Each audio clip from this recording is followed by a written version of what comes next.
This video is designed to help you relax or fall asleep. Before we begin, if you think you might fall asleep, please introduce yourself in the comments. Please also like the video and subscribe if you haven't already. As always, I'd love to know where you're watching from. So let us know in the comments and share what time it is where you are. Thank you once more for joining me. Get comfortable, grab a glass of water, make sure you've locked your door, and turn off the lights. Don't forget to say hello in the comments.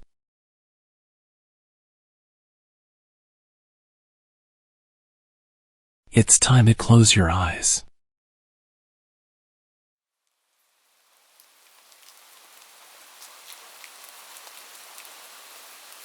This happened a few weeks ago, and I'm still trying to wrap my head around it. My name's Kyle, and I have rented a remote cabin in the woods for a weekend getaway. I was looking forward to some peace and quiet, but what I ended up experiencing was anything but relaxing. The cabin was deep in the forest, miles away from the nearest town. I arrived on a Friday evening and spent the night settling in, enjoying the solitude. Everything seemed perfect until around midnight when I heard strange noises coming from outside. At first, I dismissed it as branches scraping against the walls or maybe some nocturnal animals. But when I heard a loud thud, I decided to investigate. I went outside with a flashlight and checked around the cabin. The night was eerily silent, with only the occasional rustle of leaves. I inspected the locks on the doors and windows, and everything seemed secure. I went back inside, feeling a bit uneasy but hoping it was just my imagination. The next day, I spent the afternoon hiking and enjoying the scenery. When I returned, I noticed that the lock on the back door looked tampered with. My heart sank. I was certain I'd locked it before heading out. I checked the cabin thoroughly but found nothing out of place. I tried to call the rental agency, but there was no cell service. I felt increasingly uneasy but decided to stay put and make the best of it. That night, I took extra precautions. I set up makeshift alarms with cans tied to strings around the cabin and checked the locks repeatedly. I went to bed, but sleep was elusive. Archer, my German shepherd, was unusually restless, pacing and growling intermittently. Around 3 a.m., I was jolted awake by a loud crash. My instincts kicked in, and I grabbed a large kitchen knife before heading into the living room. To my horror, the back door was wide open. Archer was barking furiously, and I could hear footsteps moving quickly outside. My heart was pounding as I stepped outside, clutching the knife. The forest was pitch dark, and I could barely see anything. I heard the footsteps getting louder and then saw a shadowy figure emerging from the trees. Before I could react, the figure lunged at me. He was a frail, disheveled man, his clothes tattered and his face twisted with desperation. I swung the knife instinctively. The man, clearly weak and unsteady, staggered back. He tried to grab me, but I managed to push him away. He let out a guttural cry and tried to scramble back into the forest, but he was slow and uncoordinated. I could see the fear in his eyes as he fled deeper into the woods. Shaking and adrenaline-fueled, I quickly secured the door and windows once more. My first instinct was to leave immediately, but the thought of navigating the dark, unfamiliar forest alone was daunting. I realized I had to get out and find help. I grabbed a flashlight, a few essentials, and Archer, and headed for the trail I had hiked earlier. The forest was terrifying at night, with every shadow and sound making me jump. Archer was on high alert, and I kept a tight grip on the flashlight, using it to illuminate the path as best as I could. The darkness seemed to stretch on forever. The trail was overgrown, and I had to push through thick underbrush. Every snapped twig and rustling leaf felt like an imminent threat. My anxiety mounted with each step, but I knew staying at the cabin was not an option. After what felt like hours, I stumbled upon a small clearing and finally got a weak cell signal. I called the police and explained this situation as best as I could, though I was breathless and panicked. They assured me they'd send help and advised me to stay put until they arrived. I waited in the clearing, clutching Archer and trying to stay calm. It was nearly dawn when the police finally arrived. They took my statement and conducted a search of the area. They found evidence of the man's presence but couldn't locate him. They advised me to leave the area immediately and head to the nearest town. I was exhausted and shaken, but I followed their advice. The drive out of the woods felt surreal, and I couldn't shake the feeling of being followed. When I finally reached the town and got to a safe place, I was relieved but still rattled by the night's events. I've since been in contact with the police, who are still investigating. The whole experience has left me on edge, and I'm wary of venturing into the woods alone. The sense of vulnerability and fear has stayed with me, and I'm trying to move past it.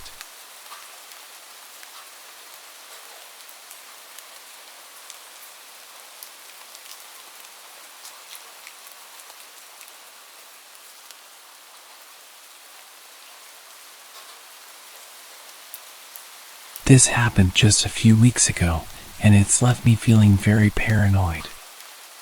I live alone in a small apartment in New York City. My name's Lucas, and I'm used to the hustle and bustle of city life. I've always felt safe in my apartment, but that changed dramatically a few nights ago. I was alone at home for the weekend. My friends had all gone out of town, and my girlfriend was staying with her family for a few days. I spent Friday evening just relaxing, catching up on some TV shows, and ordering takeout. Everything seemed normal. By 11 p.m., I was ready for bed, so I locked the front door and double-checked the windows. I live on the 10th floor of a high-rise, and my apartment has a decent view of the city. The streets below are usually bustling, but at night, it's quieter. I turned off the lights and was in bed by midnight. I had just started drifting off when I heard a faint scratching noise. It was coming from the living room. At first, I thought it might be the sound of something from the building settling or maybe a stray cat on the windowsill. I decided to ignore it and tried to go back to sleep. But the scratching sound continued, and then I heard what sounded like a muffled thud. Now fully awake, I got up and grabbed a flashlight from the kitchen drawer. I tiptoed out of the bedroom and into the living room, scanning the room with the flashlight. The apartment was empty, and nothing seemed out of place. I checked the front door, which was still locked, and the windows, which were securely shut. I tried to convince myself that it was probably just the building's old pipes or some other city noise. Just as I was about to head back to bed, I heard the scratching noise again, this time coming from the kitchen. My heart started racing as I slowly approached the kitchen door. I took a deep breath, turned the handle, and flicked on the light. Nothing seemed out of place in the kitchen either. I decided to check the small utility closet, where I kept some cleaning supplies. As I opened the door, the scratching sound grew louder. The closet was empty except for a few mops and cleaning products. I turned around, feeling increasingly anxious, and noticed the back window was slightly ajar. I was certain I had closed it before bed. I immediately closed and locked the window, but my sense of unease only grew. I called the building's security to see if they could do a quick check of the hallways and exterior. They assured me they'd send someone up right away. While waiting for security, I decided to take a quick look around the apartment once more. That's when I noticed something chilling. The window to the fire escape was open. I was sure it had been closed earlier, but now it was wide open. My stomach dropped as I realized that someone could have easily climbed up from the fire escape and entered my apartment. Just then, the security guard from the building arrived. He did a thorough check of the apartment and the fire escape, but he didn't find anything unusual. He assured me that the fire escape was secure now and suggested I stay alert, as there had been a few reports of petty thefts in the building recently. After the security guard left, I struggled to get back to sleep. I kept the lights on and stayed in the living room, listening for any unusual noises. I didn't hear anything else that night, but the sense of vulnerability lingered. The next day, I went to check the locks and security measures on all the windows and doors. I had a locksmith come over to install more secure locks on the windows and the escape door. I also signed up for a new security system with cameras, just to be safe. I'm still shaken by what happened. It's disconcerting to think that someone could have been trying to get into my apartment or that the building might have security issues I wasn't aware of. I've become much more cautious and check the locks on my doors and windows more frequently. One final thing I thought I should add. I've not been able to find 2 of my knives for the past month. I had a set of 5 large knives that were always either in the sink or on the stand, and I can't find them anywhere. They weren't exactly expensive, so I don't see why anyone would take them, but there's no way I've just misplaced them.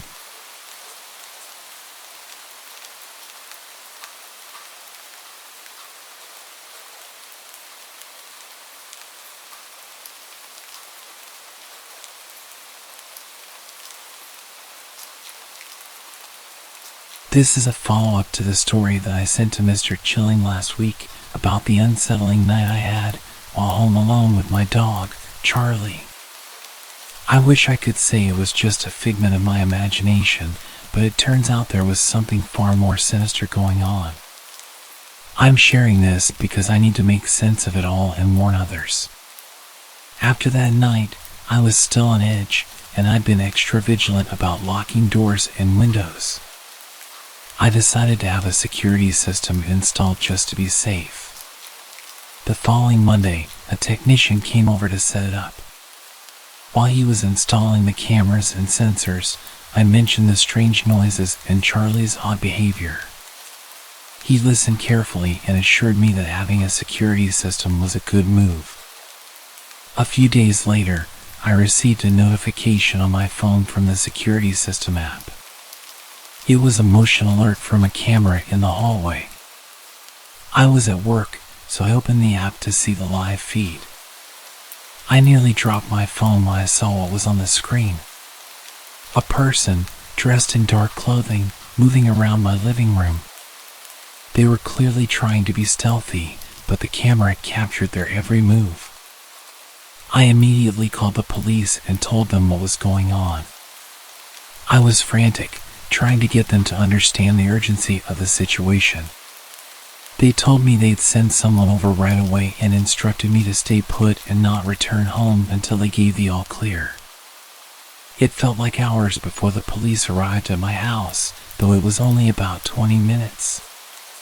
They checked the footage and then went inside to investigate. I was waiting outside, pacing nervously and trying to keep my mind occupied. When the officers came back out, they had some troubling news. The intruder had indeed been inside. They had accessed several rooms, including the kitchen and the living room, where they had moved a few things around. They didn't seem to have taken anything significant, which was puzzling.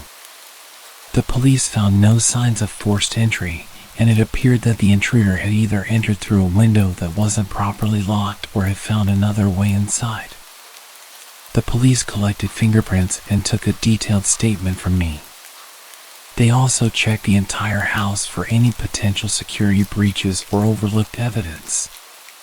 They advised me to review the security footage carefully to see if I could identify anything that might help them catch the person responsible. The footage showed the intruder moving through the house, but their face was obscured by a hood and mask. They seemed to be methodical, checking various rooms as if looking for something specific. The most chilling part was seeing them approach the door to my bedroom while Charlie was asleep on the other side. Fortunately, they didn't enter the bedroom, but the fact that they were so close to where I was sleeping made my skin crawl. In the days that followed, the police didn't have any new leads. They continued to investigate, but there were no further updates. I installed additional security measures, including better locks and motion sensor lights around the property. I've also made sure to keep in touch with the police regularly to check if there are any new developments. Charlie and I are still adjusting to the new normal. The sense of safety I once had in my home is gone, replaced by a constant awareness of our surroundings. I try to stay as vigilant as possible, and Charlie seems to be more on edge than before, likely sensing the residual tension. If there's any lesson I've learned, it's not to underestimate the importance of security and awareness. I'm grateful for the security system and the police response, but I can't help but feel unsettled, knowing that someone was in my home without my knowledge.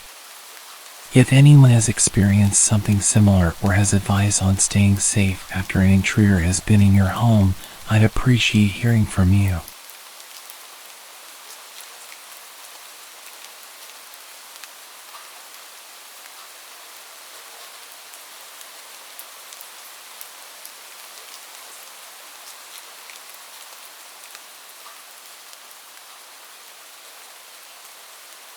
This happened just last week, and I've been uneasy ever since. I'm sharing this here because I can't shake the feeling of dread that night left me with. My name is Sarah, and I live alone with my dog, Charlie. He's a large, friendly Labrador who's usually my constant companion. Last Friday night, I was home alone and winding down after a long day. I'd spent the evening watching TV and reading a book, and around 9 p.m., I decided to get an early night. Charlie and I headed to bed, and he curled up beside me as usual. Everything seemed normal until around 11 p.m. when Charlie suddenly started growling. It was a low, angry growl, and it got louder and more intense. I tried to calm him down, but he wouldn't stop. He was staring intently at the door to the hallway. I got up and went to check, but everything seemed quiet. I assumed Charlie was just being protective, so I tried to reassure him and went back to bed. I figured it was probably just some noise outside that had startled him. But Charlie was restless. He kept pacing around the room, occasionally letting out low growls. Around midnight, I heard a faint noise that made me freeze. It sounded like someone was moving around in the house. I tried to convince myself it was just the house settling or maybe the wind. But then Charlie's growling turned into barking. I could hear him scratching at the door, desperate to get out. I grabbed a flashlight and went into the hallway. The house was silent again, but the feeling of unease was growing stronger.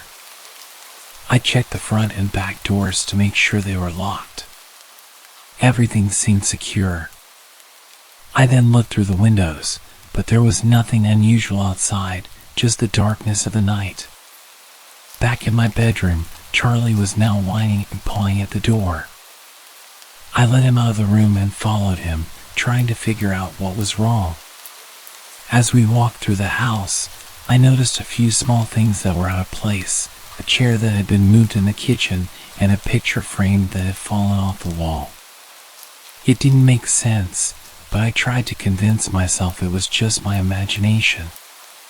Charlie led me to the living room, where he started sniffing around the couch and growling again.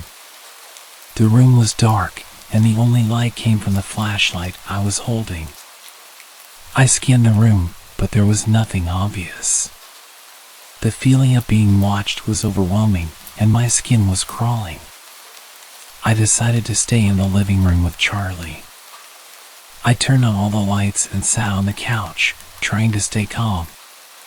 Charlie eventually settled down next to me, but he kept his head up, watching the door intently. The rest of the night was tense. I couldn't shake the feeling that something was off, and every creak or shift in the house made me jump. Eventually, the noises and Charlie's agitation subsided, and I managed to get a few hours of restless sleep on the couch with Charlie beside me. When the morning came, I checked the house again. Everything appeared normal, no signs of forced entry or anything out of place. I've tried to rationalize it as a mix of a bad night and Charlie's heightened senses, but the fact that things were moved and the sense of unease remains with me. Charlie's behavior was completely out of character, and I can't explain why he was so agitated. I'm still on edge, and I double-check the locks and windows every night.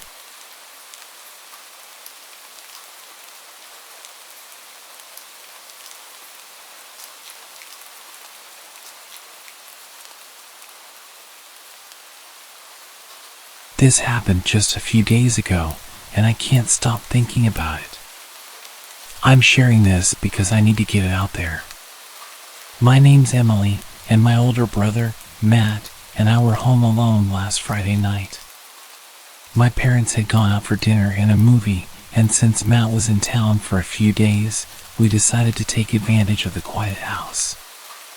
It was around 7 p.m. when they left, and we were both excited to have some time to ourselves.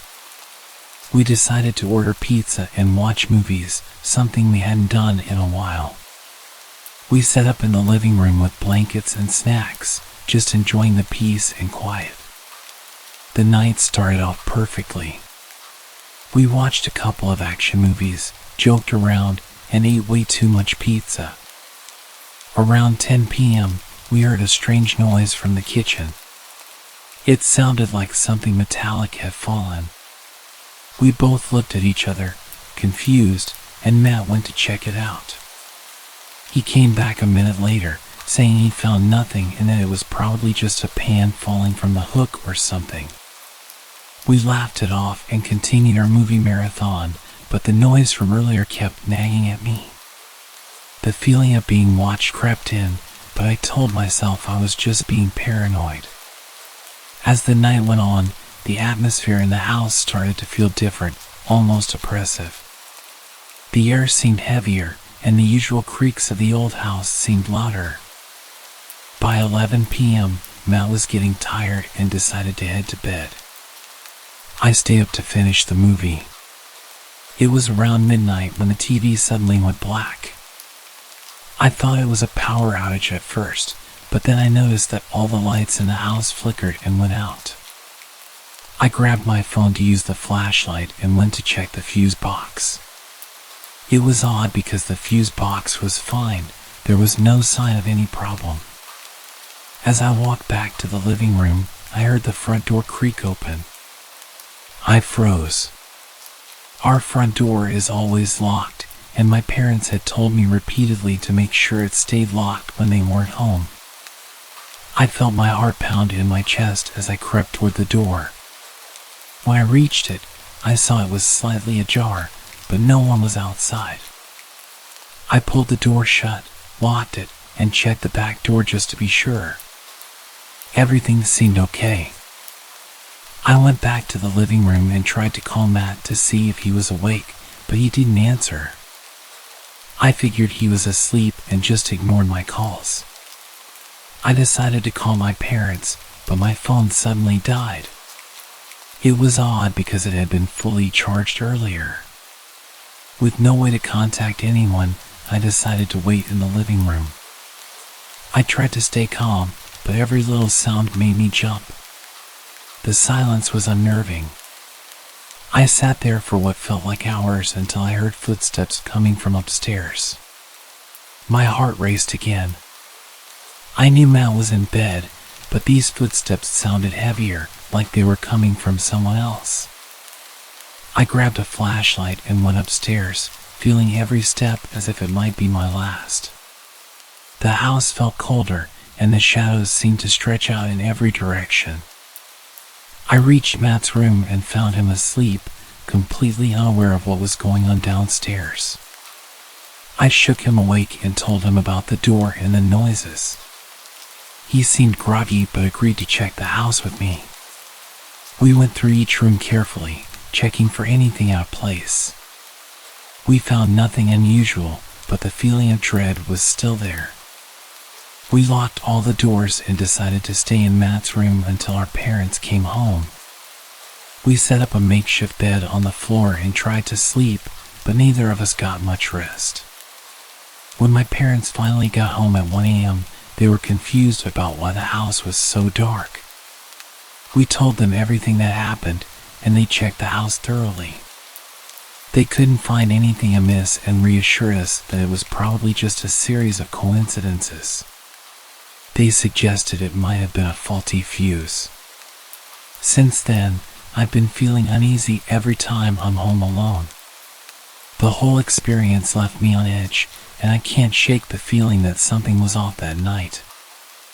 I'm hoping it was just our minds playing tricks on us, but I can't deny how strange and unsettling it all was.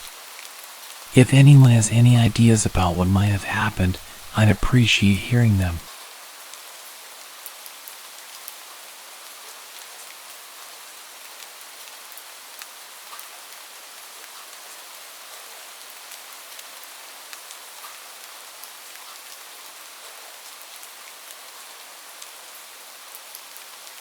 This happened a few hours ago, and I'm still on edge. I want to share what happened because I need to get it off my chest. I was home alone with my best friend Jake. It's a common thing when he visits. We end up spending time together while my parents are out. We usually head to the woods behind my house for some lighthearted fun, but tonight, things went sideways. It was around 4:30 p.m. when we decided to head out. The sun was still up, but the clouds were thick, and the air had a chill to it. We walked down the familiar path from my house to the woods. The leaves rustled under our feet, and the smell of pine filled the air. As we made our way, we joked around and talked about school. The path was usually easy to navigate, but today it felt different, like the woods were somehow denser, as if they were closing in around us. We reached the edge of the forest and pushed through the underbrush. We had this routine: we'd find some rocks, throw them into the creek, and break some sticks for fun. Everything seemed normal until we started walking deeper into the woods. The sky was getting darker, faster than usual, and the trees seemed taller and thicker, blocking out more light. About 15 minutes into our walk, we heard something odd. It was a strange scratching noise coming from behind us. We stopped and looked around, but there was nothing there. We shrugged it off as an animal and continued. But the feeling of unease started to sink in. As we went further in, the usual sounds of birds and critters seemed to vanish. It was oddly silent, and the only noise was the crunch of leaves under our feet. Jake and I both noticed it, but neither of us said anything. We just kept walking, trying to shake off the discomfort.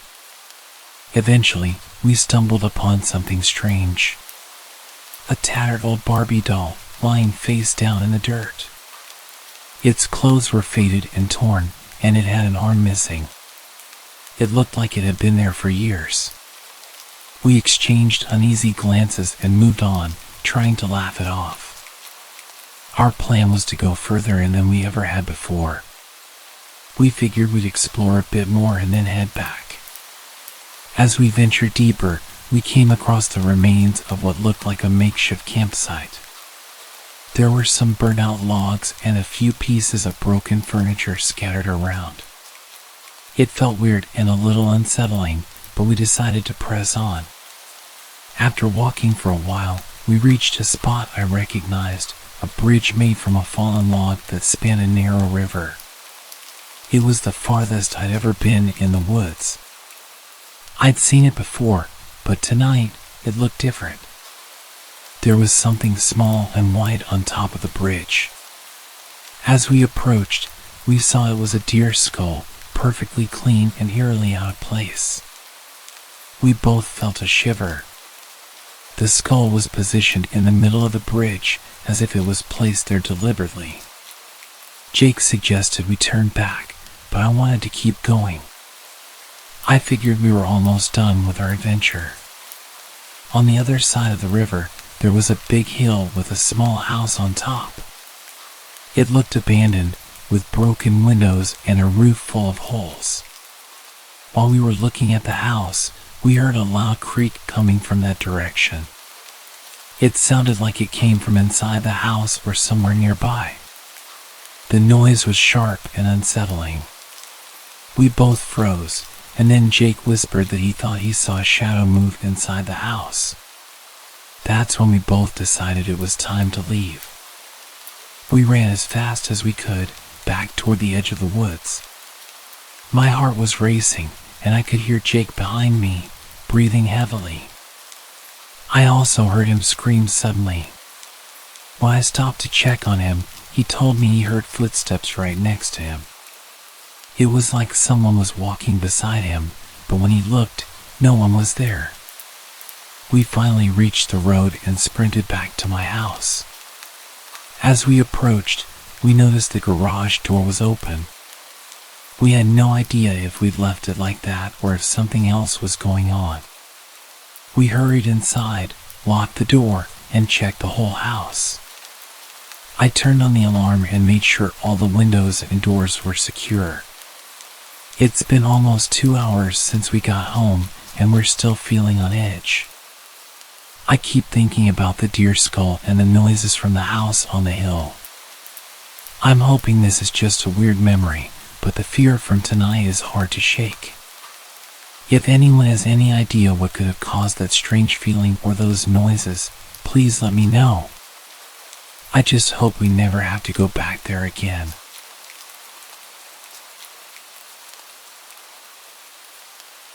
I'm Jamie, a 32-year-old freelance photographer from Portland. I've always enjoyed the peace of late-night drives. There's something calming about being alone on the road, the city lights fading behind you, and the open space ahead. But a few nights ago, a drive I thought would be relaxing turned into a nightmare I can't shake off. It was a Friday night. Around midnight, I decided to take a drive out of town using a rural stretch I frequently use to unwind. The road is known for its solitude and natural beauty, and I thought it would be a good way to decompress. The drive started smoothly. The city lights disappeared, and all I could see was my headlights cutting through the darkness. The road is narrow and winding, flanked by dense trees. The isolation has always felt peaceful to me, but tonight something felt different. I couldn't put my finger on it, but the night seemed heavier. About halfway through, my car began to sputter. I initially thought it was a minor issue, but soon the engine lost power completely and the car coasted to a stop. I tried restarting it, but nothing worked. My phone had no signal, so calling for roadside assistance was out of the question. The situation was starting to feel dire. I took a deep breath, grabbed my flashlight, and locked the car before starting to walk. My goal was to find the nearest town, which I knew was several miles away. The woods on either side of the road felt like they were closing in on me. With only my flashlight for company, I trudged on, trying to ignore the sense of isolation that grew with every step. After a couple of hours, I saw a distant light. It was faint but visible, and it gave me hope. I quickened my pace, my exhaustion temporarily forgotten. As I approached, I realized the light was coming from an old farmhouse. I was relieved but apprehensive. The place looked abandoned and decrepit, but I had no other options. I knocked on the door, my heart racing. After a few moments, the door creaked open, and a man in his 60s, with a grizzled beard and a wary expression, peered out. His eyes were sharp and seemed to study me carefully. "Can I help you?" he asked, his voice gravelly. I explained that my car had broken down and that I'd walked for hours to get help. The man introduced himself as Earl and seemed to take pity on me. He agreed to help and said he'd drive me back to my car with his tow truck. As we drove back to where my car was parked, I tried to make small talk to ease the tension. Earl was polite but distant, and his eyes kept darting to the road behind us. I started to feel uneasy. Why was he so jumpy? When we arrived at my car, he got to work hooking it up to the tow truck. I watched, my exhaustion making me feel vulnerable. Earl worked quickly, but his movements seemed a little too practiced, almost mechanical. My sense of unease grew stronger. As he was finishing up, he suddenly stopped and turned to me. "You know," he said, "it's not safe out here at night. Lots of folks have had problems. You're lucky I came by." I forced a nervous laugh. "I appreciate it. I'm just glad I found you." Earl's eyes narrowed. "You're very lucky. There are things out here you don't want to encounter." I was about to ask him what he meant when I heard an engine growling in the distance. Earl's demeanor shifted. He seemed suddenly alert, almost anxious. "We need to get out of here," he said sharply. "Now." Before I could react, Earl shoved me towards the tow truck and jumped into the driver's seat. I barely had time to process what was happening before the truck lurched forward, dragging my car behind it. "What's going on?" I asked, my voice trembling. He didn't answer immediately. Instead, he kept his eyes on the road and his grip on the steering wheel. "We've got to get to town. There's no time for explanations." The drive was tense and silent. Every so often, I'd glance in the rearview mirror and I could see the truck in the distance, pulling up exactly where we just were. I felt a growing sense of dread. Who were those people, and why was Earl so intent on avoiding them? As we approached the edge of town, Earl finally spoke. "They're the reason I stay away from people, why I keep to myself. They're dangerous." I was bewildered. "What are you talking about? Who are those people?" Earl shook his head. "It's better if you don't know. Just stay away from this area. It's not safe for people like you." He dropped me off at a gas station on the outskirts of town, and I thanked him, though my gratitude was overshadowed by confusion and fear. Earl didn't wait for my response. He drove off quickly, leaving me with a sense of foreboding that wouldn't leave me. I finally got my car towed to a nearby mechanic and made my way home. I was exhausted and shaken, the events of the night replaying in my mind. I've tried to make sense of what happened, but the fear I felt is still fresh. I don't know what Earl was hiding or who those people were, but I'm certain that night was more than just a series of unfortunate events. I've learned to be more cautious on my night drives and avoid that place altogether. That stretch of road is no longer my peaceful place. So, thanks for the help that night, but I wish you had been more forthcoming. And to anyone driving out there, be careful. Some things are better left unexplored, and some roads should be avoided, especially when the darkness hides more than you can imagine.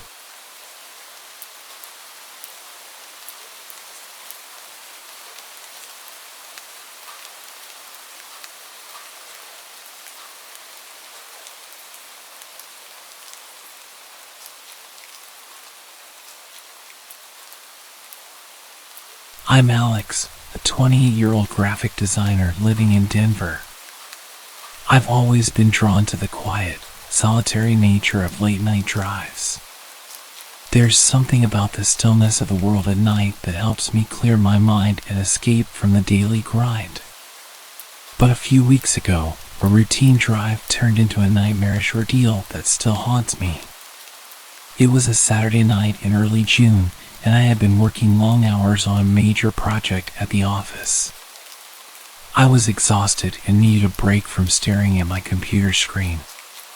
So, around midnight, I decided to take a drive on Route 54, a highway that bends through the countryside just outside of Denver. It's a route I've driven many times before, and while it's remote, it's always felt safe and familiar. As I headed out, the city lights of Denver gradually disappeared behind me, and the road stretched out in front of me, illuminated only by my headlights. I had the radio on low, playing some mellow tunes, and I felt the usual sense of calm that came with driving through the quiet night. About an hour into the drive, I noticed something odd. A car was parked on the side of the road, its hazard lights blinking. I slowed down, my curiosity piqued. The car was a beat-up sedan, and it looked like it had been there for a while. I couldn't see anyone around, but it was strange to see a car in that condition in such a desolate area. Should I stop and see if they need help? I thought to myself. I've always been the kind of person who wants to help others, but the isolation of this stretch of road made me hesitant. I continued driving, convincing myself that it was probably nothing. Still, I couldn't shake the feeling that something was off. As I drove on, I started thinking about how late it was and how far from civilization I was. The darkness seemed thicker, and the quiet seemed more oppressive. The only sounds were the hum of my engine and the occasional rustling of leaves in the wind. I kept glancing in my rearview mirror, half expecting to see the sedan following me, but it was just empty road behind me. A few miles later, I saw headlights approaching from behind. I was relieved to see another car, and I hoped that maybe they would have some insight into the situation with the broken-down sedan. As the car drew closer, I noticed it was an old pickup truck. It passed by quickly, but something about it made me uneasy. The driver didn't even glance my way, which was strange considering we were the only vehicles on the road. I tried to brush off the feeling of unease and focused on the drive. But as I rounded a bend, I was hit with a sense of dread. The road ahead was blocked by a large, makeshift barrier made of wooden planks and old tires. I had no way to get around it, and the barrier seemed intentionally placed to block the road. What the hell? I muttered, my pulse quickening. I stopped the car and put it in park, trying to think of what to do next. My phone had no signal out here, so calling for help was out of the question. I was completely on my own.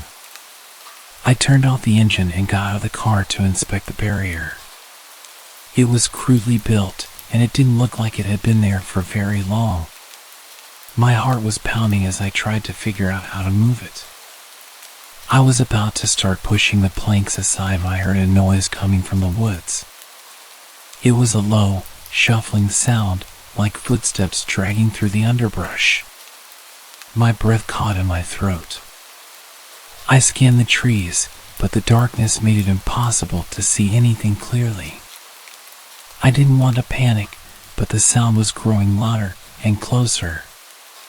Suddenly, the pickup truck I had seen earlier came into view again. It was moving slowly and seemed to be circling back. My first instinct was to get back in my car and lock the doors, but I knew I had to do something about the barrier if I wanted to get out of there. I was frozen, caught between the fear of the unknown and the practical need to clear the road. The truck stopped behind my car, and I saw the driver get out. It was a man in his mid-40s, with a grizzled beard and a withered face. He looked at me with a curious expression and then at the barrier. I felt a mixture of relief and suspicion. "Need some help?" he called out. His voice was gruff but not unfriendly. I hesitated before replying. "Yeah, I'm trying to figure out how to move it." The man walked over and started helping me with the barrier. We worked in silence. I was clearly on edge. I glanced at the truck and saw a toolbox in the back. I couldn't shake the feeling that there was something off about this whole situation. As we moved the last of the planks, the man started talking. "This area's been having some trouble lately," he said. "Strange things happening." "What kind of strange things?" I asked, trying to keep my voice steady. He shrugged. "Just rumors. People say there's gangs out here causing trouble, taking things that ain't theirs, breaking into places they don't belong. It's enough to keep people on edge." I felt a chill run down my spine. I saw a car back there with its hazard lights on. "Did you know anything about that?" The man's face tightened and he looked away. "Nope. Haven't seen it." We finished clearing the road and he offered to follow me until I was back on a main route. I was grateful but still uneasy. As we drove, I kept glancing at the rearview mirror, half expecting to see the sedan or the man's truck following me. Eventually, we reached a more populated area with streetlights and a gas station. I thanked the man and went on my way. I didn't look back, not wanting to see if he was still following me. When I finally got home, I was exhausted and shaken. The whole experience felt surreal, like something out of a horror movie. I couldn't stop thinking about the broken down sedan, the mysterious barrier, and the man in the pickup truck. In the days that followed, I tried to make sense of what happened. I asked around, but no one seemed to know anything about strange occurrences on Route 54. I considered reporting it to the authorities, but what exactly would I tell them? Looking back, I'm still not sure what I encountered that night. The only conclusion I could come to was that there had been some trouble in the area and the man in the truck set up the barrier to control who was going up and down the road. The memory of that drive still sends shivers down my spine. I've learned to be more cautious and to trust my instincts. Late night drives used to be my favorite way to unwind, but now they're a reminder of how quickly things can go wrong.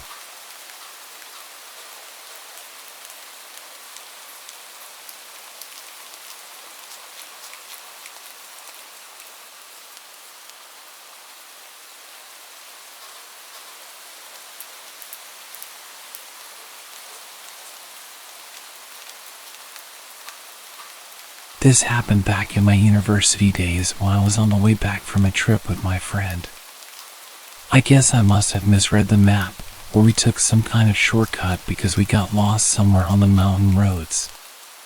My friend was driving, and I was supposed to be the navigator. It was the one job I had. It was around 8 p.m., but it was already really dark since we were in the shadow of the mountains.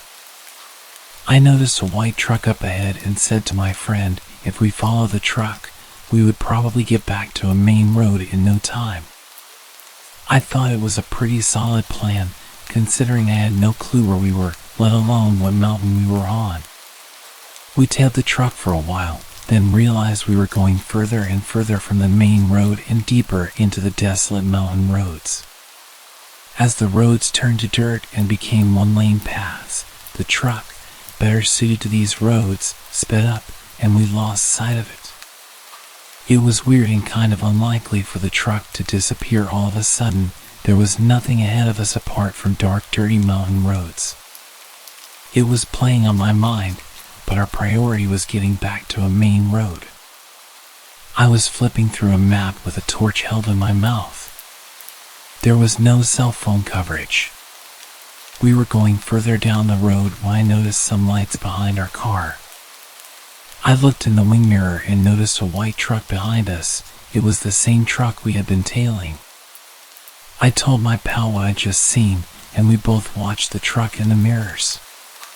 We began to get a little creeped out by this. The truck then turned its lights off. Is it even possible to navigate these winding mountain roads with the lights off? It was getting really freaky now. I was nervous, and I could tell that my friend was even more nervous than me. I stated the obvious at this point. I think that truck from before is behind us. He's following us. As soon as I said that, I began to swear. My friend shifted nervously in his seat. He sped up to test my theory, and the truck behind sped up to catch us, still with its lights out. We didn't know what to do. We began to argue about it. It was incredibly tense. Then, suddenly, the truck behind us seemed to disappear. It felt totally hopeless. Whoever was in the truck clearly knew the roads. I really wish we hadn't decided to follow that guy. We kept going forward on the one-lane road, keeping an eye out for a chance to turn back, sending snappy, bitey remarks to each other about how we could get out of this mess. Then, seemingly out of nowhere, the truck swerved into our lane again and slammed on its brakes. My friend reacted in time, and once again, we were behind the white truck. He said, if we don't do something, it's gonna end bad. This was the worst. I've never felt so stressed out. A moment or two later, we reached a point where the road got wider, and my friend took his chance. We spun into a U-turn. There wasn't too much space to turn, so my friend's car kissed the guardrail on our escape. We noticed points in the road where the truck could have disappeared and appeared in front of us that answered the question of how it was possible, but we still had the unanswered question of why. Why was this guy doing this to us? We knew that we were on our way back to civilization, so my friend floored it while I kept nervously glancing over my shoulder to see if the truck was following us. I kept asking him to speed up, but I knew that he couldn't, and that truck could pop out of nowhere again at any moment. So, we kept heading down those dirt roads until eventually they became concrete again. I saw the lights of people's homes. And before long, we came across a non-franchised gas station. My friend immediately pulled in, and we skidded to a halt. My friend ran in and grabbed the clerk by his arm and frantically explained the situation. He asked the guy to call the cops and for directions to get off these mountain roads. The clerk didn't seem that interested in our plea for help, so we got him to go outside. My friend then said, "Believe us, there's someone chasing us." Okay then, if a white truck with all its lights off turns up at any second, then will you believe us?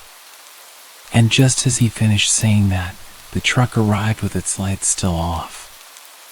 It screeched to a stop a few meters away from the gas station, then it slowly turned around and headed back into the darkness. We weren't able to get a look at the driver, but we noticed something. There was some sort of logo and some text on the side of the truck.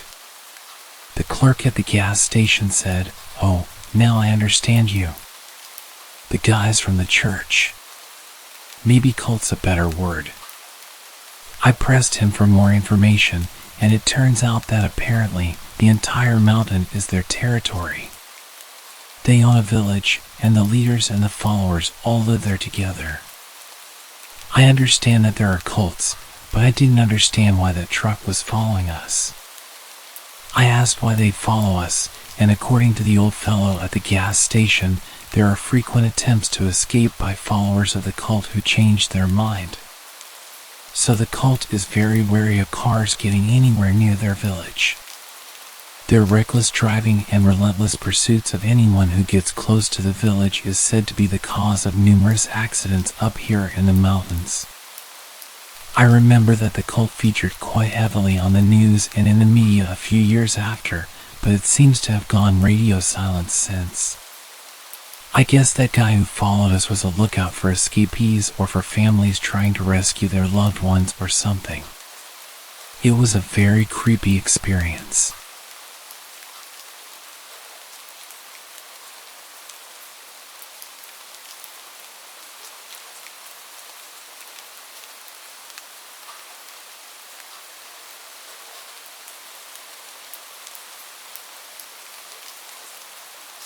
I took in a hitchhiker who turned out to be legitimately crazy. I won't ever do that again, and hopefully, my experience will discourage you.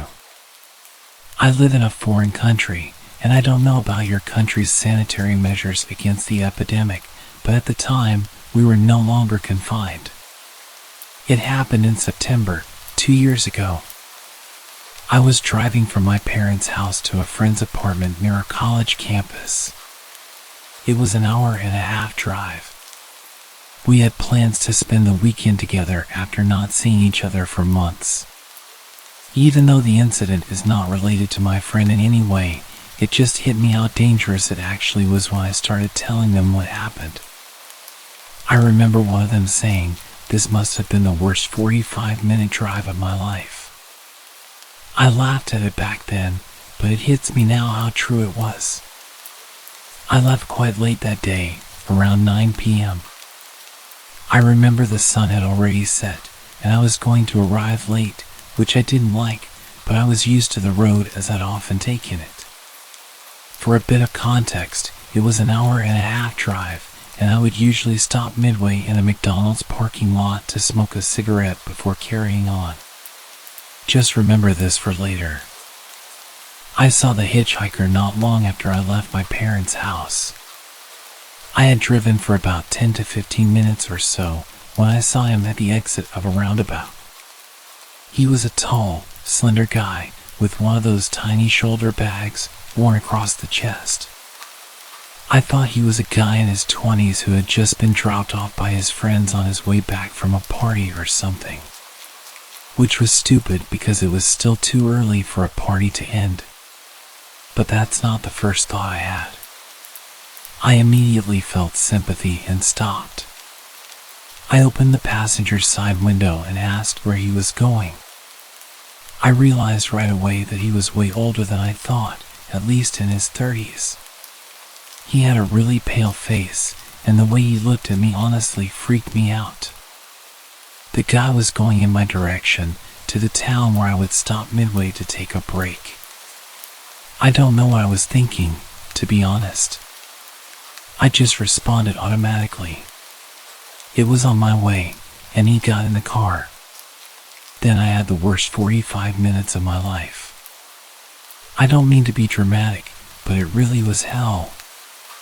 I knew right away I'd made a mistake as I drove off because as soon as I started driving, he held his stomach tight, crouched in the passenger seat, going back and forth, saying he wasn't feeling good. I offered to open the window for some fresh air, but he said he just had to take his meds. Saying I felt uncomfortable is an understatement. I remember thinking I'd screwed up and that whatever was going to happen, I should not stop under any circumstances.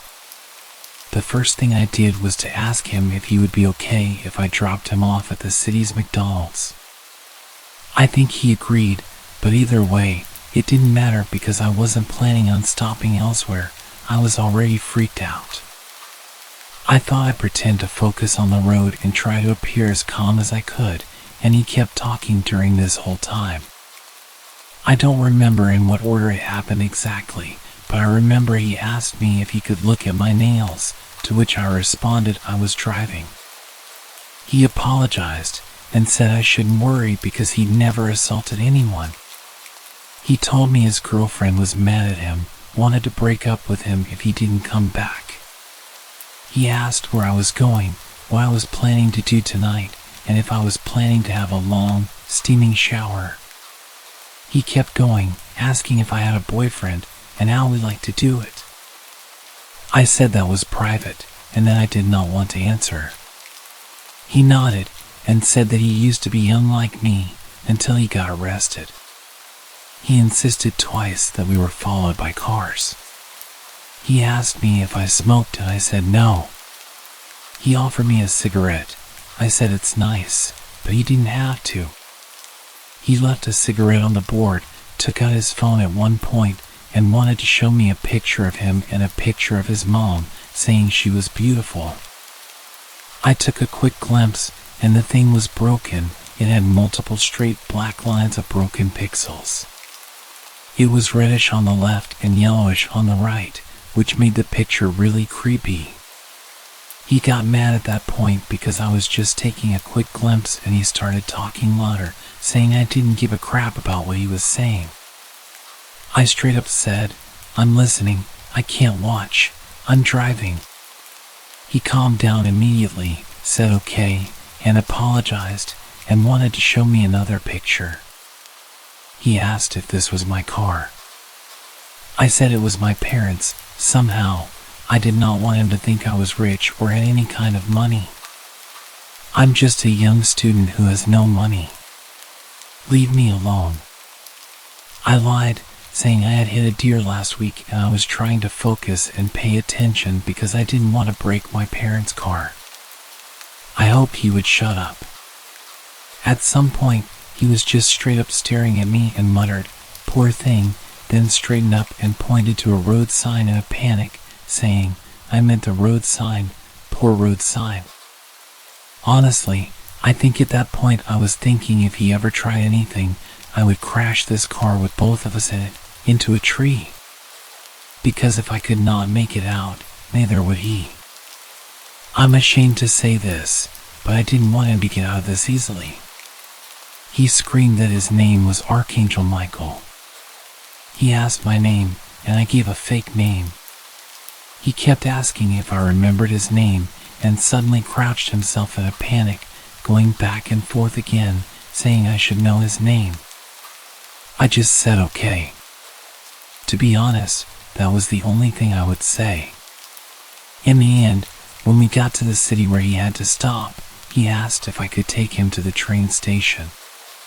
It was almost 10 p.m., and I knew there were no trains, no lights, and surely no other cars or human presence. I told him we said we'd stop at the McDonald's, and he nodded and said, "Yes, yes."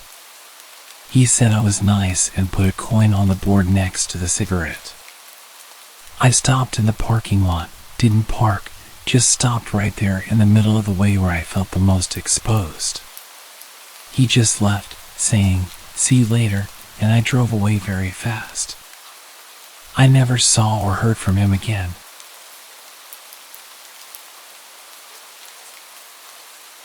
My name is Martin, and I'm a 29-year-old librarian in a quiet suburban town. The tranquility of my daily environment made what happened over the past month all the more shocking and unsettling.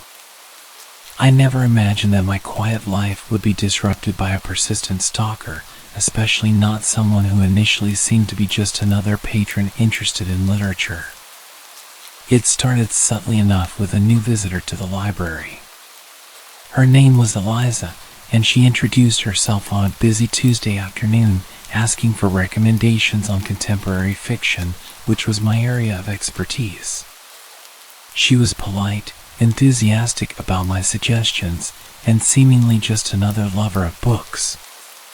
Over the next week, Eliza visited several times, and our interactions remained purely professional, centered around discussions of authors and book genres. However, things gradually started to change. Eliza began showing up at the library every day, timing her visits to when I started my shift. At first, I was flattered by her interest in my recommendations, but it soon became clear that her visits were not just about books. She started bringing me coffee, exactly how I liked it, without me ever having mentioned my preferences. Then, small gifts began appearing on my desk, bookmarks, a scarf, and even a paperback copy of a rare book I mentioned once in passing. I tried to set boundaries, explaining that while I appreciated her enthusiasm, the gifts were unnecessary and somewhat inappropriate given our librarian-patron relationship. Eliza seemed to take it well, or so I thought. Her behavior escalated quickly from there. She started waiting for me in the parking lot after my shifts, offering to walk me to my car, which I politely declined. One evening, I noticed her following me as I went to a nearby cafe after work. When I confronted her, she just laughed it off, saying it was a coincidence since she liked the cafe as well. The situation took a darker turn when I started receiving emails from her late at night. The messages were long, detailing how much she thought we had in common and how she felt we were meant to be great friends, if not more. I was firm in my response, asking her to stop emailing me and to maintain a professional distance while at the library. This confrontation led to a brief period of calm, and I hoped that would be the end of it. But it wasn't. One night, I found a letter tucked under the windshield wiper of my car. It was from Eliza, expressing her hurt over my rejections and her conviction that we were destined to be together. This was followed by more letters, each more intense than the last. She began showing up at places I frequented, a local bar, the gym, even a friend's birthday party I mentioned in passing during one of our early conversations at the library. I've since reported the situation to the local police, who are keeping an eye on my workplace and home. I've also installed security cameras at my house. The stress and constant vigilance are taking a toll on me. I'm more cautious, more suspicious, and I feel like I'm losing the peaceful life I once loved. This ongoing situation has shattered my sense of security and privacy. I never expected that my job, providing people with knowledge and resources, could lead to such a personal invasion.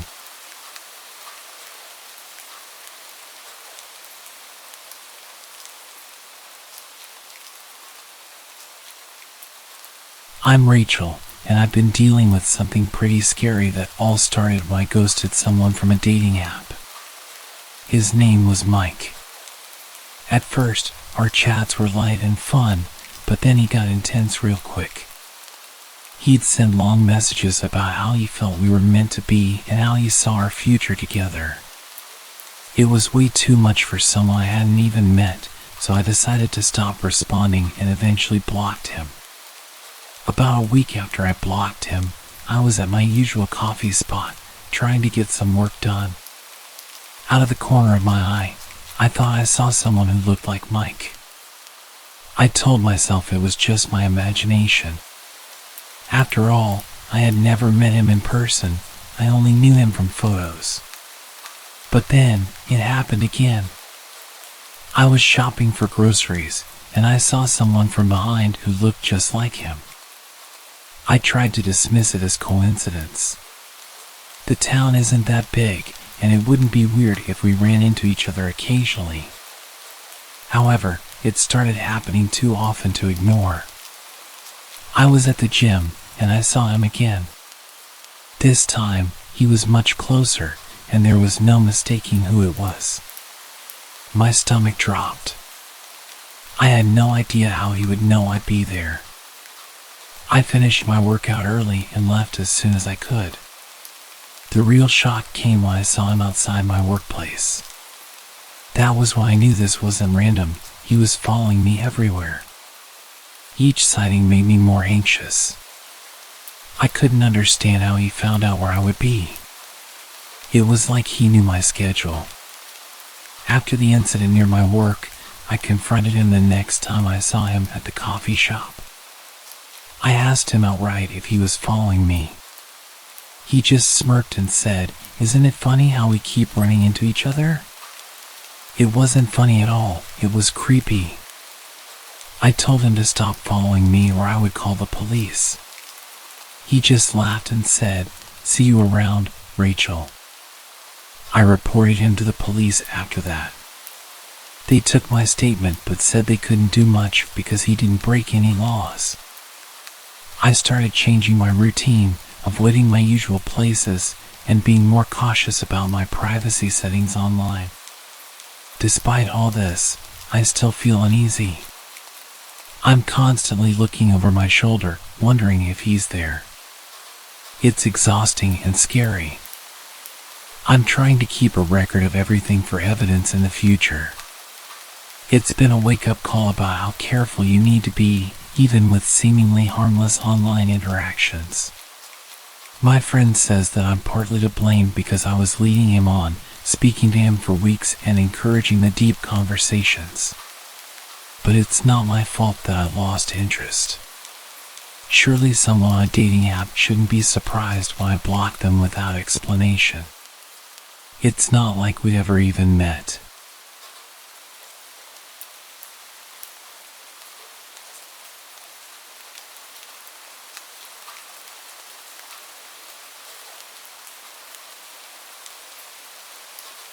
My name is Emily, and I've been dealing with something pretty unsettling for the past few weeks. It started off as small, weird occurrences, but it's escalated, and I'm not sure what to do about it anymore. It's gotten to the point where I felt the need to share my story here, just to see if anyone else has been through something similar or has any advice. It began about a month ago. I'm a freelance graphic designer, so I often work from coffee shops for a change of scenery. One day, I was at my usual spot, a cozy little cafe downtown, when I noticed a man sitting across the room. He was staring at me, not glancing or looking, but staring intensely. It made me uncomfortable, but I tried to brush it off as him just zoning out. People do that sometimes. However, the next day, I saw him again at a different coffee shop. This time, I was sure it wasn't a coincidence. He had that same intense gaze. I left shortly after arriving, feeling a cold prickle down my spine. Over the next few days, I started seeing him everywhere I went. Whether I was at the grocery store, the gym, or out with friends, he was always there, lurking a distance away. He was always wearing dark, nondescript clothing and a baseball cap, trying to blend in, but always watching me. I decided to confront him the next time I saw him, which was at the public library. I walked up to him and asked why he was following me. He just smirked and said, "You're very interesting." Then he walked away before I could respond. His reaction sent chills through me. It wasn't just a misunderstanding, he was deliberately following me. I started taking different routes and varying my routine, but he always seemed to find me. One evening, I was walking home from a friend's house and noticed him a block behind me. Panic surged through me, and I quickly ducked into a busy restaurant and called a cab home. When the cab arrived, I saw him standing across the street, just watching. That night, I couldn't sleep well at all. Every noise made me jump, thinking he might have found out where I live.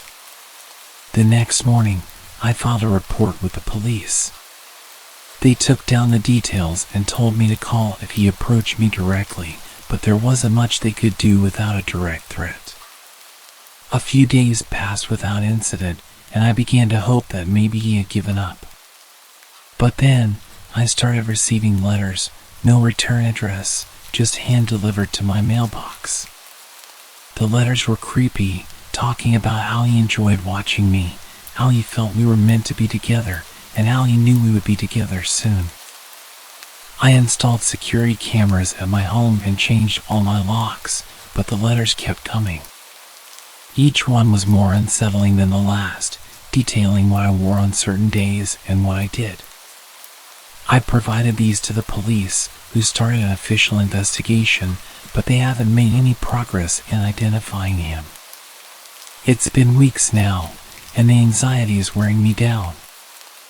I'm constantly looking over my shoulder, jumping at shadows. I've stopped going to my regular spots and rarely meet with friends. I feel like I'm becoming a prisoner in my own life. Just yesterday, I saw him again, standing under a streetlight near my house as I came back from a late grocery run. He was just standing there, staring up at my window. I don't know what he wants, but I've never felt so scared. The police are keeping a closer watch now, but it feels like this nightmare is never going to end. I just want my life back, but I don't know how to get rid of him for good. My days are now filled with a pervasive sense of dread, and despite my best efforts and the involvement of the police, the harassment has only intensified. About a week after spotting him standing under the streetlight near my house, things escalated in a way I hadn't anticipated. I started receiving not just letters, but packages. The first package contained a photograph of me walking my dog in the park, a park I hadn't visited in weeks, taken long before I even knew he was following me. On the back of the photograph was written, "Beautiful as always." The realization that he had been watching me for much longer than I thought sent a new wave of terror through me. I installed a more advanced security system, including cameras that covered every possible entry point to my home and made sure that I was never alone when I went out.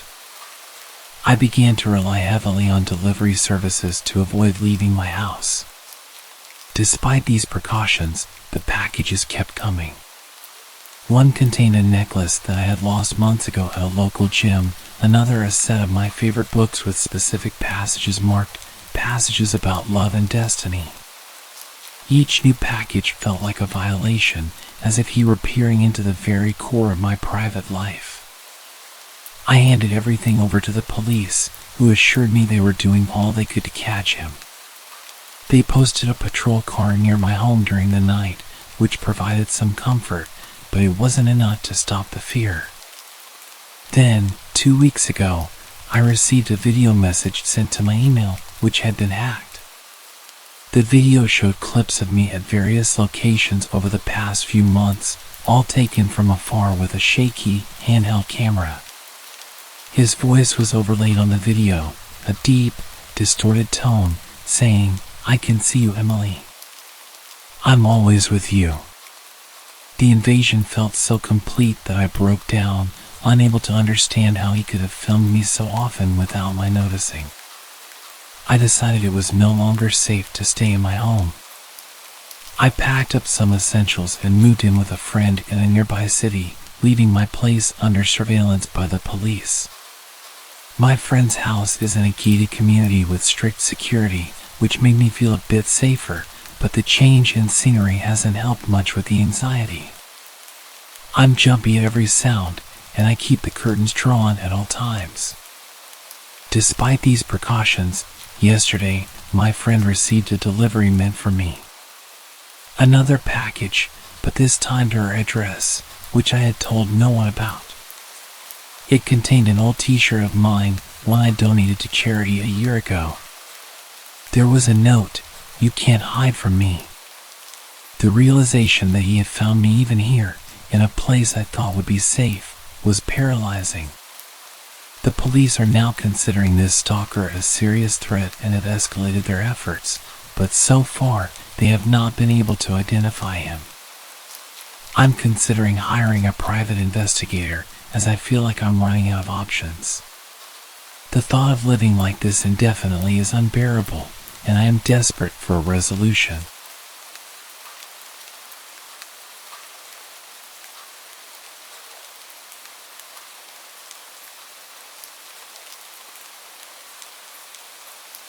My name's Alex, and I'm a 34-year-old software developer living in rural Virginia, commuting daily to a small office about 30 miles from my home. The journey typically takes me along Route 27, a quiet stretch flanked by open fields and occasional dense woods. It's usually peaceful but somewhat eerie after sunset. Yesterday evening's drive started like any other, but it took a turn that left me rattled. I've been replaying the events, trying to make sense of them. As I was driving home around 6:30 p.m., the sun had just dipped below the horizon, casting the last of its orange glow. That's when I spotted a woman standing by the side of the road. She was thumbing for a ride, looking remarkably put together with a neat appearance and a small backpack slung over one shoulder. Normally, I adhere to a strict no hitchhiker policy, but something about her prompted me to pull over. Perhaps the way she seemed more like a stranded commuter than a typical hitchhiker. She introduced herself as Sarah as soon as she got in. She said she was headed to the next town over and was meeting friends. She seemed friendly enough at first, making small talk about the weather and local news. However, I noticed she deftly avoided any personal questions about where she was coming from or her reasons for being out here alone. It was strange, but I initially chalked it up to her being private. About 10 minutes into the drive, Sarah pointed to a poorly maintained service road, suggesting it was a shortcut. Knowing the road well enough and its reputation for being less than safe, especially at night, I told her we were better off on the main route. That's when the atmosphere inside the car shifted palpably. Sarah insisted, growing increasingly urgent. Her insistence was alarming. Why was she so desperate to get us onto a darker, more secluded road? I felt a knot tighten in my stomach as her demeanor changed from friendly to frantic. Despite her protests, I kept driving, trying to keep the conversation light, but she wasn't having it. Her agitation escalated quickly from there. She started raising her voice, her words tinged with panic, saying things like, "You don't understand, we need to go back." It didn't make any sense, and it was starting to scare me. I decided I needed to get to a public place where there were other people around, so I headed for a gas station I knew was up ahead. As I pulled into the brightly lit road, Sarah suddenly snapped. She lunged for the steering wheel, trying to force us off the road. I struggled to maintain control of the car, my heart pounding as I managed to stop the vehicle safely in the gas station parking lot. She didn't wait around. As soon as I hit the brakes, she bolted out of the car and disappeared into the night. Shaken, I sat in the car for several minutes, trying to calm down. I eventually went inside to speak with the attendant, who suggested I report the incident to the police. The officers took down my information but seemed doubtful anything would come of it since no one was hurt and nothing was stolen. The drive home after that was tense, and every shadow seemed threatening. When I finally got home, I double-checked all the locks and tried to unwind, but sleep didn't come easily. The whole experience made me question my judgment. It was a harsh reminder of the risks of picking up strangers. I keep going over it, wondering what could have happened if she had managed to steer us off the road and what her motives might have been. I'm still processing everything, feeling a mix of relief and lingering anxiety. I've decided to stick to my initial instincts from now on. No more deviations, no more hitchhikers, no matter the circumstance. It's just too unpredictable, and last night was a little too close for comfort.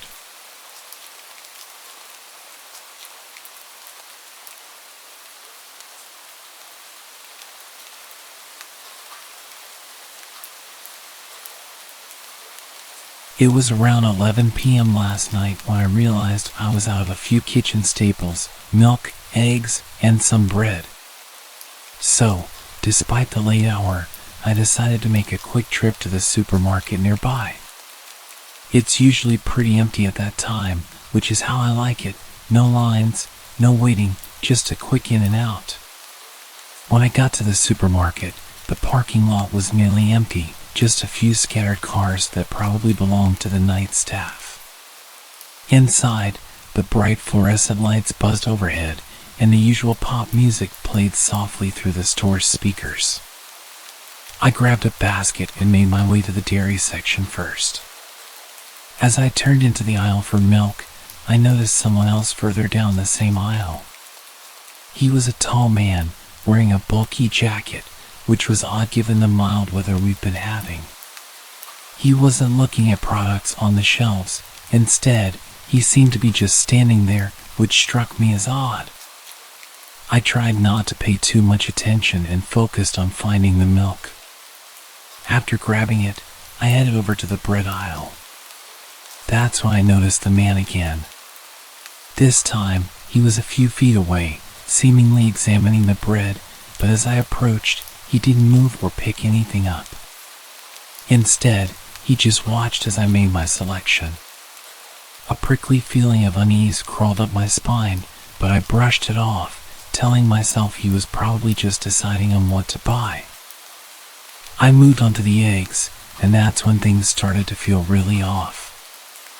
I could see him again, out of the corner of my eye, now on the opposite end of the eggs aisle, just standing there, still not shopping. At this point, I couldn't ignore the sinking feeling in my gut that something was wrong. Was he following me? Or was it just a coincidence that he was in every aisle that I went to? Trying to shake the feeling, I decided to test my growing suspicion by doubling back to the dairy section under the pretense of forgetting something. I peeked around the corner before entering the aisle, and sure enough, he quickly moved into the same aisle from the other end, still keeping his distance but unmistakably following me. Now genuinely worried, I decided to skip the rest of my shopping and head straight to the checkout. I walked quickly, glancing over my shoulder. He was still following, trailing a few aisles behind. When I reached the checkout, there was only one cashier working, and thankfully, no line. I placed my items on the belt and kept an eye on the entrance to the checkout area. As I was paying, I noticed the man had stopped at the end of an adjacent aisle and seemed to be watching me. My heart raced as I grabbed my bags and walked briskly towards the exit. I made sure to pull out my phone, pretending to make a call, thinking it might deter him from doing anything if he thought I was talking to someone. Once outside, I hurried to my car, locked the doors immediately, and started the engine. Just as I was pulling out, I glanced back at the store entrance. He was standing there, just outside the doors, watching me drive away. The drive home was nerve-wracking. Every set of headlights behind me made me jump, worried that he might be following me. When I finally got home, I checked all the locks on the doors and windows, ensuring everything was secure. I've been trying to rationalize the whole incident. Maybe he was just a socially awkward person who didn't realize how his behavior came across. But something about his demeanor and the way he was methodically moving through the store just doesn't sit right with me. I think I'll be avoiding late-night shopping for a while, and maybe even look into getting some groceries delivered instead. The whole experience left me rattled, and I've been on edge since. There's a part of me that hopes I'm just being paranoid, but another part that's deeply unsettled by last night's encounter. If nothing else, it's a stark reminder that you can never be too careful. It was such a weird experience, and even though I wasn't hurt or anything, I'm probably going to shop in the daytime from now on.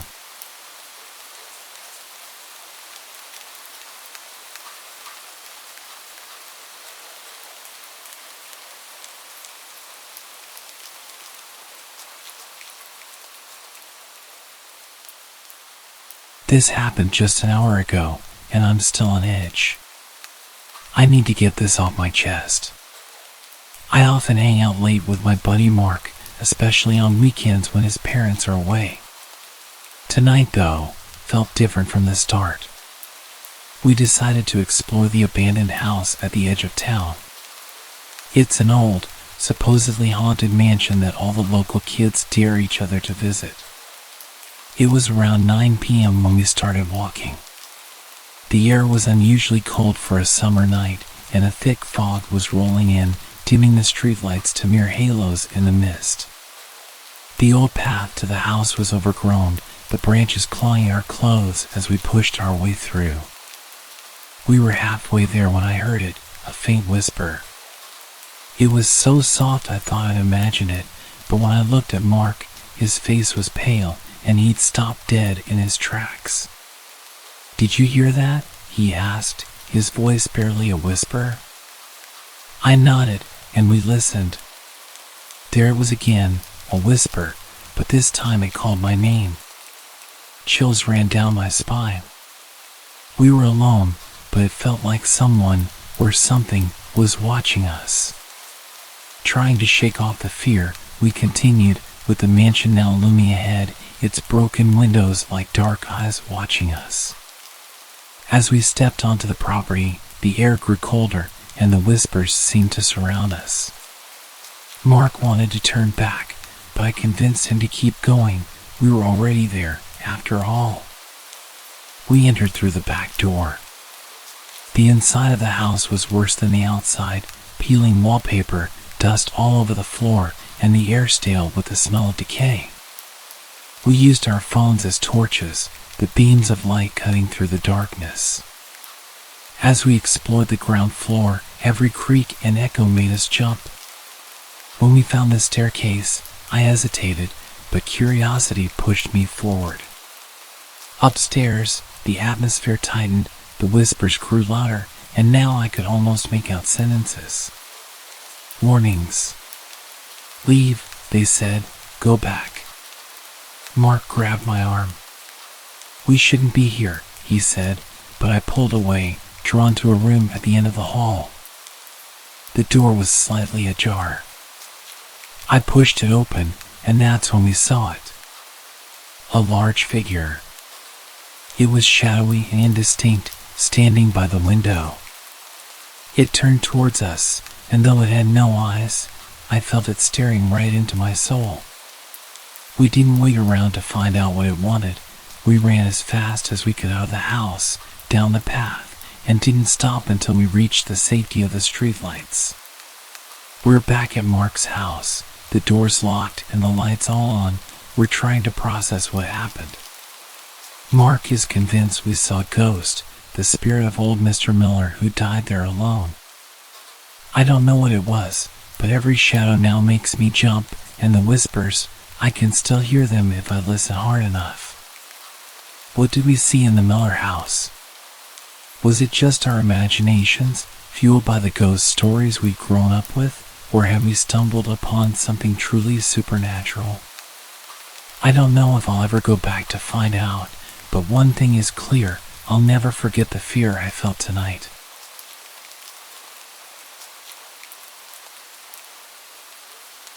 A few years ago, I was renting a house in Northern California. The neighborhood was just outside the suburbs. It seemed like the perfect balance of having space and having nice neighbors close enough not to feel isolated. The area had no street lights, so it was very dark at night, especially if there were clouds blocking the moonlight. It didn't bother me though. It made my little house feel even more quaint on dark nights. I got home from work one day in midwinter. It was a cloudy night, so pulling up to my house, I saw only what my headlights and front porch light illuminated. When I got out of my car, I caught a whiff of cigarette smoke. That was odd, as I had never smelled that before around that house. I didn't see anyone nearby, so I ignored it and went inside. I had just got off a shift with a few hours of overtime, so I felt pretty tired. Even though it wasn't even 7 yet, I decided to take a shower and call it a night. I woke up sometime later, sure that I had heard a noise inside my house. I wasn't worried right away because my friend would sometimes stop by to use my shower after work on his way to his night classes. I even gave him a spare key so he could stop by even if I wasn't home. He would always text me to let me know beforehand though, and I hadn't heard my phone go off. I reached over to my bedside table and picked up my cell phone to see if my friend had sent me a text. The bright light from my phone's screen blinded me. These were the days before phones had a light sensor that would dim the screen in the dark, and this particular phone was so bright, I could use it as a flashlight. Through squinted eyes, I could make out that it was 9-something, but I couldn't tell if I had an unread text or not. I set my phone aside and called out my friend's name. There were a couple of seconds of silence before I heard loud footsteps as someone started running through the bottom floor of my house. I leapt out of bed and ran to the closet. They were already up the stairs by the time I had opened the door and stepped inside. That house had 3 rooms upstairs, 2 bedrooms on either side of the hallway, the one I was in and a spare, and a bathroom at the end. The bedroom doors were both closed, but the bathroom door was cracked open. I heard whoever was in my house thunder down the hallway past my door and into the bathroom. Thank God he did. That gave me enough time to open the attic access in the ceiling of my closet and hoist myself up. I had just started to lift myself up when the person ran back out of the bathroom. My feet were barely inside of the attic when my bedroom door burst open. I heard footsteps run into my room and stop. When they didn't see me in that room, they ran back to the hallway and into the other room, which just had boxes stacked in a corner, some weights, and a table where I painted my miniature models. I guess they decided that if someone were hiding, it would be in the bedroom, because they charged back into my room and turned on the light. A moment later, the closet door was ripped open. I was crouched in my attic just a foot or so away from the access, so I could try to stop them if they started to climb up. From my vantage point, all I could see was from about their knee down. They were wearing dirty blue jeans with frayed cuffs and work boots. After a few seconds of looking in the closet, they stepped away and I heard a loud crash come from my room, followed by a scream of frustration and anger. That scream was the most unnerving part of the incident for me. It reminded me far too much of my stepfather, who would scream in a similar way when he lost his temper. He would eventually be placed in a mental hospital for several mental disorders that resulted in erratic and violent tendencies. The man in my house ran back down the stairs. I heard crashes and clatters as things were thrown around and furniture was knocked over. I stayed crouched in the attic. I had left my cell phone when I ran for the closet, and I wasn't certain I could climb down without him hearing. After some time, the noises stopped. I started counting slowly. When I reached 1,000, I decided it was safe enough to climb down and call the police. The first thing I noticed when I exited the closet was the intruder had flipped my bed over. I assumed in an attempt to find me. That was the loud noise I had heard after he stepped away from the closet. I couldn't find my cell phone, so I went to the landline by the bed and called the police. I waited in my room until I heard them call out from downstairs. The first floor was a mess, but I had expected that. Chairs had been knocked over, the sofa had been flipped.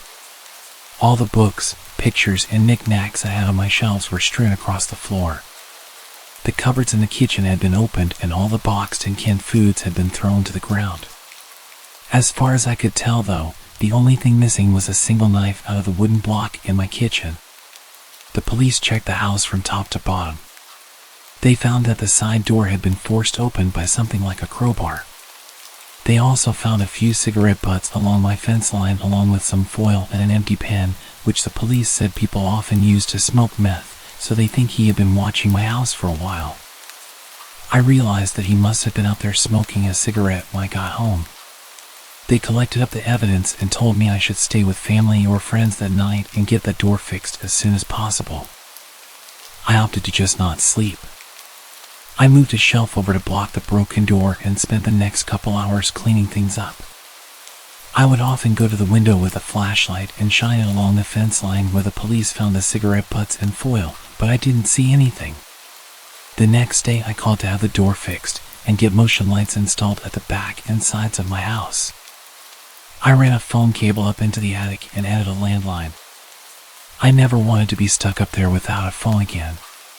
Nothing else happened at that house, though. I lived there another 3 years without incident. One more precaution I took was practicing getting out of my bed, going to my closet and climbing into the attic as quickly and quietly as possible. I even practiced doing that at my new place, except now I go to a crawl space at the back of the closet instead of the attic. I try not to think about what would have happened if I had been a bit slower getting to the attic, or if he hadn't gone into the bathroom at the end of the hall first.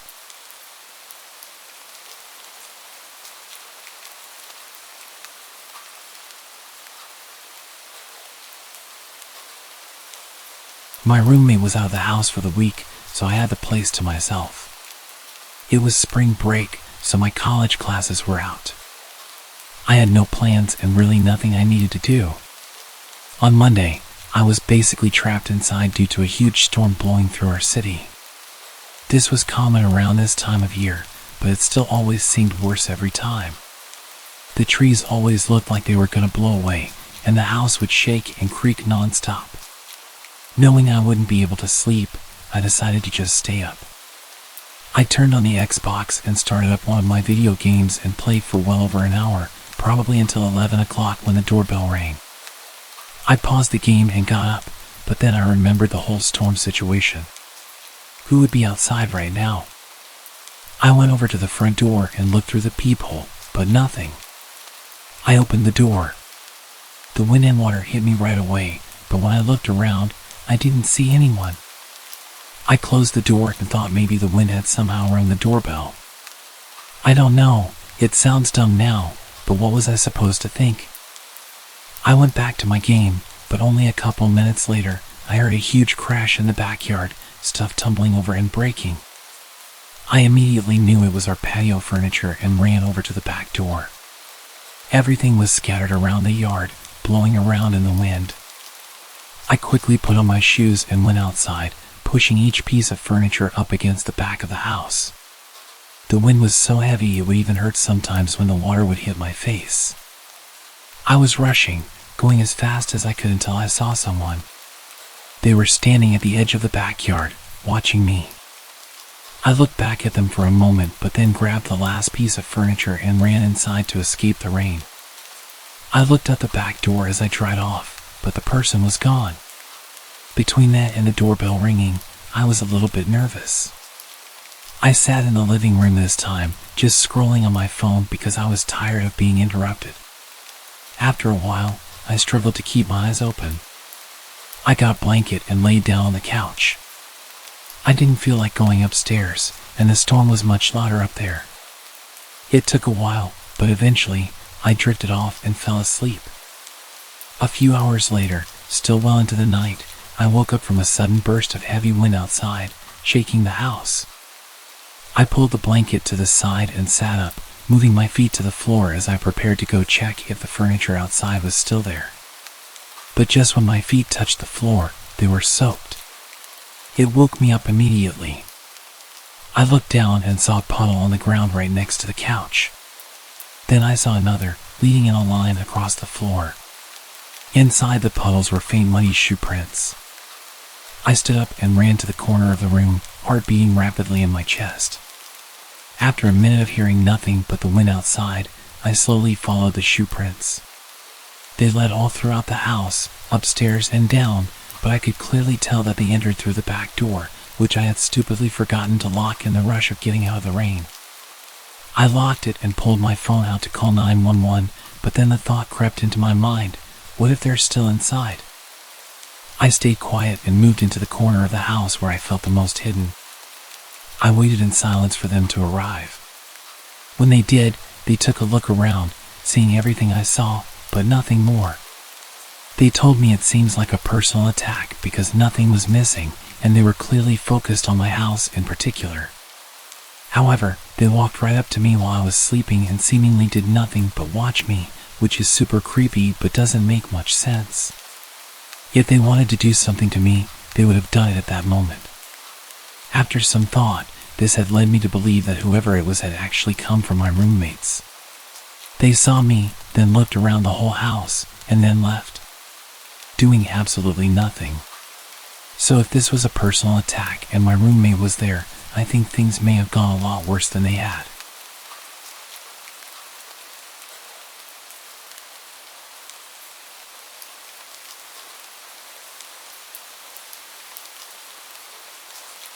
I lived with my older brother for about 4 years after I finished school.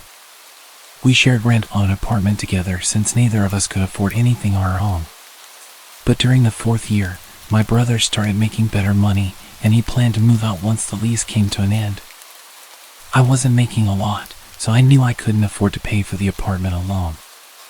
I looked around online for a roommate for a few months, but decided to move out as well and find a cheaper place. I searched until the last month of our lease at the apartment. My brother had basically moved everything out already, and there was a lot of pressure on me to find somewhere quick. But with my extremely low budget, it was hard. Eventually, I stumbled across a listing posted by a homeowner renting out a room in their house. The man's name was Evan. I sent him a text to let him know I was interested, then kept searching. He responded within a few minutes. We scheduled a time to call later in the day, and when we did, he explained all the details. He said he lived alone in the house and was renting out his spare bedroom, but I'd be able to use all the other rooms in the house. It sounded great to me, so I agreed to it. A couple of weeks later, I packed everything in a U-Haul and drove down to the house.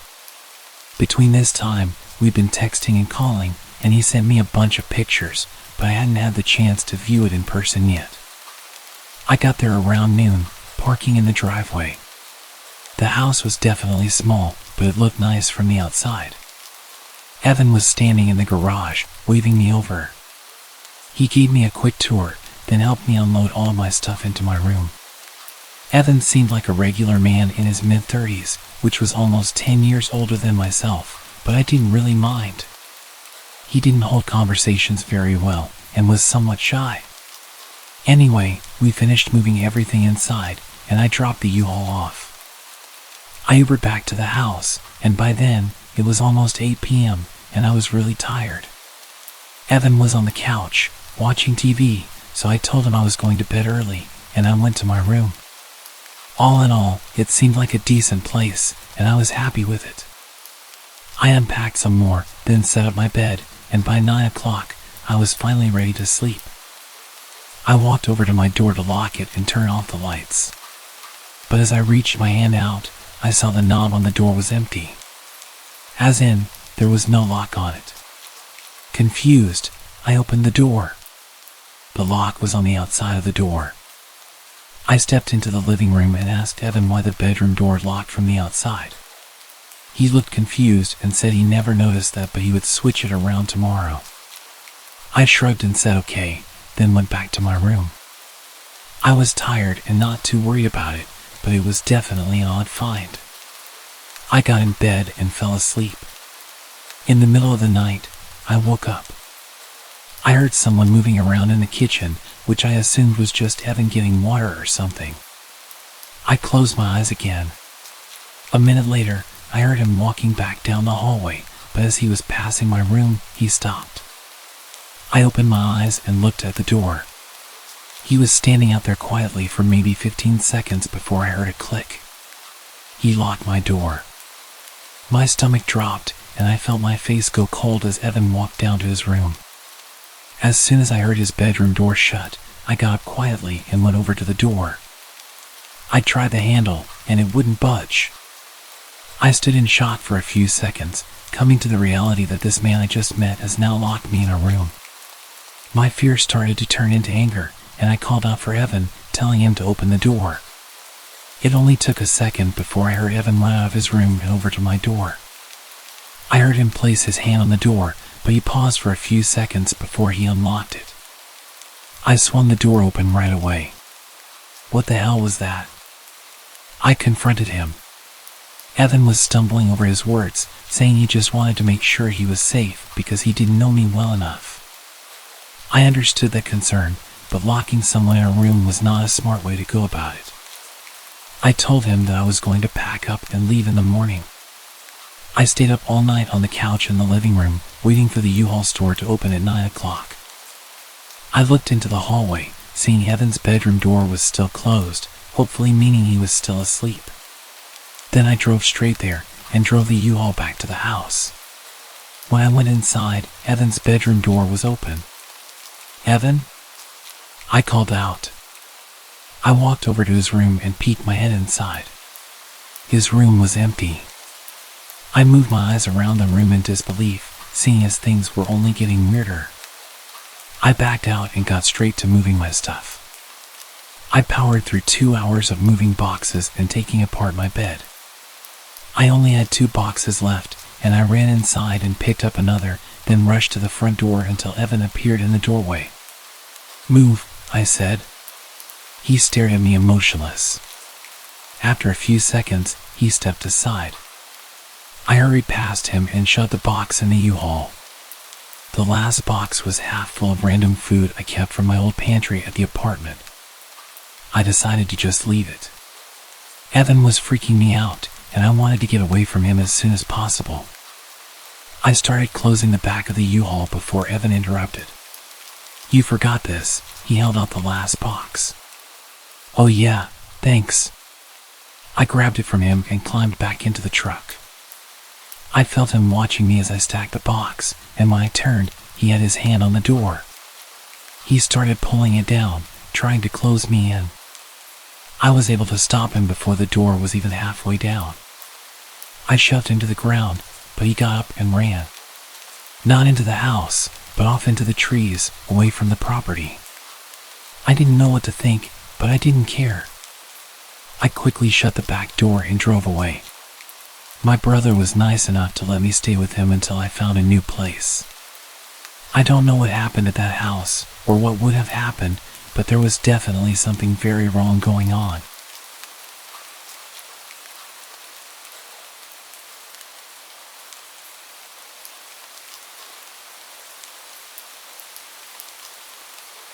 This all happened roughly around 4 years ago, but the experience has haunted me almost every single day since it happened.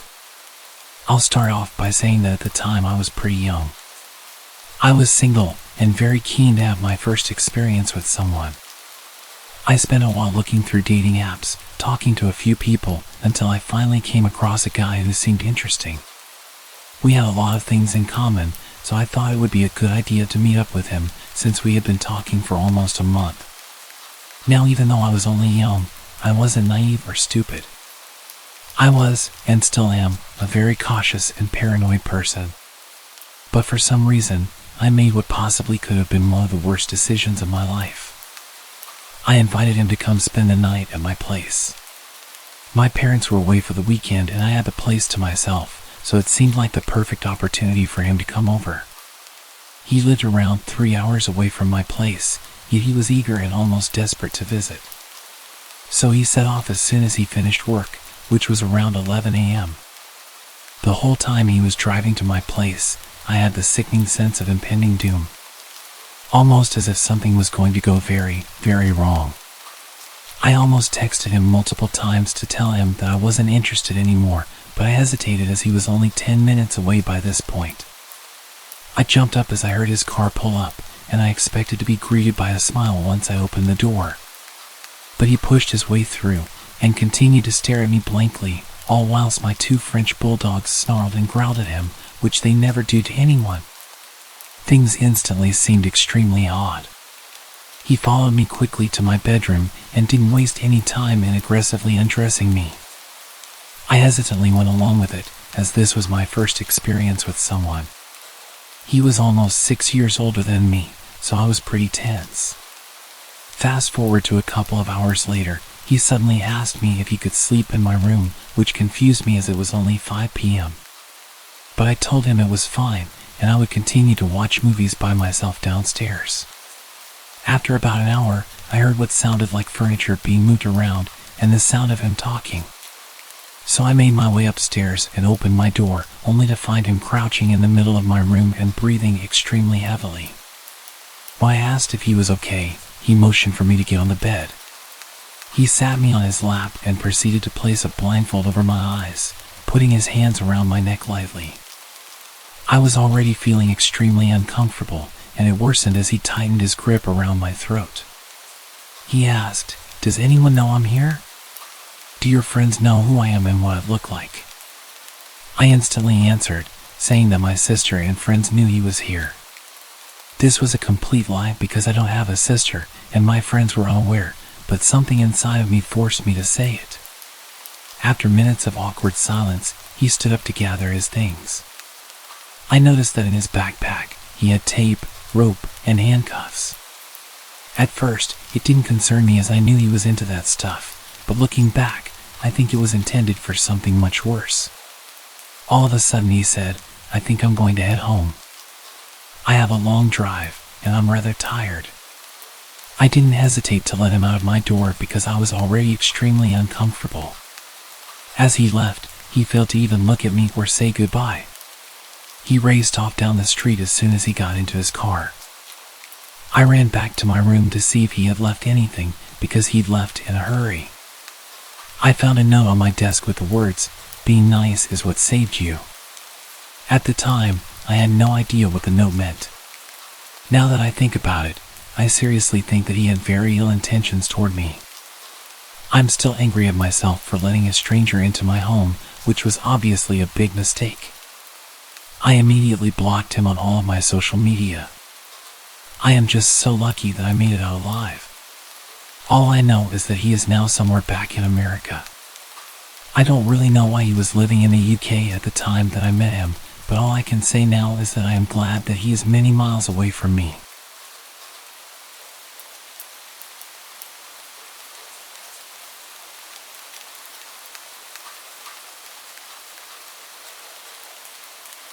About 10 years ago, I lived on my own and didn't have much company. I was quite depressed at the time after losing my girlfriend to a drunk driver. I was enjoying a beer and watching the sunset on the back porch when I saw a large, scruffy man emerging from the tree line. My heart skipped a beat as he stumbled towards my house in a menacing way. Living alone, I often use my backyard for target practice. And at that moment, I was immensely grateful for it. Instinctively, I rushed to bolt all the doors while frantically dialing the police. What I didn't know was that this intruder had broken in the day before through a basement window and had spent the night squatting there.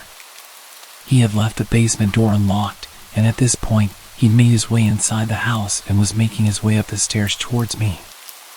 I gripped my rifle, aiming at the approaching man as he descended the hallway. I shouted at him, ordering him to stop and get on the ground, but he just kept walking towards me. I fired the first round, loaded with rock salt, but he showed no reaction. I quickly followed with a rubber bullet to the chest. Yet the drugged-up guy, who was clearly out of his mind, continued advancing. This guy was huge, at least twice my size, and I realized that whatever drugs he had in his body were going to push him through any pain that a rubber bullet would inflict. He was backing me into a corner. I desperately begged him to stop and warned him what would happen, but he just moaned at me like a zombie and shouted, "Shoot! Do it!" Then he lunged towards me. I took my third shot. I can't recall whether it was buckshot or a slug, but it left a gaping hole in his chest. It barely even slowed him down. He kept coming, and in a frenzied struggle, he wrestled me to the ground. He was moaning and coughing up blood. Suddenly, he grabbed my face with both of his massive hands and started squeezing my head. It was utterly terrifying. I could feel him trying to burst my skull open like a balloon.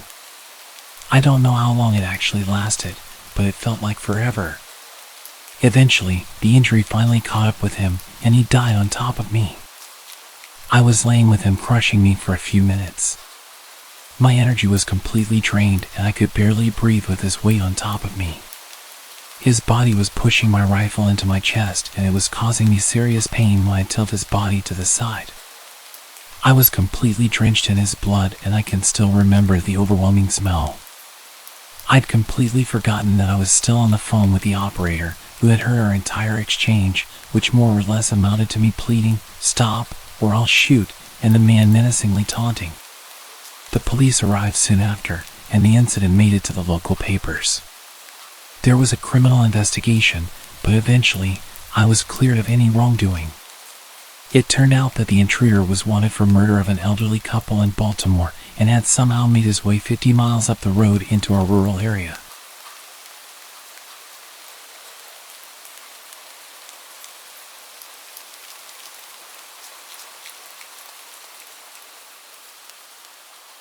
I've worked a few random jobs in my life. My first one was a summer job at 16 during summer break at a dairy farm. I absolutely hated it there, and it made it harder for me to find the motivation to even try finding work again when the time came. I don't really remember how I was first referred to the job, but the following summer, I ended up working as an office assistant for a self-employed photographer. My parents knew her because she used to be a member of their church, and my sister attended her 4-H program when she had it. By that time, her health had begun to take a hit, as she claimed it was a mixture of things from chronic Lyme to fibromyalgia.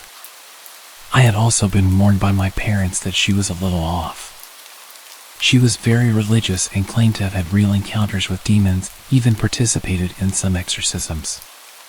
I'm an atheist and a skeptic, so I never took her stories seriously. Aside from the weird things she would tell me, she was mostly harmless, and working for her was not very hard. The job basically required me to do a lot of data entry, as well as help prep her photos with some minor editing. She would also make me add her company watermark before uploading them. They'd end up on a site where her customers could browse them and then pick which ones they wanted to order. She primarily photographed horse events, dressage, stadium and cross-country jumping, etc. And for the first several months my job was in her living room, which was basically my office space at the time. Eventually, I was talked into tagging along at shows where she trained me as a photographer, and soon I was shooting at the events along with her. It was boring work, I won't lie. I'm not a horse person. But things didn't get weird until a year later when I learned the hard way it was not her that I needed to worry about. She had 2 sons. One who was out of state, the other who was in the Navy. The latter of the two, a guy called Nathan, I had only heard small things about. He was somewhere on the autism spectrum, but she was never clear on what exactly his diagnosis was.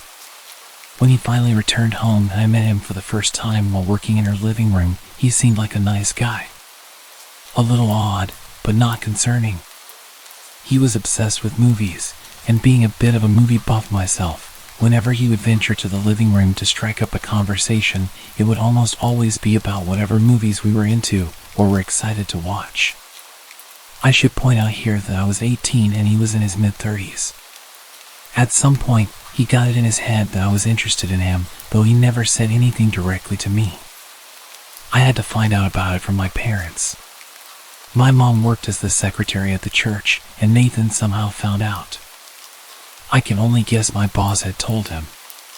One afternoon, Nathan showed up at my mom's desk and started gushing about his feelings.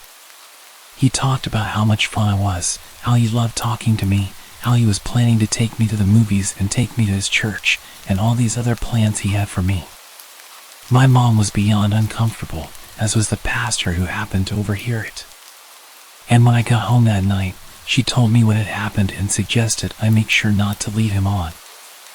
I was completely baffled because I hadn't done anything. We'd never even discussed the possibility of doing anything together. I got even more uncomfortable around him over the next few weeks. I made an effort to acknowledge him less when he was around and keep the conversation short while stressing I had to do work. Eventually, he got his own place and moved out of his parents' house, so I figured the problem had solved itself. A couple years later, I had moved out, my boss's company had closed, and I was working somewhere else. I was friends with both my boss and Nathan on Facebook, and around that time I was finally coming out as an atheist, something I couldn't do while I was still living at home. One night, my old boss messaged me, asking about a ring I had on my finger. It was a black ring with a white solid star in the middle of a black circle. Already knowing where she was going with this, I told her it was just a ring. She started accusing me of wearing a pentagram because she didn't know what a pentacle was and that I was promoting Satan. I tried several times to explain to her that not only was it not that symbol, but that also paganism has nothing to do with the devil anyways, but she refused to listen, so I just ignored her. It was typical behavior of her and not worth the argument.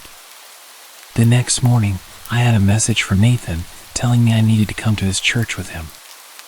I told him no, and the messages I received back gradually grew angrier and angrier. He went from asking to demanding I go with him. He told me I was lost and that I would not find the answers I needed by living the life I was. Eventually, he outright said he thought the fact that I was wearing a pentagram was disgusting and that I was opening myself up for possession. Knowing there would be even less of a point in arguing with him than there was with his mother, I went ahead and blocked both of them, deciding I was done with it all. Then he started showing up at my workplace. He would always search through the store until he found me, and then once he did, he would corner me and not stop talking to me no matter how many times I tried to dodge him or tell him I needed to get back to work. Eventually, the managers caught on and started intercepting him whenever he showed up. I wasn't making enough to pay the rent with that job, so I had to take up a second one. Within a week of working my second job, which was in a different town, he started showing up there.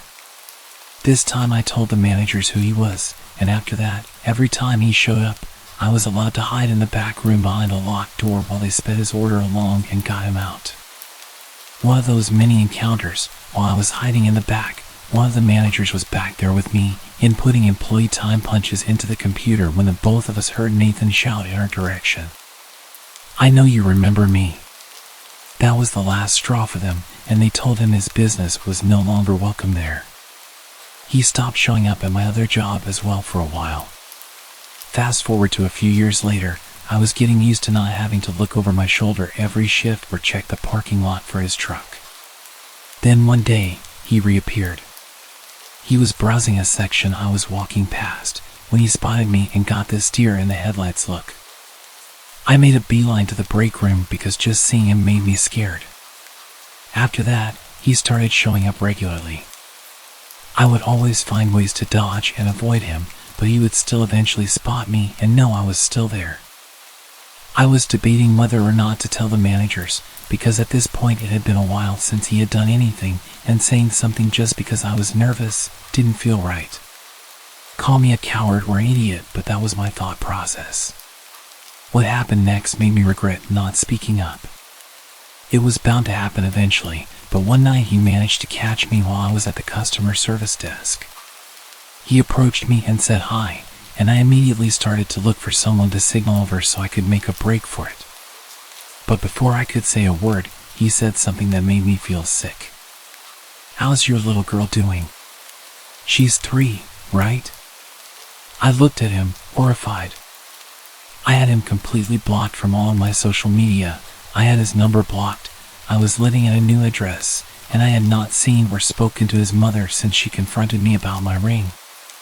I had not told either of them I was a parent now, or that I was married, and I was not friends with anyone who knew them. "How's your husband doing?" "He's good." "He's a good man," I said, trying to reinforce the idea that I was not available to him and that I had no desire to have anything to do with him. "Really?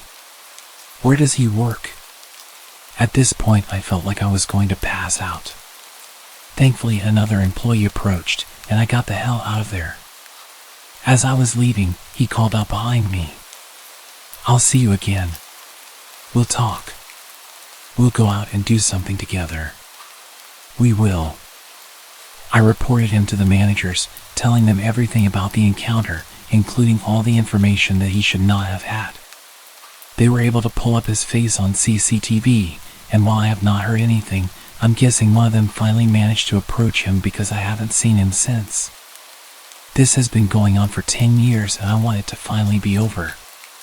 If he shows up again, I'm going to the police, but I'm seriously hoping it never comes to that.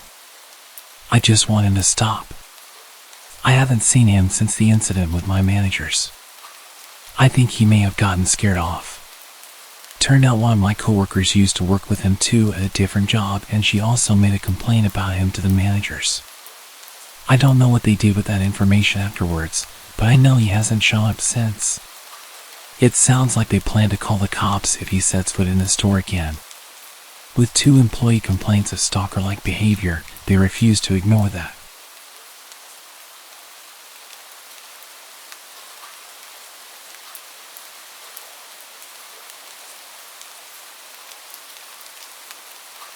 In 2002, I was 14 years old, starting freshman year. I was an awkward, nerdy girl that didn't know how to handle attention from boys, so you could say I made things worse for my situation. I had a knack for making friends with the weird people no one liked, but I tried to be friendly with everyone I met, so it wasn't a big deal to me. Unfortunately, that was also my downfall. Clubs were a big deal, and they actually had an anime club, so of course I was all about that. First club meeting, I sat next to a couple of friends and soaked it all up. I thought I was finally with my people. Then here comes Stalker Kid. I'd use his real name, but to this day I have no clue what it is. He sat in front of me, and being that person, I said hi. I could tell he was uncomfortable and didn't know anyone, so I was just being nice. And boy, did this guy cling to me for that one word. At first, he would just find me during lunch and just stand there mumbling things to me. He had such a soft voice, high-pitched, mousy little guy, that you just felt unnerved when he spoke to you. The way he would look at you as he spoke, I could never look him in the eyes. After a while, it became more asking about my personal life and what I was into. Me being dumb and naive, I tried to be friendly in chat while feeling incredibly uncomfortable. After a while, me and my friends would move to different tables, benches, even hallways to avoid him, but he always found me. After about a year of this, my best friend finally told me that if I didn't tell him to F off, he would. I really didn't want him around anymore, so, sure, go ahead. So one day during lunch, here comes Stalker Kid with his signature greeting. Barely above a whisper. Hey Nancy. My buddy just goes, dude, she's not interested, F off. Looking hurt, he shuffled away. I was like, man, you didn't have to be so hard on him, but thanks. I didn't see him much around school after that except for club days where he would just sit across the room and stare at me while my best friend glared at him. Cut to me being 16 and now driving to school. Minus the awkward club days, I didn't really notice anything from him. That is until an old gray beat-up car started parking next to me, extremely close. One day after school, he was waiting for me in that car. He started asking me how I've been, talking about prom and all that stuff. I was trying to rack my brain on how he knew that was my car, unless he had been watching me before and after school. I started getting there later and leaving later to avoid him, because he was like clockwork. Finally, a boy I used to be friends with in elementary school was walking out with me and made a comment about how that guy is always next to my car and asked if he was my boyfriend. I immediately said no, and he's always following me around, and I hated it. It was really starting to freak me out. Bless this guy, because he walked right up to him and scared him off, threatening if he ever parked near me again he would kick his ass. I figured maybe that was enough to keep him away. So again, there was a small space where I would hear nothing of him except for my friends who had classes with him telling me how creepy he was. One friend had art class with him and said he would draw naked women constantly in his books. Junior year is wrapping up, and I started giving my best friend Jack lifts to school. He was on my way, so I figured why not. At some point, Jack started noticing that little gray car was always heading the same way after school and made a joke about Stalker Kid living next to him. Small world, right? I could only be so lucky. One day, as per usual, little gray car was following us, so we took a detour. Sure enough, he was with us every step of the way, and it was no longer a joke. We both started freaking out. I pushed the gas pedal as hard as my foot could push it and got the hell out of sight. A few other things happened. In order to get into prom, he had to ask someone from my year. So he asked some random girl from my softball team and then dumped her as soon as he got in. He then followed me all night. This includes to the after prom, where I had to avoid him the whole time. Our high school had a TV channel for kids to run, and during prom they would record the whole night. It took one of my friends to point it out, but throughout the whole video, it showed him behind me and following and staring at me all night. I didn't even realize. And the one that still creeps me out to this day is graduation for his class. I was scanning the crowd to see my friends who were graduating when I saw a hand wave as I passed by. I looked back, and of course it was Stalker Kid waving at me. How he picked me out of a crowd of thousands I will never know. 2006 senior year was great, no signs of creepy Stalker Kid, to the point where I kind of forget about him. I graduate, I choose a college in town, get a job at a local retail store and move on. Life was beginning to be normal. I work the gaming department, so you get the weird guys once in a while. One that I saw a lot was this little Mexican guy with glasses who never purchased anything but would just walk around from time to time. Then, Stalker Kid comes strolling in the doors and walks into gaming and just talks. I ask how he knew I worked here. He says his friend saw me and knew we were friends. I tried to radio for help for someone to come and get him out. Finally, a big guy from computers walks by and asks for my help in the back. Once he pulls me to safety, I tell him everything. From that point, security is aware and is told to watch for this guy. Of course, he wasn't doing anything physical, so all they could do for me is watch out for him. So every time he came in, they would tell me and I would dip back to the warehouse. I started seeing his friend, who he called Ninja, constantly, and all he ever did was walked around on his phone. I began to suspect he was texting Stalker Kid to tell him I was at work, because sure enough, 10 minutes later, he would come in. So I tested this theory and started walking randomly around the store. At one point, a friend who worked register asked why I would do this, so I had her take a walk with me on her break. I told her this ninja guy would follow us everywhere, even just going down a random aisle. Sure enough, he did, and she began freaking out. A few minutes later, I told her my stalker would walk through those doors. So I'm making my way to the warehouse, and out steps Ninja Guy from an aisle, and he shouts, "She's right here." I just stared at him, like, what the hell do you think you're doing? Stalker Kid walks up behind me and asks why I'm always running away from him, and says that he lost my number, and asks if I can give it to him again. I say sure, knowing damn well that I never gave it to him. I go to the warehouse to get a pen and paper. I wrote down, "This is where I work, don't ever come here again," and handed it to him. I told him and his friend to leave and called for security, who walked him out. Security tells me later that he also cried while they took him out. Later that day, as I'm leaving work, security offers to walk me to my car. I say sure. Stalker Kid is out by my car waiting for me, so this is where security says he's not having it, and calls the police, which we are conveniently next to their headquarters. He books it when he sees the car. Few years go by, nothing comes up. I buy a fancy new car and don't see him much. I'm thinking that did the trick, and I'm finally free. 2012, my buddies and I are leaving work, ready to hit the night at the bar, per usual. We are all walking out the door, where we all have to stand and wait to hear the alarm sound to verify it's armed. As we are walking out, I hear it. That awful sound.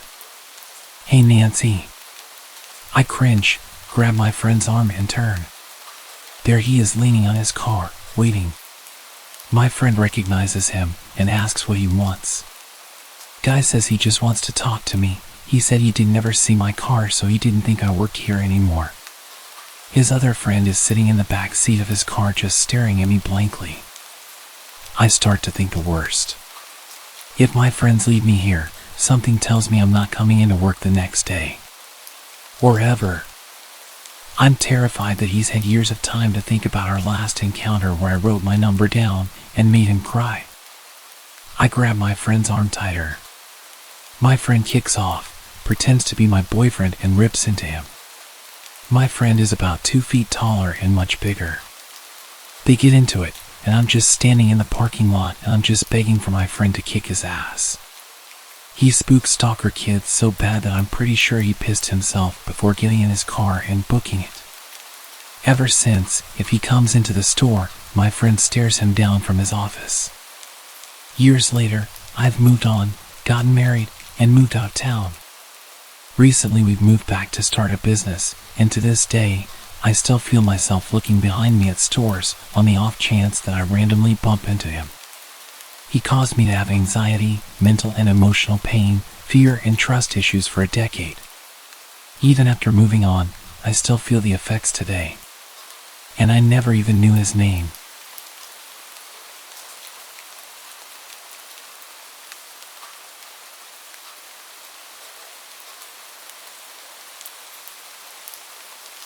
I'll begin by giving a little background.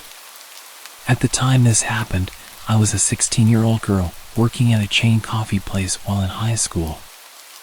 I am 19 now, and in college, 7 hours away from this place. This happened at a time in my life in which I was super shy and had a tough time standing up for myself. In retrospect, I could have handled it a lot better. I used to work closing shifts with my best friend after school. It'd be from like 3 to 10 p.m. We worked at a relatively dead store, so we spent most of our time playing music and talking. We did our duties like taking the trash out and restocking, etc., although both of us always dreaded taking the trash out, as we had to go out back. The dumpsters were behind the store, in a dimly lit area, next to a sketchy liquor store. One night a man came in pretty late. It wasn't unusual to have customers come near closing. It was just uncommon to see anyone we didn't already know. Our store was mostly just regulars. He was lanky and probably around 30. I mostly just remember his eyes. They were piercing, the type that never break a stare. I remember initially thinking he was attractive. Yikes. The way he spoke was short and concise, just ordering a small hot latte. I made his order and that was it. I told my friend about how I thought he was attractive, and we then started referring to him as the small hot latte guy. We always call people by their drink orders. He came a bunch of times after that. Each time staying a little longer and longer, talking a little more and more.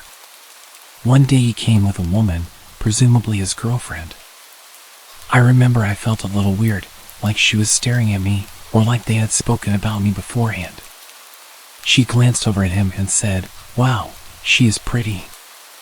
I didn't think much of it, said thank you, served them, and I thought that would be the end of it. He then began showing up and talking to me a lot without her. He started off as being friendly. I honestly don't even know what we talk about. Then he got kind of flirty. Initially I was just flattered, but being underage and immature, I didn't even think about the fact that it was kind of alarming.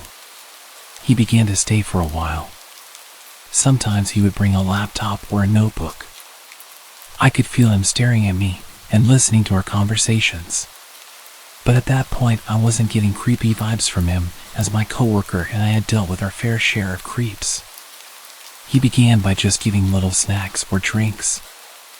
I would accept, but would never eat or drink them. It wasn't that I necessarily thought he had ill intentions, I just had a hard time accepting gifts.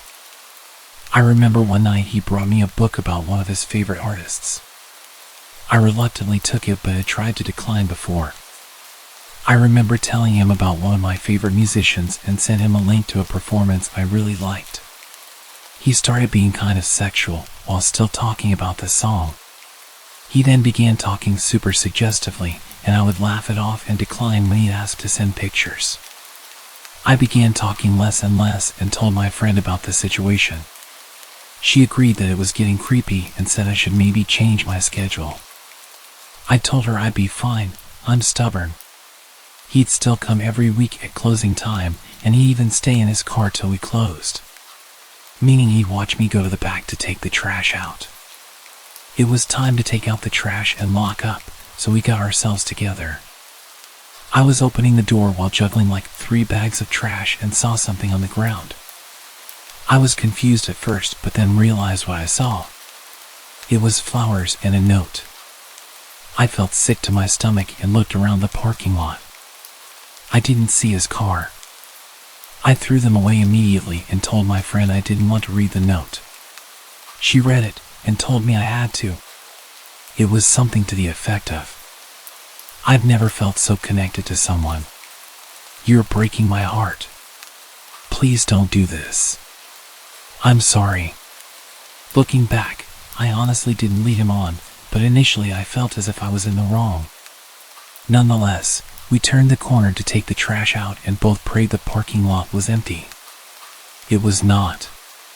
Let's just say the trash was not going to get taken out that night. I continued working there and still worked there on my breaks from college. I had different hours after that. Nothing happened for some time until one day he appeared again, just before I was supposed to leave for college. It was around 3 p.m. It was busy. He came in, stared at me, and then he left. That was the last time I saw him. Looking back, I was so naive and could have handled the situation so much better. I am forever thankful to my friend. She really supported me that whole time.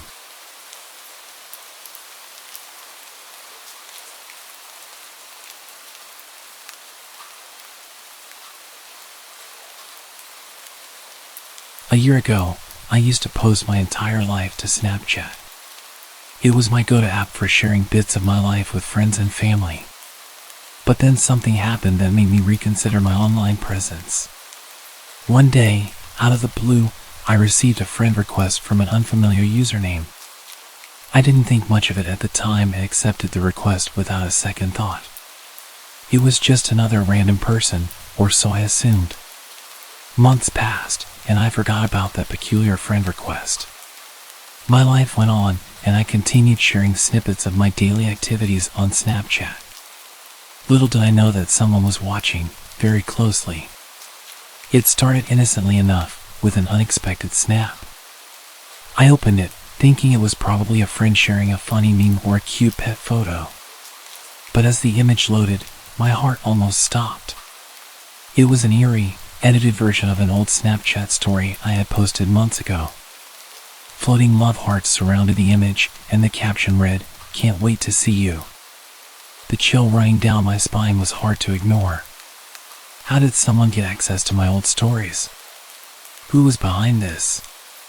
Days turned into weeks, and more edited snaps kept arriving. Each one featured pictures taken from my past stories. The captions became increasingly unsettling, referring to my personal life. "How was your McDonald's on Friday?" And another said, "I loved that movie you watched last night." The sense of being watched was inescapable. I felt exposed and vulnerable, as though a stranger had invaded my privacy. It wasn't long before I decided to check Snap Maps, the feature that lets you see the real-time locations of your friends. My heart raced as I zoomed in on the map. There it was, a bit too close for comfort, the location of this creep. He was nearby, and the thought sent shivers down my spine. I couldn't shake the feeling that this was no ordinary prank or trolling. It felt personal, like someone was playing mind games with me. Fear gripped me as I realized the mysterious friend was getting closer to my location. I knew I had to act fast. I began taking screenshots of the disturbing snaps for evidence. Then, I contacted the local authorities and reported the unsettling situation. The investigation that followed uncovered the identity of the creep. To my shock, it turned out to be someone I met at a party months ago. I'd been warned about how creepy and weird he was. He would just invite himself to parties and nobody wanted to be rude and kick him out, so we just tolerated him. To be fair, I had no issue with him and spoke with him a little bit throughout the night, but didn't see much of him. I guess being nice to the social outcast when everyone else kept him at arm's length was enough for him to become obsessed with me. They didn't end up charging him with anything, but they told him to leave me alone and explained to me that I could get a restraining order, but I didn't see the point.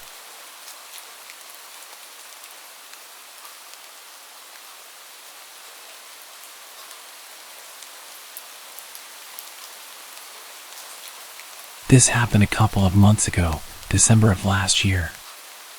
I started working a new job in the mall and had to work for most of Boxing Day. I was done at 10 and transit seemed to have ended at 7. I'm a student who didn't go home for the holidays due to this job and never had to deal with holiday transit hours. I decided to call an Uber and the driver picked me up right in front of the mall. We had a casual conversation during the drive back and he learned about where I worked and how I'm living on my own for the time being since my roommates went to their hometowns. Fast forward to the next day at work, around 6 p.m. This driver walks into the store and tries to strike a conversation with me, but I told him I had to get back to work. He also asked if we could hang out later, to which I said no, and he left. At the end of that shift, I walked out of the store, planning to take transit. As soon as I stepped out of the store, the driver immediately pulled up next to me and offered to give me a free ride back home. After going back and forth with me declining and him saying it's free, I decided to walk away and caught a bus home. I was pretty overwhelmed by the fact that he showed up to my workplace and waited 3 hours until I was done with work to offer me a ride home. I've reported this to Uber and they've notified me that they suspended this driver, provided me with a full refund and gave me a link to provide to the police if I plan on filing a report. Silly of me to give away information like that to a stranger, but I hope to never meet that driver again. He was about twice my age, he knows where my home is, and my name. Lesson learned.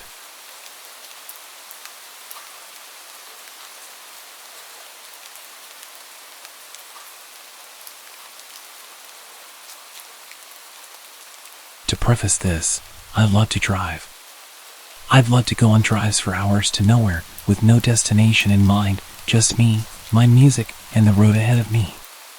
Living in Nebraska, I'd often take back roads or lonely highways cutting through the countryside to small towns and eventually cities. And I'd usually take these drives at night since there was less traffic to worry about. I've done it since I've had my license 5 years ago, and I've never once had any sort of issue, nor have I ever run into any trouble. That was, until a few nights ago. For reference, I'm a relatively small 22-year-old female, and as I've stated before, I often take these drives completely and utterly alone. They're a good way to clear my head when I'm stressed, upset, or overwhelmed, or for me to get a plan together to sort personal issues out. I've also done these long and lonely drives to get away from the toxicity of my household when I used to live with my parents as a means of coping with their alcoholism. Though now that I've moved out and I'm in a much better place mentally, I don't really have the urge to get in my car and just drive anymore. However, on the night this event took place, I was feeling pretty overwhelmed, stressed, and anxious with a cluster of personal issues I'd rather not get into. I felt restless and irritable around my boyfriend. I couldn't focus on anything else and decided I would take a drive to clear my head.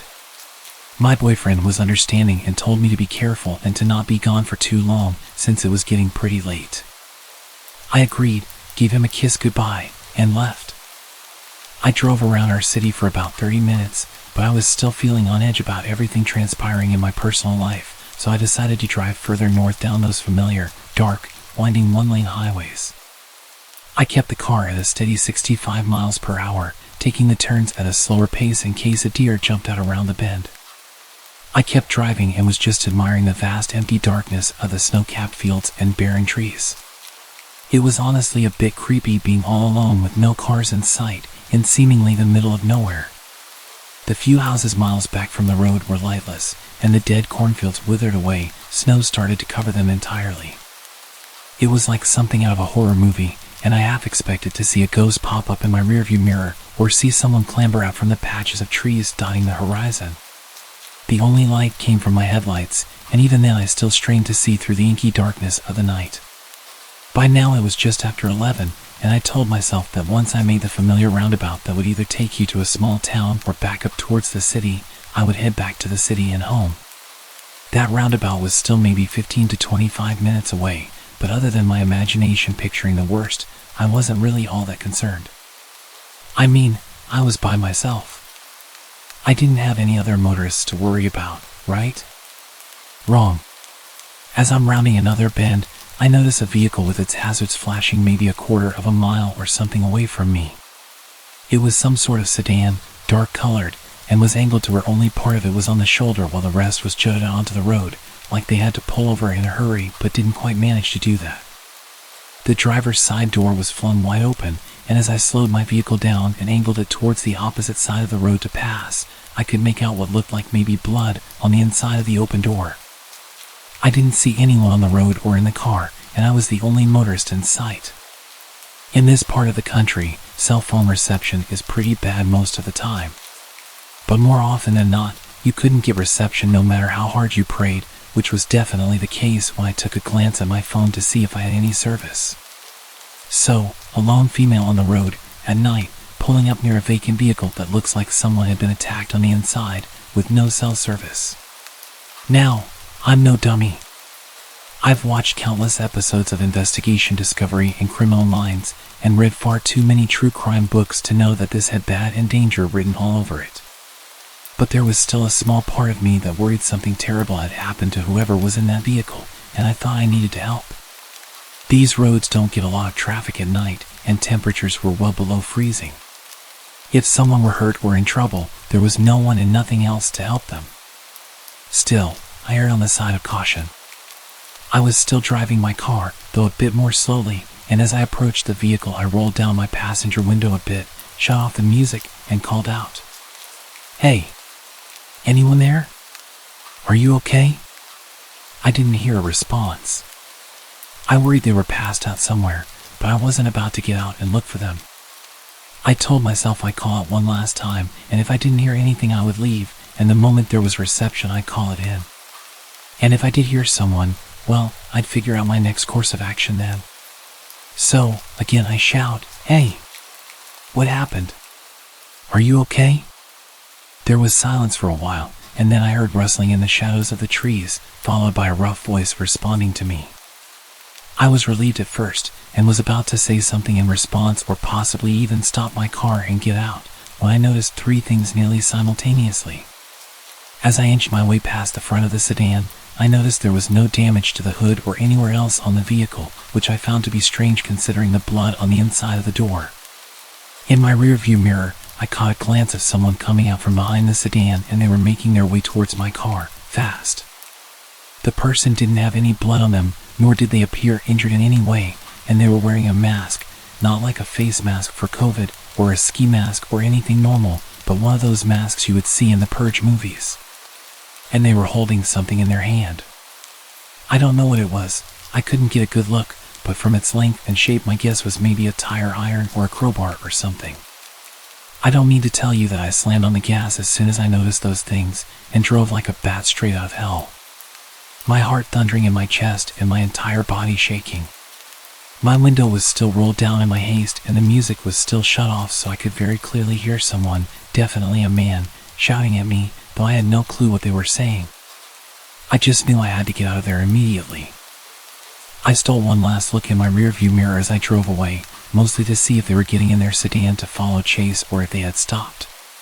The man with the weapon was still standing in the middle of the road watching me, and right before I looked away from the mirror, I saw a second man emerge from the trees that had been rustling earlier, also wearing one of those creepy masks and no trace of blood on him. I probably broke every law for speeding that night, but I wanted to get as far away from those men as possible. As soon as I made it to the roundabout, I turned towards town, parked in the Walmart parking lot that thankfully still had cars from who I assumed were workers closing up shop, and proceeded to have a full-on meltdown. When I could pull myself together, I called one of my friends, Troy, who was a police officer, to tell him what happened. He was concerned for me, and after asking if I was okay, where I was, did they follow me, etc., he told me since it was out of city limits he couldn't do much on his end.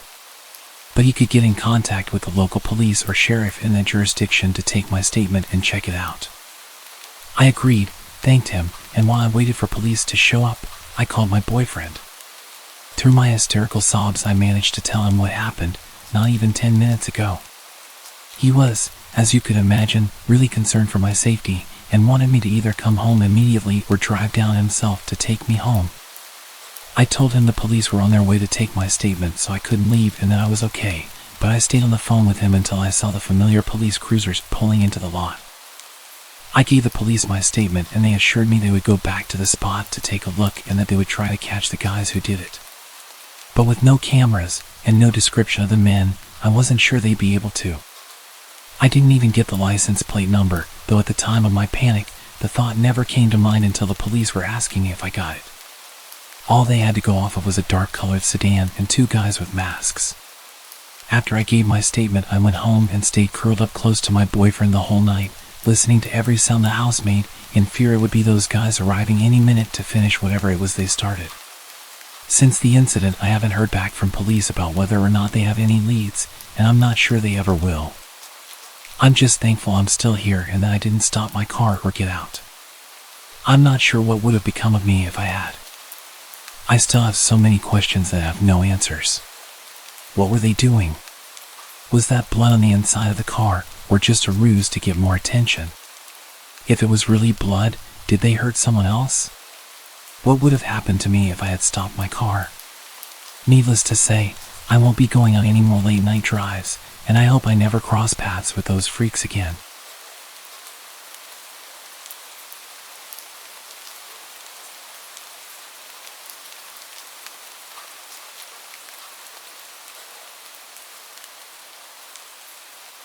It all started with a normal day at work. I worked at a small grocery store at the time, and my duties consisted of gathering shopping carts in the parking lot and bagging groceries, the usual minimum wage stuff. It was raining that morning, and of course, I was assigned to carts. About 2 hours into my shift, I saw a man rushing to get his groceries into the car. I ran over to him and started helping him with his bags. Mind if I help you get out of the rain? Yes. Thank you so much. As he was closing his trunk, he looked at me with a very surprised look on his face. He lowered his eyebrows, skinned me from head to toe, and smirked. Are you a new hire? No, I've been here for a couple of months. Oh, you are very pretty, he said in a weirdly sensual tone. Thank you. Have a good day. I shut it down. I was not interested. As I was walking back to the store to hide until he left, I could feel him watching me while I walked away. Nevertheless, I continued to work, not really thinking about it. After my lunch, I was at the register bagging groceries and I noticed that same man from earlier walk in. I pretended I didn't see him and just kept bagging. He came up to the register and got a single chocolate bar. I didn't give him a bag. He stands towering over me and says, "Are you going to bag my item?" "Oh, sorry, I didn't know you wanted a bag for one thing." I put his chocolate bar in a bag and told him to have a good day. "When are you off work, sweetheart?" "Ah, man, I'm not comfortable giving that information out." He returned with, "That's okay, you've been here what, 5 hours? You probably get off around 7, right?" He smiled, winked at me, and walked away. Disgusted, I went to my manager and told her what happened. She told me not to work the lot anymore and to ask someone to walk me to my car. So by the end of my shift, I had a male coworker walk me to my truck and we scanned the parking lot, looking for this man's car. We didn't see him, so my coworker went back inside and I started my truck. I called my mom to tell her about what happened, and once she answered, I left the parking lot. Literally, the second I turned onto the road, I saw his car pull onto the road behind me. I told my mom I thought he was going to follow me, and she just told me to drive around to try and lose him. I drove around for about 20 minutes just going in circles around my town. I hit a red light and he pulled up next to me and started yelling something to me out his open window. I, of course, pretended he wasn't there, but I could still hear what he was saying. "You would bear some good kids for me. You'd make a great slave for me, little lady." He then started being very explicit about what he was going to do to me if he caught me. I told my mom I was going to dial 911, and if I wasn't home in an hour, then call the police. While I was trying to call the cops, the man speeds ahead of my truck and starts brake checking me. Frantic, I wait for the closest intersection and turn up the block. My phone fell under my seat while I was turning, so I decided to go to the nearest open establishment and run in and hide and have someone else call for help. The closest open business I could find was a convenience store at a gas station. I pulled in, parked, and ran for my life into the store. I told the clerk what's happening and she took me to the break room and locked me in there. While processing that I might have survived this ordeal, I hear the doors of the storefront start violently rattling, and before I knew it, the clerk was locking herself in the break room with me. She was on the phone with the police and they were on their way. We were silent. Cowering in a dark room, I found myself feeling guilty for wrapping another woman into our worst fear. My thoughts were racing through what I said to him. Did I lead him on? I just told him to have a good day. Has he been following me for longer than tonight? How did he know what car I drive? Are the police going to get here in time? Are we going to die? Finally, the small room was illuminated with red and blue lights from the crack under the door. We hear a voice over the intercom telling us it's safe to come out. Whilst shaking, the clerk took out our keys and opened the door, so we walked out and gave our statements. After the police leave, I turned to my unexpected savior and profusely thanked her. We cry, hug, and she walks me to my car. The next night I went back and brought her some food and an Amazon gift card. I have been in a near-fatal car accident, 10 feet away from a mountain lion in the wild, but I can tell you, with total honesty, I thought that was the end of my line. Thank you for reading. Stay aware, be cautious, stay safe.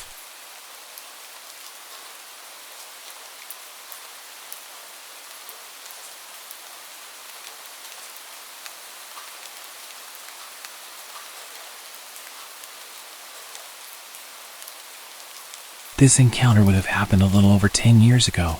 I would have been about 26 at the time. I can't remember exactly what year this was, but it was around 2012. At the time, I was frequently going out with my friends to bars and parties, and hanging out until pretty late most weekends. The friend's house that I usually hung out at was on a side street just off a main road where a lot of popular and crowded bars and restaurants were. You had to park on the street at his house, and during the weekend when it was busy, it was pretty common to have to park a number of blocks away. The street closer to the bars was pretty nice, but if you went a few blocks in the opposite direction, it got a little sketchier at night. After a night of hanging out, I had to walk back to my car pretty late, which was parked a number of blocks away towards the slightly sketchier area. This was during the winter, so I was wearing some kind of heavy sweater or pullover and beanie hat. This detail is only important as you couldn't really gather much idea about what I looked like from a distance in the dark, aside from my general height and build. There wasn't much through traffic as you got further away from the bars, and the roads were pretty dark without any street lights. As I was walking down the sidewalk, a car started slowly creeping down the street, matching my pace as it pulled up beside me and then stopped. The window of the car rolled down, and driving the car was an attractive young woman who said that I looked cold and that I should let her give me a ride to where I was going. She seemed very friendly. I indicated that I wasn't parked far away and appreciated the offer, but was going to just keep walking. She then tried really hard to convince me to get in the car with her, since it was so cold. No small talk to establish any information about me to make sure I wasn't a weirdo, just asking me to get in the car pretty aggressively. Based on what I was wearing and how dark it was, there was no way she really could have had much idea about what I actually looked like to possibly find me attractive, and even if she did, I don't know many women who would pick up a male stranger after midnight when they're alone in their car. There were about 10 bars nearby she could have gone to if she just wanted to pick up a guy. There was no reason I could think of that she would have to resort to driving around offering to pick up strangers. She continued to drive alongside me and offered me a ride again, which I declined and kept going. I picked up my pace and she eventually drove off. As soon as she was a few blocks away, I quickly got to my car and made sure there was nobody lurking around or close by. The whole scenario felt off and didn't make sense to me. I asked my friends about it later, and all of the women agreed they wouldn't offer a random guy a ride, especially at night time, in that kind of scenario, even if the guy looked like Ryan Gosling or Channing Tatum. My suspicion is that there was someone laid down in the back seat of the car out of view with a weapon waiting to rob anyone who accepted the ride. I couldn't really figure out any reason she would be offering rides like that to complete strangers in the middle of the night, as it would be very unsafe for her to just pick up random strangers. I just assumed there had to be something nefarious going on in that car, and I do wonder what would have happened if anyone just hopped in the car with her.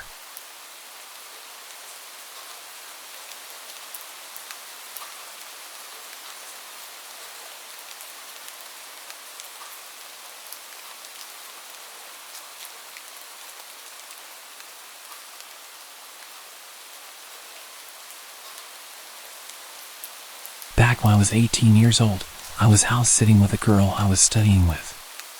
The family we were house-sitting for went to the same church as her, but I didn't really know them well myself. It was more to keep her company in a huge house.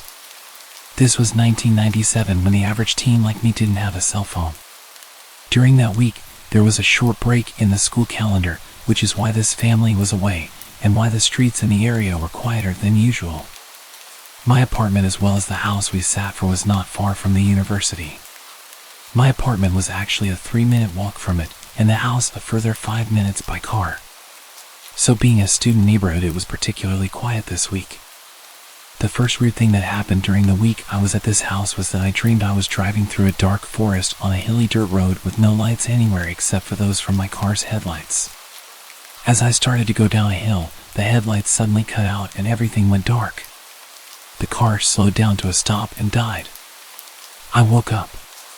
In the morning I went out to my car and it wouldn't start. It had been working perfectly the day before. I had to call a guy to come fix it. It was the starter motor. Well, that was the first creepy thing that happened that week. About a day later, it was Friday. I planned on driving back home to my parents who lived in a smaller town about 45 minutes away. I packed up my stuff at the big house and was going to head over to my apartment to collect whatever else I needed for the weekend. That trip between the house and apartment was, as I mentioned, only 5 minutes or so away. Since it was winter, it was dark by the time I left at around 7 p.m. As I was driving from the house, I noticed in my rearview mirror the headlights of the car behind me tailing me really close. Whenever I would turn, it would also turn. Back then I was cautious, but not overly so. cautious enough to notice in such a short distance that something weird was going on behind me. But then when I pulled up to a traffic light, it wasn't there anymore. Relief. Short-lived. The car was now beside me. I looked to my right, and there was a man inside. Alone. Smiling at me. Looking like a maniac. For a moment I thought, geez, I should really drive with a beanie on at night so people can't see that I'm a petite 5'2" female with long blonde hair down to my waist. I also thought, well, he's in the lane to turn right, so I'm good. I pulled off, and the headlights were behind me again. What an ass, I thought. Who drives like that? Thank goodness my turn is coming up on the left soon.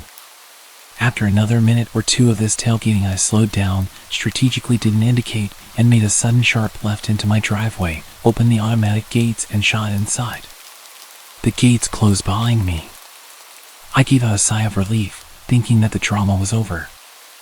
I gathered a few things from the car to take up with me and noticed on my way over to the stairwell that there was a man at the gate that had just closed behind me. He was still on the other side, and I was at the far end of the parking lot, but I could make out it was the dude from the tailgating car. He was jumping up, shaking the gate with absolute rage. Well, I was safely on this side, so I wasn't completely gripped with fear. And besides, there was a group of students making a noise nearby, arriving for a party or something. I headed to the stairs and started going from ground level to the first floor. Rounding the stairs on the first floor, I noticed someone running across the parking lot towards the staircase. In hindsight, I still can't fathom why I didn't realize what had happened. I guess it's because I subconsciously knew that there was the group being let in through the pedestrian gate. As I was rounding the staircase between the second and third floors, someone suddenly touched me.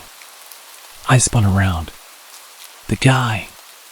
He had slipped in as part of the small crowd. He said something. I said something sassy back and told him to F off.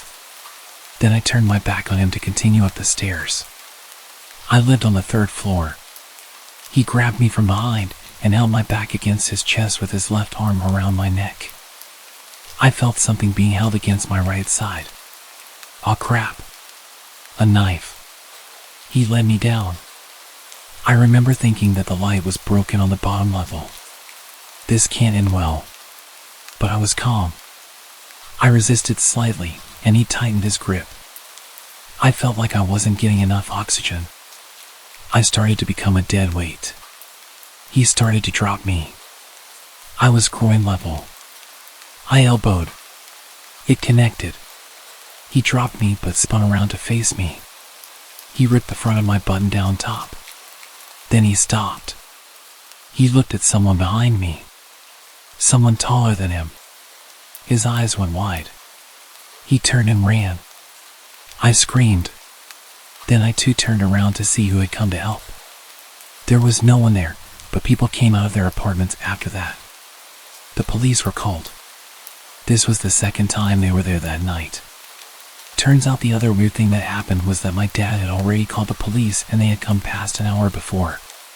My mom had had a weird feeling all evening and had hassled my dad endlessly that something bad was going to happen to me.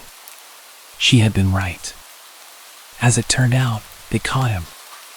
I identified him in a lineup. He was a serial offender in the area. He was accused of assaulting something like 14 women. One had thrown herself out the first floor of her apartment to get away from him and broken her leg. Weeks later, the police called me. Before his trial, his cell door had been left open. He was gone. Apparently an inside job.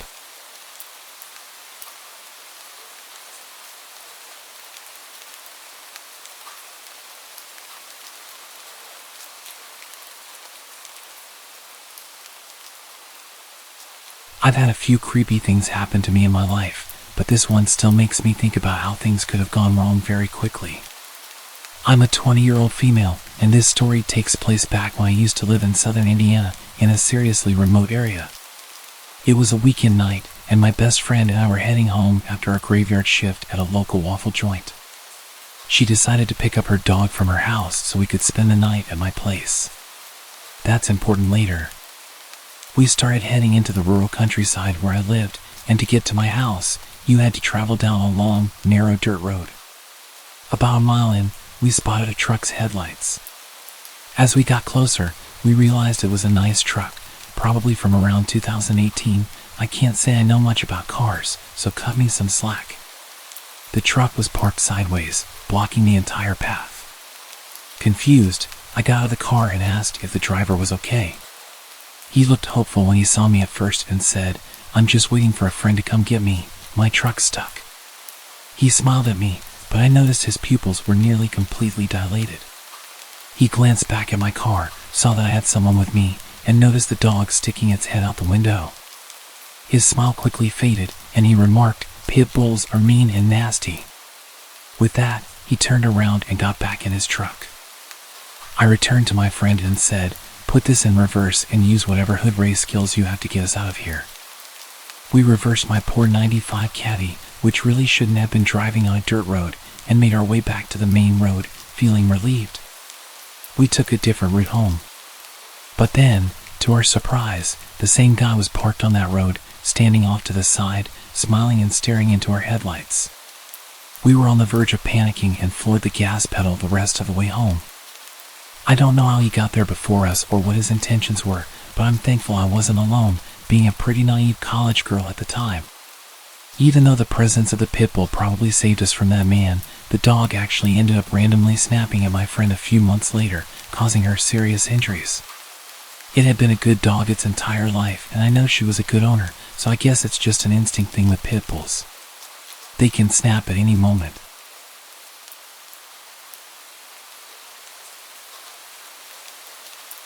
I was just 14 years old, and it seemed like an ordinary night. It was roughly around 9 p.m. I was at my younger cousin's house, and I was babysitting for the night. Both of our parents had gone out for drinks and weren't going to be back until late. We were just lounging around, sitting in the living room, watching random shows on television. So we're sitting there, and I was feeling really unsettled. Something was wrong, but I couldn't put my finger on it. I tried to ignore it and kept watching TV with my cousin, who was happily enjoying my company. The feeling wasn't going away. So I got up and walked to the back door to lock it. When I came back through the kitchen, I realized what was causing my weird feeling. In the window, there was a very decrepit and homeless-looking man, just staring into the window, looking at my young cousin. Protective mode turned on. I pretended like I didn't see the guy, and I told my little cousin that we needed to go upstairs because our parents would be home soon and they wouldn't want him to be staying up late. I went upstairs and put him to bed, knowing damn well that there was a man outside that wanted to get in. At the time, I was about 125 pounds and 5'8", and I played football for my school. If I remember correctly, I went downstairs and straight into the kitchen and grabbed one of those meat tenderizing hammers. I turned back to the window where I saw him before. He wasn't there.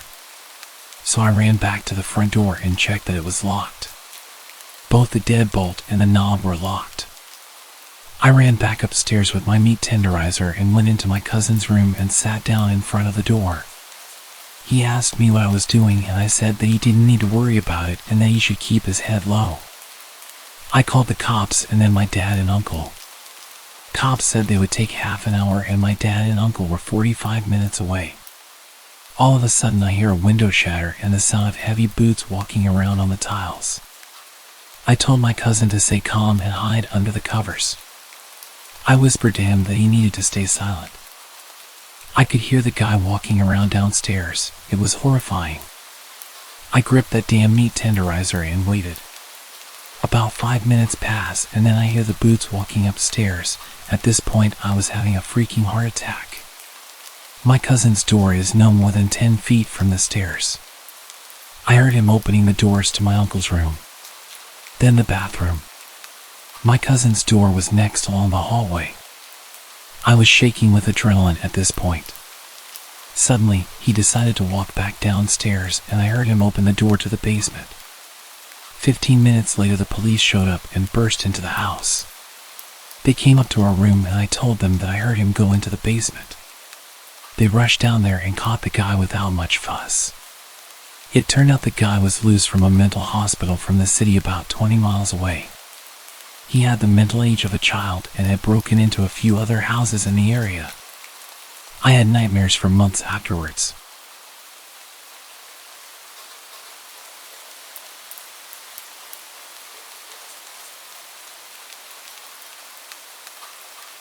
About 10 years ago, I lived on my own and didn't have much company.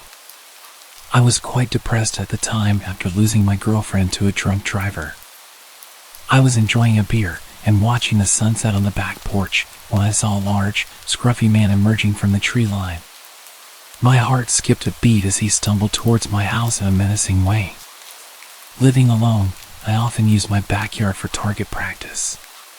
And at that moment, I was immensely grateful for it. Instinctively, I rushed to bolt all the doors while frantically dialing the police. What I didn't know was that this intruder had broken in the day before through a basement window and had spent the night squatting there. He had left the basement door unlocked, and at this point, he'd made his way inside the house and was making his way up the stairs towards me. I gripped my rifle, aiming it at the approaching man as he descended the hallway. I shouted at him, ordering him to stop and get on the ground, but he just kept walking towards me. I fired the first round, loaded with rock salt, but he showed no reaction, undeterred. I quickly followed with a rubber bullet to the chest. Yet the drugged-up guy, who was clearly out of his mind, continued advancing. This guy was huge, at least twice my size, and I realized that whatever drugs he had in his body were going to push him through any pain that a rubber bullet would inflict. He was backing me into a corner. I desperately begged him to stop and warned him what would happen, but he just moaned at me like a zombie and lunged towards me. I took my third shot. I can't recall whether it was buckshot or a slug, but it left a gaping hole in his chest. It barely even slowed him down. He kept coming, and in a frenzied struggle, he wrestled me to the ground. He was moaning and coughing up blood. Suddenly, he grabbed my face with both of his massive hands and started squeezing my head. It was utterly terrifying. I could feel him trying to burst my skull open like a balloon. I don't know how long it actually lasted, but it felt like forever. Eventually, the injury finally caught up with him, and he died on top of me. I was laying with him crushing me for a few minutes. My energy was completely drained, and I could barely breathe with his weight on top of me. His body was pushing my rifle into my chest, and it was causing me serious pain when I tilted his body to the side. I was completely drenched in his blood, and I can still remember the overwhelming smell. I'd completely forgotten that I was still on the phone with the operator, who had heard our entire exchange, which more or less amounted to me pleading, "Stop, or I'll shoot," and the man menacingly taunting. The police arrived soon after, and the incident made it to the local papers. There was a criminal investigation, but eventually, I was cleared of any wrongdoing. It turned out that the intruder was wanted for murder of an elderly couple in Baltimore and had somehow made his way 50 miles up the road into a rural area.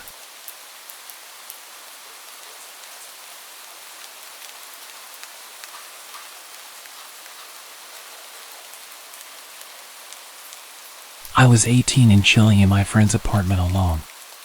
We lived in a duplex. He was on the top floor and I was on the bottom. Ironically, I was watching a horror movie when I hear something huge come through the front door and into the kitchen. I got up to see who was there. We threw huge parties all the time, so it wasn't really that odd for some random to just show up. But then I saw this dude. He was a huge country boy wearing overalls and holding a huge butcher's knife, just looking at me while standing in the kitchen. I might have said something, I don't remember. But I promptly rushed out of a side door, ran into my apartment and locked all the doors. I don't remember who I called or exactly what happened, but I know I waited until I couldn't hear anyone moving around upstairs anymore and crept back in. Big guy was passed out on the couch. Turns out he was on parole for domestic abuse charges, had gotten super sauce downtown, and made it to the apartment where he used to live. He was arrested and we never heard from him again, so I assume his parole didn't go too well. I also have another story from that apartment, possibly related. Again, I was home alone and waiting for my friend to get back so we could play some Xbox. It's like 1 a.m. and suddenly there's aggressive banging on the door. As I mentioned, it wasn't unusual to have unexpected guests, but banging like this? Not normal. I get closer to the door and this guy is screaming about money, and he kept referring to someone called Big Man. Open the door, Big Man. Big Man apparently owed him $10,000 and he was here to collect. He had something metal. I assumed it was a gun or a metal baseball bat. I could hear the clang noise when he'd smacked the door. I was pretty high at the time and didn't know what to do, so I just stood on the other side of the door for about 20 minutes whilst he shouted abuse and tried to kick the door down. Pretty dumb, but I was young and stupid. He did eventually leave, and I don't know if he came back one night during a party or what, but I never heard about him again. One final thing that happened in that apartment. It was the day after a party. My flatmate was once again out and it was just me at home. There was a knock at the door and I looked through and could see a delivery guy. I opened the door and he says he's got a delivery for me, already paid for. He's just carrying a delivery bag that seems suspiciously light. He asks where's Jason and I ask who that is. He tells me Jason ordered it and says he can only deliver to Jason because he paid for it. I didn't know anyone with that name and the guy didn't look like your typical delivery guy. I told him he must have the wrong address and this guy shoves his hand in the door and pushes it open whilst I'm trying to close it.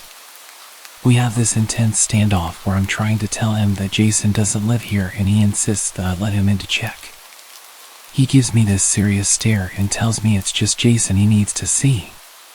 He decided to drop the delivery man act and it was clear that he and Jason had business. I was about to let him in to prove that Jason didn't live here when my flatmate came home and celebrated the fact that I'd ordered pizza. The guy dropped his bag and left. It took me a while to put all of the strange encounters together.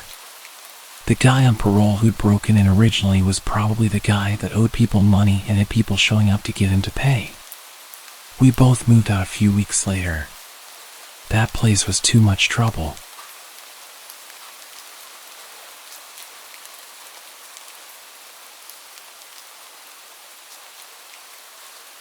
This happened about 20 years ago, and I don't think I will ever forget it.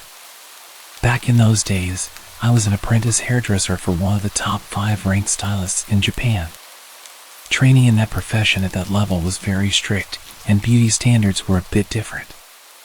You probably don't need me telling you that, but it's probably worth keeping in mind.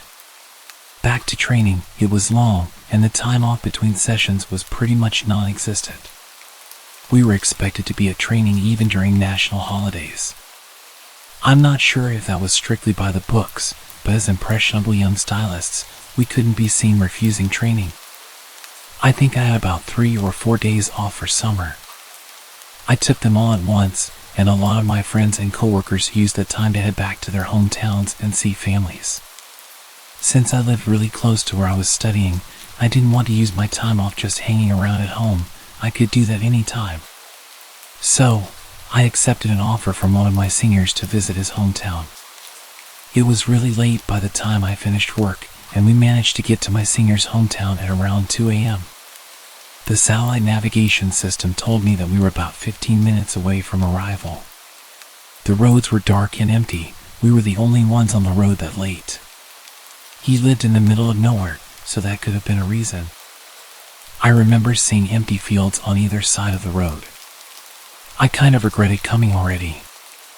I mean, what the hell were we going to do here? He should have probably mentioned that he lived in the rural countryside. I just watched the road and tried to stay awake. I should say that I was driving. I felt like driving since I didn't get to drive much. I might have changed my mind if I had known it was going to be that far to get to his family home. Then suddenly, something appeared out of the darkness in front of the car. A woman with no clothes came running down the opposite lane of the road towards us. I slammed on the brakes because I thought that I just witnessed the paranormal. She ran past us. I looked in the rearview mirror to see a woman between the ages of about 18 to 20 years old. She kept running, then she turned around and ran towards our car. I looked at my friend, and he had a look of disbelief on his face, and I guess that I didn't have that much of a different look. I think the reality of the situation was we both didn't know what to do. I said to him, "Is that a ghost?" "I don't know. Shall we just keep going?" he replied. We slowly pulled away. I was very skeptical because I thought she looked so real. I made sure I kept to a low speed, and I kept checking the mirrors. The woman got closer, and I stopped the car and said to him, "That's not a ghost. Come on, we have to stop and see if she's okay." He agreed and said he would call out to her. It was so creepy to see someone running around in the middle of nowhere, even creepier if you haven't been to that place before. She kept on running past our car, so I tried to match her speed as my friend rolled down the window and tried to speak to her. "Hey, you shouldn't be running around on the roads like that, this late at night. Maybe you should head home," he said something like that. It wasn't very well put together or that sympathetic, I remember that much. She didn't even turn to face the car, she just said, "Hey, don't worry, I'm fine." It feels so good. I could see her a little closer now and guessed her age to be around 18 or 19 years old. "Why are you like this? Have you been kidnapped? Has someone done something to you? It's really dangerous to be out here with no clothes and alone. We have to get you home," I said to her. She stopped running and looked down at the floor as if in thought, and then replied, "I ran away from home. I don't even know where home is." I noticed at that point that she was actually wearing socks and shoes, so at least her feet weren't too bad. She stood there with her hands behind her back, looking completely lost and confused. It was very odd. I couldn't leave her out here. I told my friend in a hushed voice that we had to help her, and he sighed but then nodded. We decided to take her to the nearest police station. I had a dress that belonged to one of my female colleagues at work in the back of my car. Long story short, I told the woman to throw it on, and she reluctantly agreed. Once she was dressed and in the back seat, I turned to her and said, "Right, if you can't remember where home is, I can take you to the police, and we can figure it out from there, okay?" To that, she responded with something outrageous. "I hate the police. They're always on my dad's side. Please, can you just take me to a hotel? Hotels are safer than police for sure. You can stay there with me. Hold me tonight. I'm a virgin." We were young, but even though we were young and often threw caution to the wind, we knew that we had to get her somewhere safe. It's a scary world out there. If she said that to another pair of guys like us in the next car that came along, well, I don't even want to think about it. We told her that wasn't going to happen. She didn't say anything for a while, but then she handed me a piece of paper. I don't know where she got it from, but it had a name, a number, and the address of a hospital. My friend saw the address and said, "Oh, I know that place." It was a psychiatric hospital. We called the number, and a voice that said it was the security department answered. I explained to the security guard what happened, and after we hung up, we got a call from the woman's mother. We found out where her mom lived and took her there. My friend said that he knew that side of town, but he had never been there before. The woman's mother was extremely apologetic over the phone. My friend spoke to her, and he said that he could tell that she was definitely genuine and sorry for the inconvenience. I felt sorry for her. It wasn't her fault. When we got to the house, we heard more about this situation from her mother. The woman we found out in the middle of nowhere had only just turned 18. She had been assaulted by her biological father when she was 16. A few days after he did what he did, she stabbed him in the neck with a box cutter knife. She was admitted to a mental asylum because of this attack. No one seems to know how she keeps getting out, but the mother said to us that this was the third time she'd successfully broken free. What a sensational story, I remember thinking. We drove the mother and daughter to the hospital at the mother's request. I could see how mentally tired she was by all of what had been going on. She was so polite and grateful. She really impressed me. I mean, with all that happened, she seemed to be incredibly in control of her own emotions. The girl didn't seem to say much. She seemed to like the dress we gave her. The mother apologized for not washing it before returning it, and we both agreed that no apology was necessary. Obviously, she got dressed into clothes of her own. She disappeared upstairs to change, and then she came back, and we took off. She didn't say much when we were driving. She was taking being returned to the asylum a lot better than expected. I thought that she would be going kicking and screaming. Her mother spoke with her in the back as we drove. She said, "You didn't get injured or anything when you were out, did you?" "No, I'm fine," the daughter responded. "Oh, that's great. I'm relieved," the mother told her. We left them at the hospital and told them that we couldn't stay because we were already really late getting to my friend's parents' home. My friend's parents were really worried by the time we got there. I think that we both wanted to tell them everything about the situation, but we were too tired to go through it all again. At that point, I just wanted to go to sleep. I stayed with him and his family for 3 days. It was actually a really great time and just what I needed, a break from studies in the city. It was certainly going to be a trip I would never forget. We said our goodbyes to the family, and his little sister asked us for a ride to the station. I said that it wouldn't be a problem. Just before we dropped her off at the station, she said something that scared the hell out of me. "Hey big bro, why does your friend have a box cutter stabbed in the back seat?"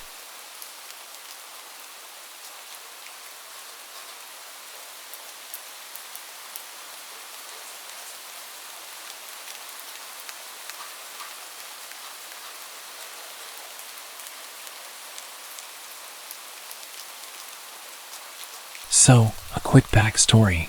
I used to live in a very small town, predominantly safe for kids, with only some drug issues. My house was located in a small upscale part of the town. Most people who lived there were families. A small pond with lots of greenery in the neighborhood was about a 5-minute walk from my house. To get to the pond, you had to go down a grass hill. Neighborhood kids, including myself, would always go down to the pond for hours to catch frogs, skip rocks, and enjoy nature. Now, onto the story. On this particular day, it was raining and pretty cold, so there were no other kids at the pond. My best friend, her brother, who was 1 year older than us, and myself, decided to head down to the pond for a bit. After about half an hour, we saw a minivan pull up at the top of the hill. We thought nothing of it, assuming it was probably someone stopping at the neighborhood mailbox. A man, probably in his 60s, got out. In our small town, everyone knew everyone, or at least recognized each other. I found it strange that I had never seen this man before in town or the neighborhood. He just stared at the three of us for what seemed like forever. Suddenly, he yelled at us, saying, "It's not safe down there, you kids better come up here." My best friend and her brother looked terrified, and I had this gut feeling that something wasn't right. We didn't respond, but he kept repeating that phrase. "It's not safe down there. You kids better come up here." Our fight or flight reaction kicked in, and we all sprinted up the other side of the hill, just a few meters away from him and the minivan. As soon as he saw us running, he got into his minivan and started driving slowly behind us, literally following us until we reached my house. Fortunately, my garage door was open and my parents' cars were parked inside. We hid behind one of my parents' cars and watched as he pulled to the side of my house and parked. My parents were inside, unaware of what was happening. He stayed parked in front of my house for a couple of minutes until my dad came outside to take out the trash and saw the three of us hiding. I guess the man saw my dad and drove away, but as soon as he left, we told my parents everything.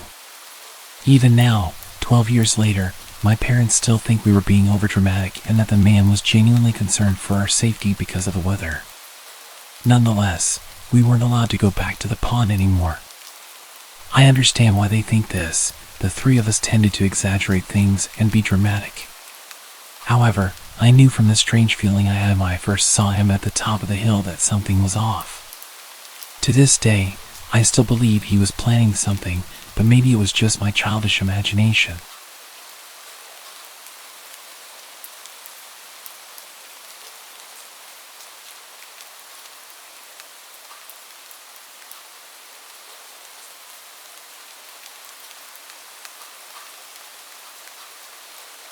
I used to work in a hole-in-the-wall gas station out in the sticks of North Carolina. I was freshly 18, had a new car, a rundown Chevy, but it got me from point A to point B, and was newly promoted to assistant manager, so I was working many late nights by myself. Truthfully, I loved working alone. My boss was super laid back, and his philosophy was, as long as the work gets done, do whatever you please. We even had a shotgun behind the counter, which he taught me to shoot on my first day there. So even though I would be there late, I always felt safe. On this particular night, it was extremely dead, so with my boss's permission, I closed the store early and hopped in my car. It was probably 11:30 to 12 a.m. at this point. Other than being able to get out of work early, this was my usual routine. Nothing seemed out of the ordinary. I texted my roommate to let her know I was getting home early. We always looked out for each other like that, lit up a cigarette, and then started on my way home. For those of you who don't know North Carolina very well, I'm going to provide a little bit of detail regarding the terrain.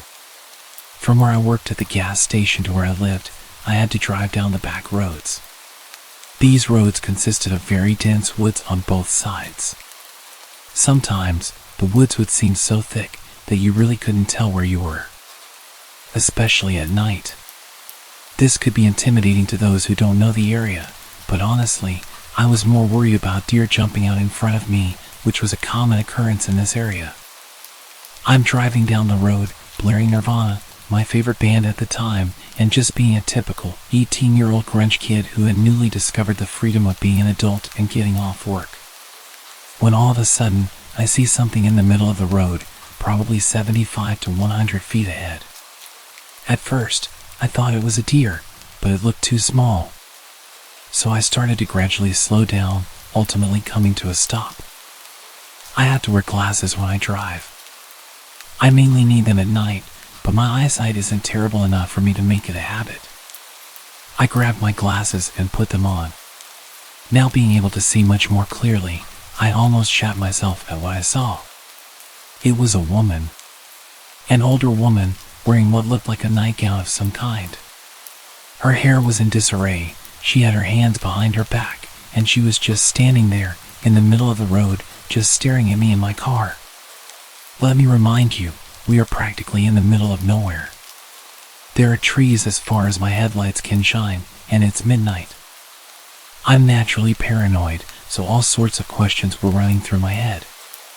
Who is this woman? Where did she come from? It's midnight. Are my doors locked? Why is she out here at midnight? Should I honk my horn at her? Should I call the police? What if she has Alzheimer's and doesn't know where she is? Or what if she's an escaped patient? Even though the closest mental facility was 3 to 4 cities away, I didn't exclude that possibility.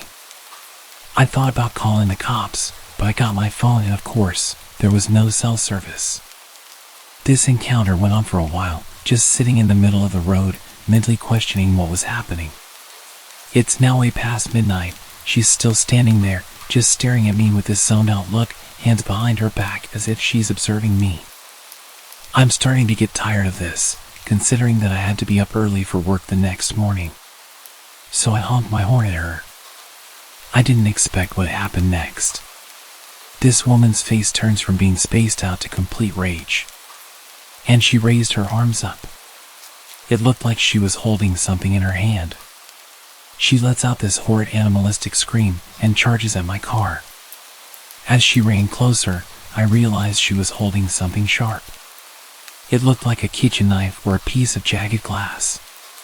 During this moment of horror, I had a brief flashback to my stepdad giving me advice when I first got my license. If an animal ever runs out in front of you, turn it into a speed bump. I love animals, so I couldn't bear to hear that. But this time, I was taking my stepdad's advice. I was going to turn this psycho into a speed bump. Serve the Servants by Nirvana started playing on the radio.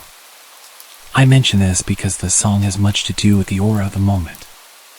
As if it was in sync with this instance in time, the intensity of the song enabled me to let out the most intimidating primal scream that I could. Loud enough for her to hear it.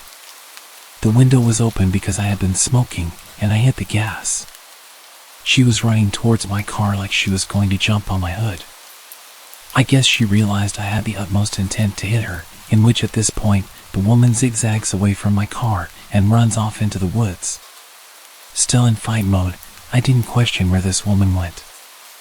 I was just glad that she was gone, so I accelerated on the gas and sped the entire way home. I got home at almost 1:30 a.m. My roommate was still awake, waiting up for me the entire time. She was extremely worried because it was way past the time I said I was going to be home. She had been texting and calling me. When I pulled up to her house, I got all of her texts and missed calls at once, so I started to explain to her what happened. My body went from fight mode to panic as I was recounting everything that happened. My roommate's mother was a 911 operator who also happened to be working that night. So she decided to text her mom to see if there were any silver alerts in the area. Immediately, her mom texted back and said there wasn't. That alone gave me goosebumps to the core of my being. There was no explanation as to where this lady came from.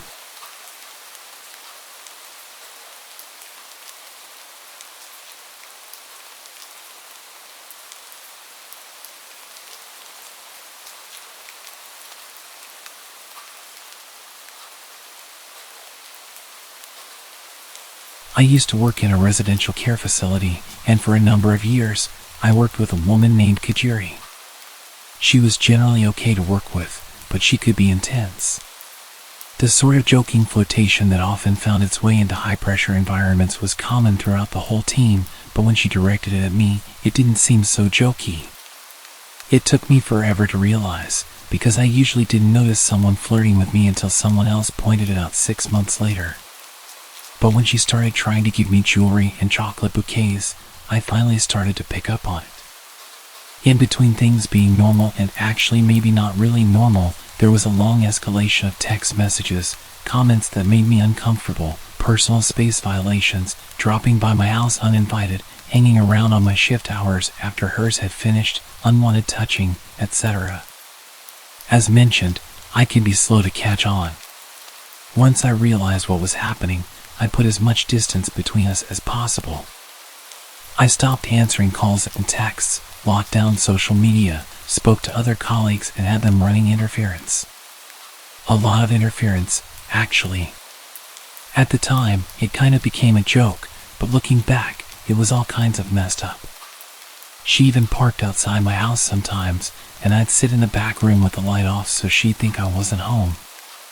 After a couple of months of my disappearing woman act, she seemed to get the hint and backed right off. I was pleased. We all got on with our lives and lived happily ever after. Yeah, not quite. A few months after it died down, I heard through the grapevine that Kajiri seemed to have focused her attentions on another coworker, Linda. Linda and I had a close mutual friend, but didn't know each other well. I didn't think much other than good luck, you poor sucker. A few months later again, and I got a call out of the blue from a mutual friend. Without preamble, he asked, "Were you dating Kajiri?" No, I don't swing that way. I was shocked. He had been privy to all the awkward details of my experience with Kajiri and had helped run interference. He explained that he had been talking to Linda and she'd asked about my relationship with Kajiri. The story that followed still sounds too fantastical to have actually happened in an actual sensible grown-up workplace. Kajiri had been catfishing her own best friend Amanda, posing as Linda. In a string of emails, fake Linda and Amanda had discussed Kajiri's drug problem, her abusive and dangerous ex, none other than yours truly. There was a story about fake Linda coming out to her family after her brother caught her in bed with Kajiri, and more. The jig was up when Linda got a second job, coincidentally with Amanda's husband, who mentioned how great it was to finally meet Kajiri's girlfriend. Which was a complete shock to Linda when she learned about herself, that she was no longer a straight woman and had a girlfriend. So essentially, Kajiri moved on from me, found a new target, started emailing Amanda from a fake account, pretending to be Linda. She told all these stories about being with Kajiri, about how I was an abusive ex, and how Linda was caught by her family being with a woman and all the drama that it caused. She made up a bunch of insane stories to justify her creepy obsessive fantasies and was telling them to Amanda and other people from a fake email to make it sound like the stories were from the fake girlfriend and Kajuri couldn't be accused of making it up. Here's some highlights of the stories Kajuri had been telling to Linda, her friends, and other coworkers I wasn't close to.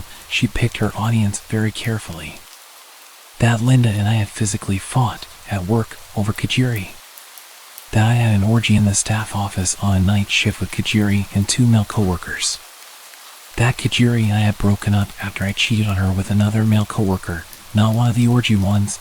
I was really getting around apparently. That I would drug her against her will. That we had planned to have children using a sperm donor, but that I couldn't decide who would have the baby. This woman had been living out a full-on soap opera and using her coworkers and friends as characters. Linda and I reported her to management, and she was immediately suspended, pending investigation. She quit 2 days later. Unfortunately, HR decided they needed to continue their investigation of the allegation that I had an orgy at work, because that was totally plausible and not at all made up by a crazy woman. They put me through hell investigating this imaginary story about me and 2 men and another woman, even though the only men in our department are twice my age and happily married. It made me never want to trust HR again. I left that job a month later myself, and when I interviewed for my current job, she had interviewed half an hour before me, and they were looking to hire 2 people. She didn't get the job, but there have been 2 other openings since, and she applied for both of them. I'm terrified of meeting her again. It turned out she has a history of inpatient psych treatment for delusional behavior and was known to be obsessive about people she took a liking to. According to Facebook, her current girlfriend has a similar first name as me and shares more than a few physical similarities. She still knows where I live. So I'm pretty sure that the current situation is that she's still telling people that I'm her girlfriend, all while she's desperately applying for any job she can get at my new workplace.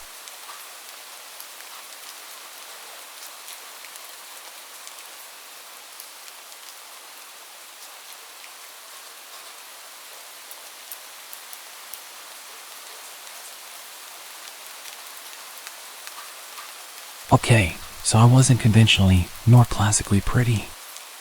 I was the duff in any friend group I found myself in.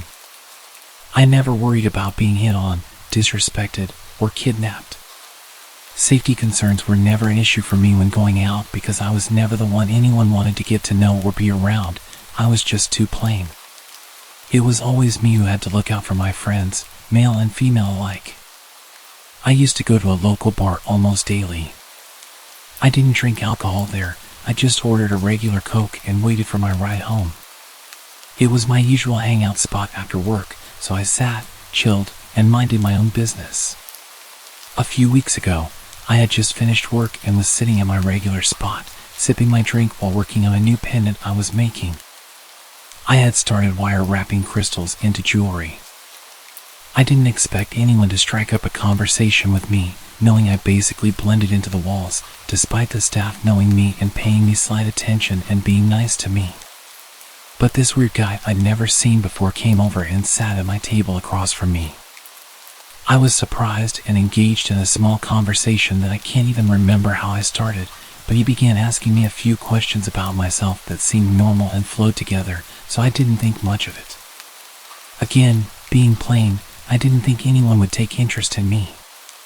By then, I had drunk 3 glasses of soda and needed to use the restroom, so I grabbed my phone and purse and went.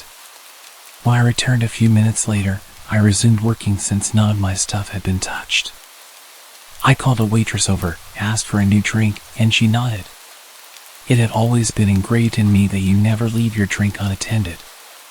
If you do, either have it remade or leave it to the bartender. As the waitress was reaching for my old drink, which only had a few sips taken out of it, the guy got a bit agitated, saying I was being wasteful for ordering a new drink. I looked at him, eyebrows raised in confusion, and asked why it was his concern. It was my money after all, and refills were free. He then accused me of making more work for the waitress for no reason. Annoyed, I told him firmly that it was my business and if he didn't like it, he could leave. He attempted to wave off the waitress changing my drink, but I had enough of his nonsense and flatly said, "You drink it, if you think it's such a waste." It seemed to catch him off guard. He looked shocked, then a bit angry, before storming off. I then handed the drink to the waitress, expressing unease about the guy I was talking to, and asked her to inform the bartender to keep an eye on him. I requested to have my drink dumped out and only water served from then on. I left for home after being picked up shortly after, and the next day after work, I found out he had been arrested for assault. I only found out today what exactly had happened. Apparently, he had gotten into a fight with the bartender working that night. The bartender caught him tampering with the girl's drink while she wasn't looking and prevented her from drinking it. The guy got angry, leading to a physical altercation. The cops were called, and now he's awaiting trial. It turns out he was trying to see if he could take advantage of someone like me, someone who always let her guard down due to low confidence. He thought I'd be an easy target with just a little attention. When I didn't consume my drink upon returning, he targeted another girl. If he truly was targeting me, I had to question his sanity and sobriety.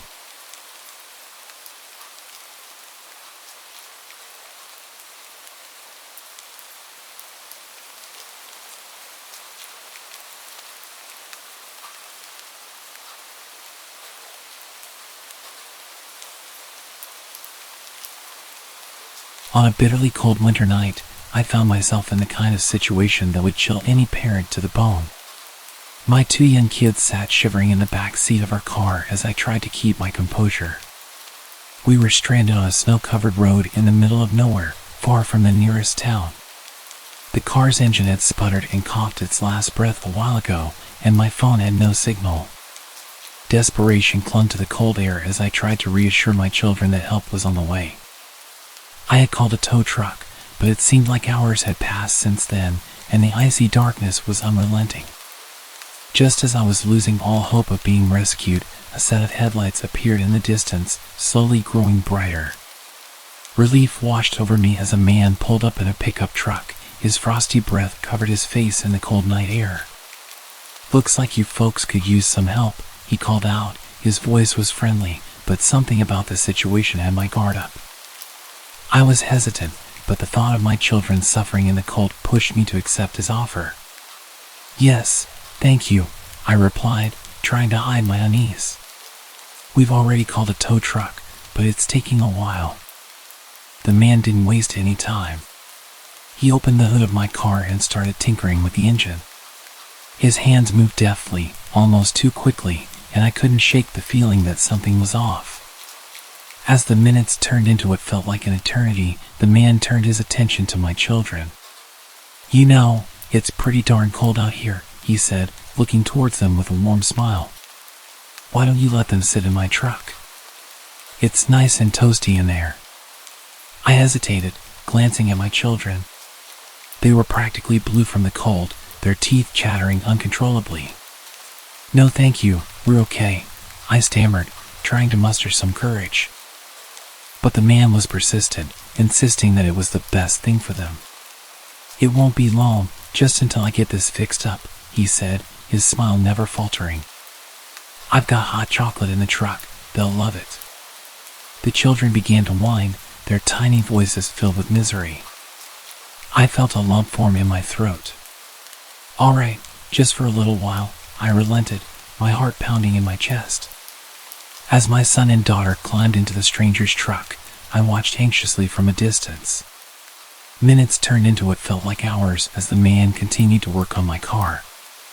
I couldn't shake the feeling that something was terribly wrong, and my mind raced with dark scenarios. The kids wrapped in the stranger's blankets seemed oblivious to the unsettling atmosphere that had settled around us. They giggled and chatted about how cozy and warm the truck was. My daughter even mentioned how nice it would be to spend the night in a comfy bed instead of the cold car. The stranger, who had been fiddling with my car engine, suddenly looked up and said, "You know, the nearest town is only about a half-hour's drive from here.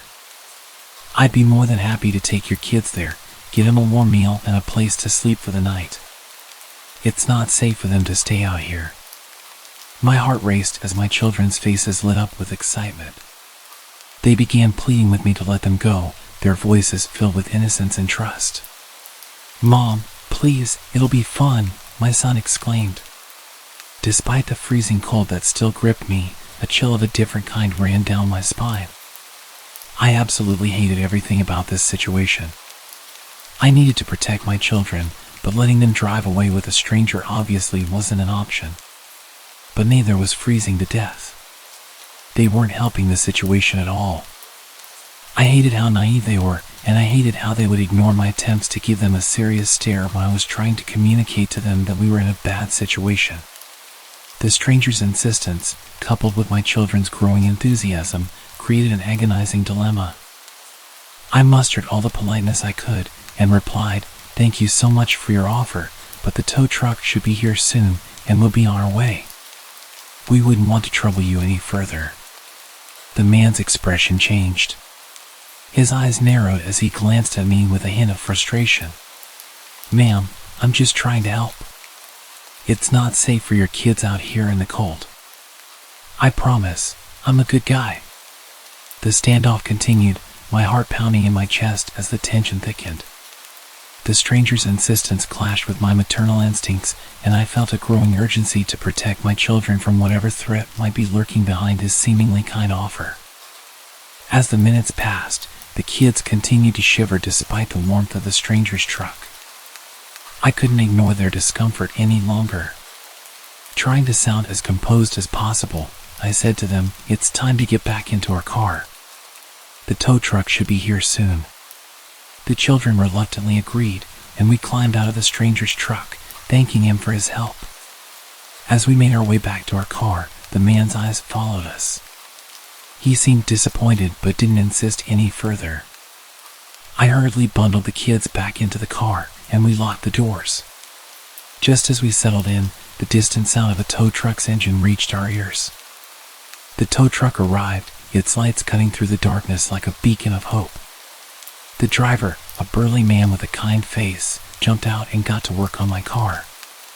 As he worked, he glanced at me and the stranger. "You're lucky I got here as fast as I did," he said. His tone was serious. "You know, this road isn't safe at night. It's best to stay in your car." The stranger's demeanor changed instantly. His friendly smile vanished, replaced by a look of cold determination. Without a word, he climbed into his truck and sped away into the snowy night, leaving me with a chilling sense of dread. With my kids safely beside me and our car on the road to recovery, the sense of dread that had hung over me earlier began to fade. The late-night drive home, though still chilly, felt considerably less ominous than the creepy encounter we had just experienced. And as we finally drove away from that desolate stretch of road, I couldn't help but wonder what might have happened if we had accepted the stranger's offer to take the kids away in his truck. The thought made me feel sick, and I knew we had narrowly escaped a potentially perilous situation. The worst part about all of it was my children's lack of situational awareness. They were so eager to be taken away by a stranger. I made a very conscious effort to teach them more about dangerous situations, and that when mommy looks at them with a big serious expression and tells them something, that they need to listen and do as they're told.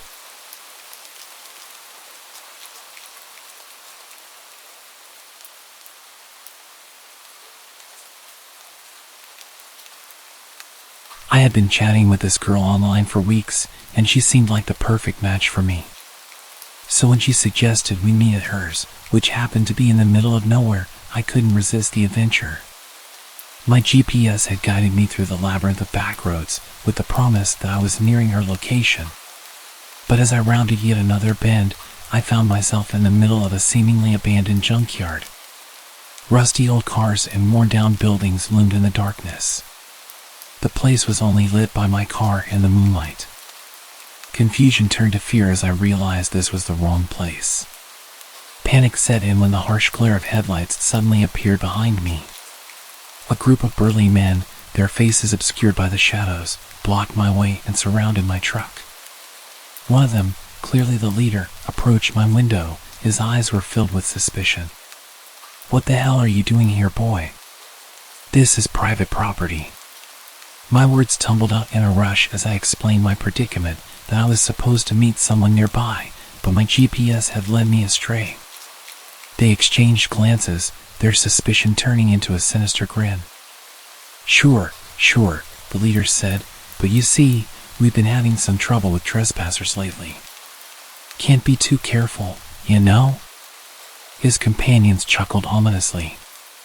Without another word, I threw my car into reverse and backed out of there as fast as I could. My heart was pounding. I turned the car around quicker than I thought was possible, and I fumbled with the GPS, trying to tell it to return home. The men continued to shout at me as I sped away, but my troubles were far from over. My GPS, unable to keep up with my rapid escape, soon led me onto an even narrower road. Darkness surrounded me as I ventured further into the woods. My anxiety was making my legs shake aggressively, and my hands could barely follow simple instructions. With no cell service and no signs of civilization, I was well and truly lost. Suddenly, as if mocking my desperation, a deer bounded out from the shadows and onto the road. Panic surged through me as I slammed on the brakes, screeching almost to a complete stop. The deer barely reacted and just continued to slowly prance down the road. Suddenly, I noticed the rednecks from the junkyard had caught up, their truck now dangerously close behind me. They were leaning on the horn, yelling obscenities, and I really started to feel like I wasn't getting out of this alive. Desperation pushed me to follow the deer. I drove at a crawl, praying the animal would move aside. But it just dominated the road in front of me for a painful amount of time. It continued to run ahead of me. The longer it was there, the more it started to look like some type of demon. It looked like something you'd see in Norse mythology. Its horns looked like human arms reaching into the sky. My heart raced as I watched the creature's every move. The rednecks were relentless, inching closer, their voices growing louder, getting even angrier. The suspense was unbearable. I was trapped behind the deer, with nowhere to go, and a group of hostile men closing in behind me. The narrow road seemed to stretch on forever, and with every passing second I couldn't help imagine all of the different ways that I was going to be killed. The men in the truck behind me were starting to push into the back of my car, and I could hear the revving of their engine, eager to push me off the road. I really started to panic and started honking at the deer. I even contemplated abandoning my car and fleeing into the darkness, but I knew that would be futile. They would catch me within moments. As we continued our awful drive on that terrible road, the deer suddenly leaped to the side, disappearing into the dense underbrush. I seized the opportunity and accelerated. When I looked back in my mirror, I saw the deer jump out again right in front of their truck. They slammed on the brakes and were frantically shouting at it to get out of the way. I'm sure they had no issue with killing a deer, but ramming it with their truck at that slow speed would likely just make it angry, and it wouldn't be worth the damage. I didn't hesitate for a second as I went full speed down the rest of the road, hitting every bump with no regard for the condition of my car. I drove for what felt like hours, my heart still pounding, until I finally stumbled upon a small town. There, I found my bearings and eventually made it to the nearest motel. It was only when I locked the door behind me that I felt safe enough to breathe. As I lay in bed, trying to process what had happened, I couldn't help wondering about that deer. Was it merely a coincidence, a strange twist of fate? Or did it know what it was doing, sensing my fear, deciding to lead me away from danger and preventing them from chasing me? I'd almost completely forgotten about my date, and when I checked the app to tell her what had happened, she'd unmatched. I have mixed thoughts about the whole thing. Was she a catfish the whole time, luring me into danger? Did she think that I had ghosted her, so she unmatched out of embarrassment? I kind of believe that she set me up, either as a prank or as part of the junkyard group. What their plan was, I'm not sure. But I've given up with dating apps.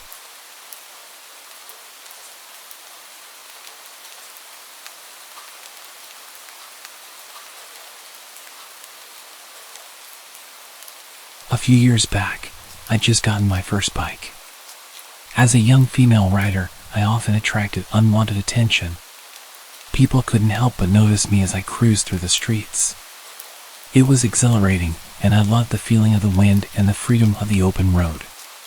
Most bikers I came across were so kind and welcoming, and there's a really strong community. But there were times when the attention crossed a line. One evening, I was riding home after a long day. The sun was setting, casting a warm glow across the sky. The road was quiet, just the way I liked it. My bike growled beneath me, and for a moment, everything felt perfect. But then, as I pulled into a gas station to top up my tank, I noticed him, a young guy on another bike, maybe in his 20s. He parked beside me, and our eyes met. I offered a polite nod, thinking he'd move on. Instead, he removed his helmet and started chatting. He had a friendly smile and an easygoing demeanor, and although his confidence was admirable, something about his persistence set me on edge. We talked for a few minutes about our bikes and the thrill of riding. He seemed genuinely interested in getting to know me, but I couldn't shake the feeling that he was being a bit too forward. I nodded and kept my responses short, hoping he'd eventually get bored and ride off into the sunset. However, that wasn't his plan. After filling up our tanks, he hopped back on his bike and revved his engine, indicating that he was going to follow me. Anxiety began to creep in as I realized this stranger wanted to ride with me. This wasn't completely unheard of. I'd gone side by side a few times with some other bikers until we both go our own ways. But I was heading home, and I didn't want to be followed. As the miles rolled by, he continued to ride beside me, occasionally trying to impress me with a wheelie or a burst of speed. It wasn't overtly creepy, just persistent. I decided it was time to lose him. I knew my bike and its capabilities well, so I hit the throttle, speeding away from him. The wind rushed past me as I pushed my bike to its limits. He caught up again, and I realized that I wasn't going to lose him.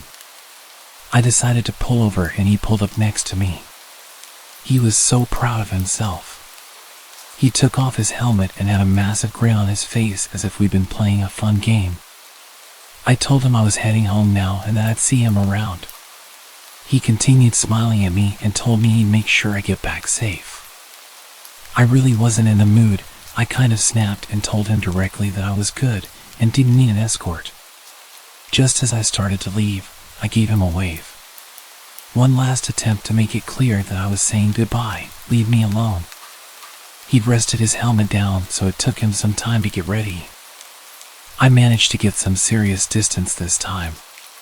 Glancing back, I saw him in the distance, desperately trying to catch up. The adrenaline was pumping through my veins as I weaved through the winding roads. But the persistent rider wasn't giving up. He was closing in fast. I could hear the roar of his engine growing louder, and I knew I had to make a decision. Ahead, the road took a sharp turn. I had to slow down to navigate it safely. That's when he saw his chance to overtake me. He revved his engine, racing forwards. But he misjudged the turn, and before I knew it, he slammed into the wall with a deafening crash. My heart pounded in my chest as I watched in shock. He flew over the barrier, disappearing into the darkness. Without hesitation, I screeched to a halt and rushed to the edge. I pulled out my flashlight and shined it into the water, desperately trying to spot him. It was almost pitch black, and I'd barely even seen how far he went. All I know is that I saw him fly straight ahead. He clearly landed in the river, but it was really wide, and visibility was minimal. I shouted for him, whilst pulling out my phone to call for help. The river was moving fast. He could have easily been miles downstream by the time help arrived. I stayed there for hours that night, searching for this stranger, desperately hoping that we'd find him. I had this awful feeling of guilt. One moment I was racing away from him, the next, I wanted nothing more than to see him alive and well. I still wrestle with the idea that it was my fault. I didn't even give him a chance to explain why he was going the same way as me. They never did find his body. That river has claimed many lives over the years, and I feel like I contributed to it.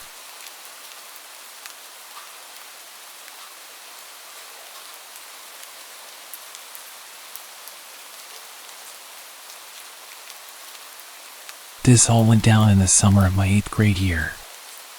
I was on my way to finally becoming a high schooler, and it was legitimately one of the best summers of my life. I had 3 weeks of no school until I was officially in high school. I spent my time mostly playing video games, sleeping, or playing basketball with my friends. I was actually home alone for an entire week, and my parents thought I could hold down the fort. I was a relatively good kid, and they trusted me. So it wasn't really that big of a deal. Besides, I had a cell phone, so if anything were to go wrong, I would have a way of calling someone for help. My dad also gave me access to one of his credit cards for when I got hungry and didn't want to eat what we had at the house. I was really stoked about having the house to myself. I've had people tell me that it was pretty messed up for my family to leave me alone for that amount of time, especially considering I was only 14.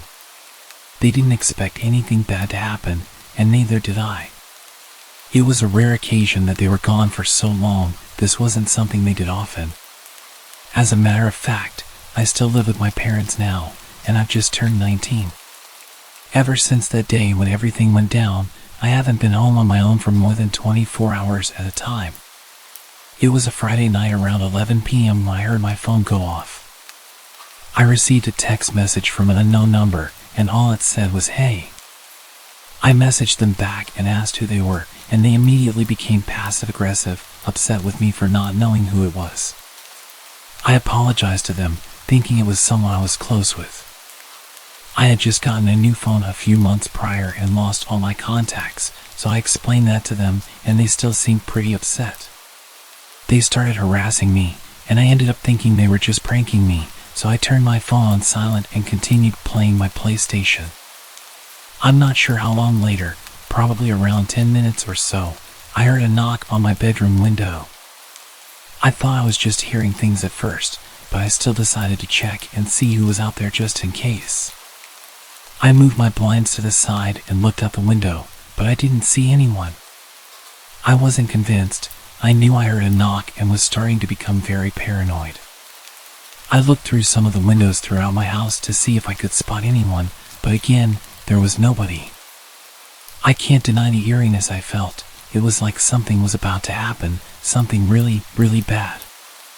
I took my phone out to call my mom, and I had a bunch of notifications from that person who had texted me earlier. The most recent message said, "I'm outside." I couldn't believe what I was reading, and it made my nightmares and everything I was feeling come to life. I went to call my mom, and very quickly, I realized my phone wasn't picking up any service, which was extremely unusual. We have really good cell phone reception, especially at home. We never run into issues with that. At this point, I was literally terrified and had no clue what was happening. I had no way of contacting anyone, and I knew I was absolutely screwed. I wanted to message that person back and tell them to leave me alone, but obviously I couldn't because I had no service. If you're wondering why I didn't use my Wi-Fi to send an iMessage, it's because the person texted me wasn't on an iOS device. I was pacing around my living room when all of a sudden, I heard some noises coming from outside. I went in the direction of the noise, which was toward the back patio, and I listened.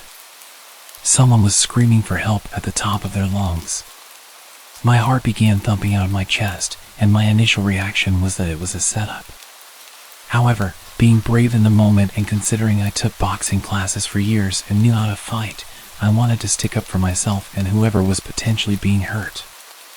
I'm not going to lie, I was really wanting to beat the crap out of whoever was harassing me. Plus, I knew if I didn't do something now, something bad was likely to happen anyway. So I did the unthinkable. I walked outside to my back patio, and it was silent. The only thing I could hear was the crickets chirping.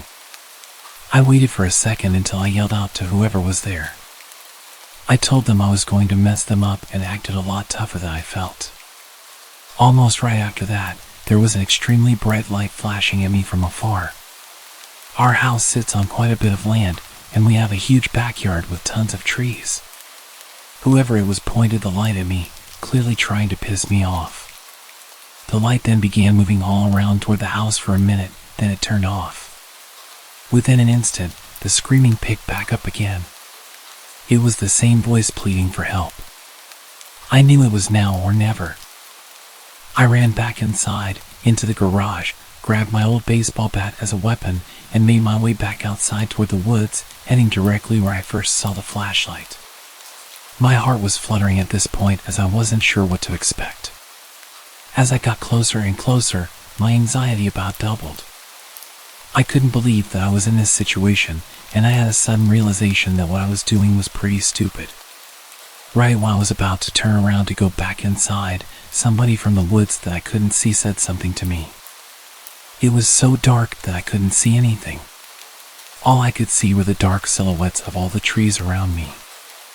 I shouted loudly into the darkness, asking who was there. That was when the voice ahead of me whispered and told me to quiet down. He asked me to help him and said he was tied up to a tree and that someone had kidnapped him. Obviously, this alarmed me to the extreme. Despite me thinking it was possibly a setup, I went with my instincts and wanted to help him. It's going to be okay. Just calm down. I'm going to call the police for you. Just hang tight. That's when he started yelling at me. No, help me now. You don't understand. He's going to come back in a few minutes and kill me, he said. I was in a really bad situation as I just wanted to do the right thing. Okay, I'm coming. I'm right ahead.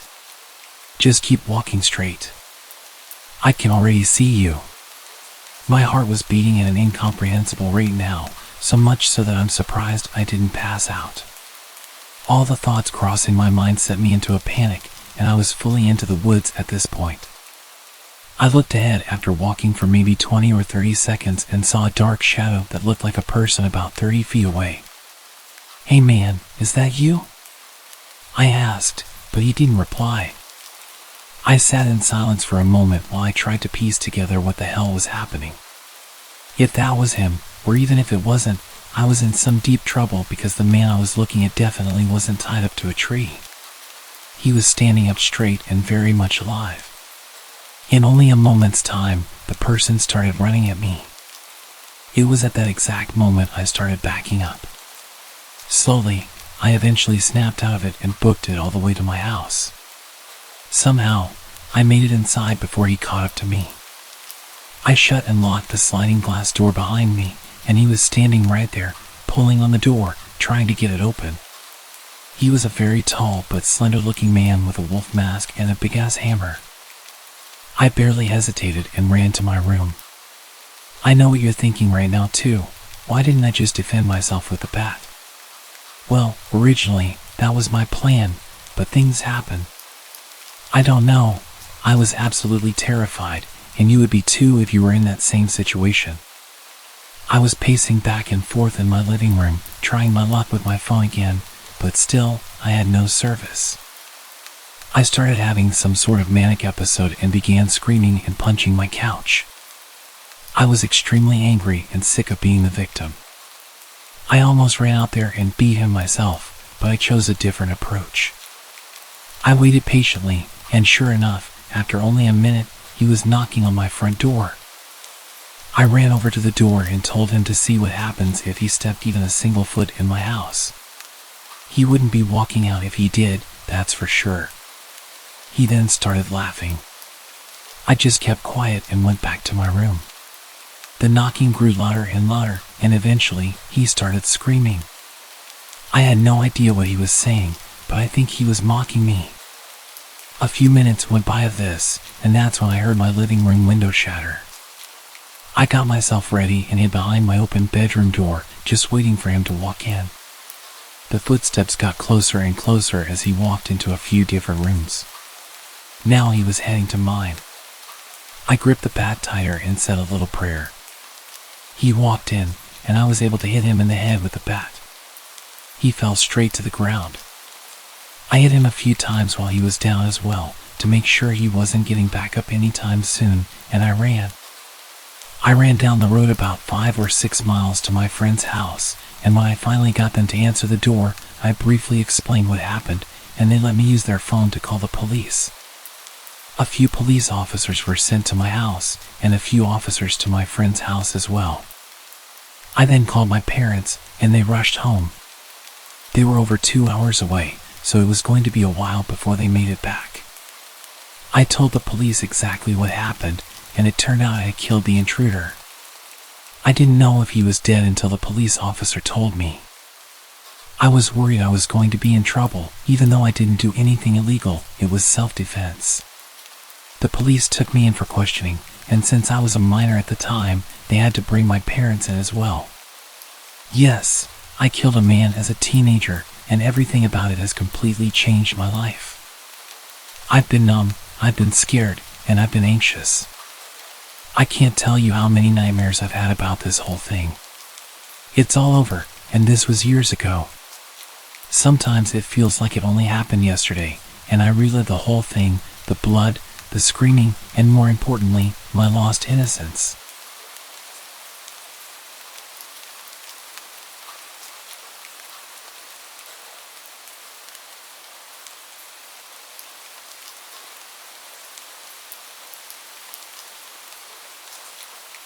Back in 2012, I sat down with my girlfriend, and after 18 months of dating, I told her my family's deepest, darkest secret. 3 weeks later, I came home from work to find all of her stuff gone and a breakup letter sitting on the kitchen table.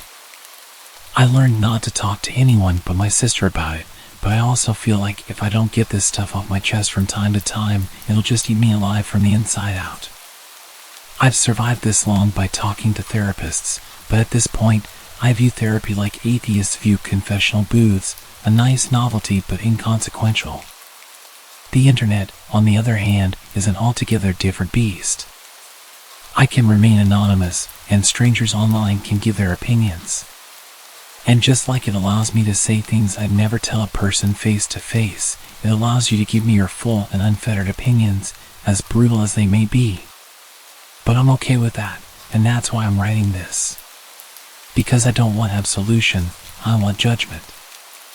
I was 12 years old at the time of my discovery, and all summer I had this one all-consuming obsession, Pokemon Red. I put hours into catching and training all the original 150 Pokemon. Then, when I beat the Elite Four and completed my Pokédex, I just deleted my save and started all over again. By showing that I loved playing Pokemon so much, I gave my parents a way of punishing me whenever I misbehaved. They were great parents to me for the most part, and my frequent misdeeds were mostly harmless. But whenever I failed to do my chores, or was rude to my sister, their go-to-confiscation item was my Game Boy. It'd go like this: they'd hide my Game Boy somewhere, but I'd always find it, then get caught playing it and have it taken away again. This meant that I spent a lot of time snooping around their bedroom and my dad's office. Since it was still summer vacation, I had plenty of time to do it. It was during one of my little searching sessions that I discovered my dad had a secret space hidden away in his office. He normally kept it locked, but during one afternoon snooping, I found the key in his office. My dad had this big old antique cabinet that he kept all kinds of junk in, and I knew he sometimes hid my Game Boy in it. So after having no luck elsewhere, I began to search it. I remember sticking my hand into one of the bottom cabinets, leaning in just a little too hard, and then I heard a dull crunch of wood as the rear wall of the cabinet suddenly gave way. When I looked, hoping I hadn't broken it, I saw that there was a small hidden compartment. Due to the dim light, the only thing I recognized at first was the gun. But there was also something that looked like a letter and, more importantly, something shaped like my Game Boy. I reached out to grab it, but as soon as I touched it, I realized it wasn't what I was looking for. It felt leathery, not the plastic I was used to, and as curiosity got the better of me, I pulled it out of the hidey hole to see what it was. It was a journal, this old-looking leather-bound journal. When I opened it up, I recognized my dad's handwriting. I might have recognized his handwriting, but I definitely didn't understand most of what was written. The entries were clearly dated, but what followed was an unintelligible mess of abbreviations, words, and phrases. There were also these little hand-drawn diagrams of what looked like beds along with stick men that had their limbs contorted into unnatural positions. I didn't understand what I was looking at, but I just knew from the fact that it was hidden that it was some secret side of Dad that he didn't show us. I was so filled with grim curiosity that I felt compelled to check out the other stuff. First came the gun. It was much heavier than they looked in the movies, and it was much scarier. I held it like it was made of glass, not even daring to touch the trigger. I then put it back as slowly and carefully as I could. I saved the thing that looked like an envelope until last. I figured that it would be sealed, but after retrieving it, I saw that it wasn't an envelope at all. It was one of those plastic wallets that 1-hour photograph developers give you, the kind that house all your photos and negatives tucked inside. I figured that it might be pictures of my family since those are the only kind I've ever seen come out of a wallet like that. But the only member of my family present in the pictures was my dad, and this version of him was unlike any I'd ever known. The first few pictures were of a bed, somewhere I didn't recognize. It didn't look all that remarkable at first, but then I noticed the rope tied around the bedposts, and that bad feeling I had started to intensify. The next few pictures were of a bunch of tools all laid out on a wooden table, but I noticed a few other things mixed in with them. There was a hammer, a hand drill, a pair of metal pliers, all home improvement stuff, but there was also a scalpel and other surgical-looking tools that looked so sharp they made me wince. The next photographs I saw were of my dad, but like I said earlier, there was something really off about him. He'd taken some pictures of himself, but he seemed to be particularly interested in the way his eyes looked, as some were close-up shots of them. I don't know why he didn't just take a look at them in the mirror, but then again, I had no idea why Dad was doing any of this stuff, let alone why he wanted to hide it from us. When I saw the next picture, I got this intense feeling of dread and knew that I was looking at something he'd never want his family to see. I figured the first person in the selfie was my dad, but the face was covered by a kind of cloth sack made of black wire mesh, so I couldn't be 100% sure. Assuming that he could see out of it, there was no good reason why my dad would want to cover his face up like that. There was also no good reason why he'd want to use it as a blindfold, and the thought of him doing something like that filled me with dread. But then, when it came to the next few pictures, that feeling was replaced by one of confusion. The pictures showed a young Asian man smiling as he posed next to an art installation somewhere downtown. The next picture was of my dad smiling next to the same art piece. I didn't recognize the guy, but I did think it was odd that he looked way younger than my dad. The happy vibe continued for a few other photos. There were pictures of them drinking together at a bar. Pictures of the Asian guy looking like he was dancing. It was all smiles in all the pictures. Suddenly, the vibe of the photos changed dramatically. In the next picture, he was standing awkwardly with his arms by his sides, with a look of slight fear on his face. The next few showed him tied to the bed. He was looking up at the camera, and the terror on his face was even more pronounced. The final picture showed a man in that cloth mask leaning over the guy. I couldn't see what they were doing, but the guy's legs were all tensed up and pulling on the ropes that bound them, almost like he was in an intense amount of pain. I remember having an incredible visceral reaction to that last picture, so after shoving the photos back into the wallet, I tried to put everything back into the little hidey hole exactly as I'd found it. After that, I abandoned the search for my Game Boy, locked up my dad's office, and spent the rest of the afternoon in my bedroom, swinging back and forth between thinking about what I'd seen and trying to forget about it altogether. When my dad got home from work, he just figured that I was angry at him for confiscating my Game Boy. Only my mom realized that there was something deeper going on, but I couldn't bring myself to tell her what I'd seen. If I did, it would be the end of my family as I knew it, so I just kept my mouth shut. It wasn't that I didn't want to talk to someone about the pictures, I just didn't know how to do it without some kind of familial apocalypse. Besides, I wasn't even sure what I'd actually been looking at. I tried to pretend that I hadn't seen anything, but my relationship with my dad was never the same afterward. All I could do when I saw his face was picture him in those photos, wondering what the hell he was doing to that poor unsuspecting guy. I assumed Mom knew nothing about what my dad had been doing in those photographs, and I felt incredibly sorry for her. But at the same time, I was burdened with the horrific guilt of being the only one who could warn her, but not being capable of it. Then the day came when he walked into my bedroom and asked me the one question I'd been dreading for almost a year. When he asked if I'd been in his office recently, the words sent a chill through me.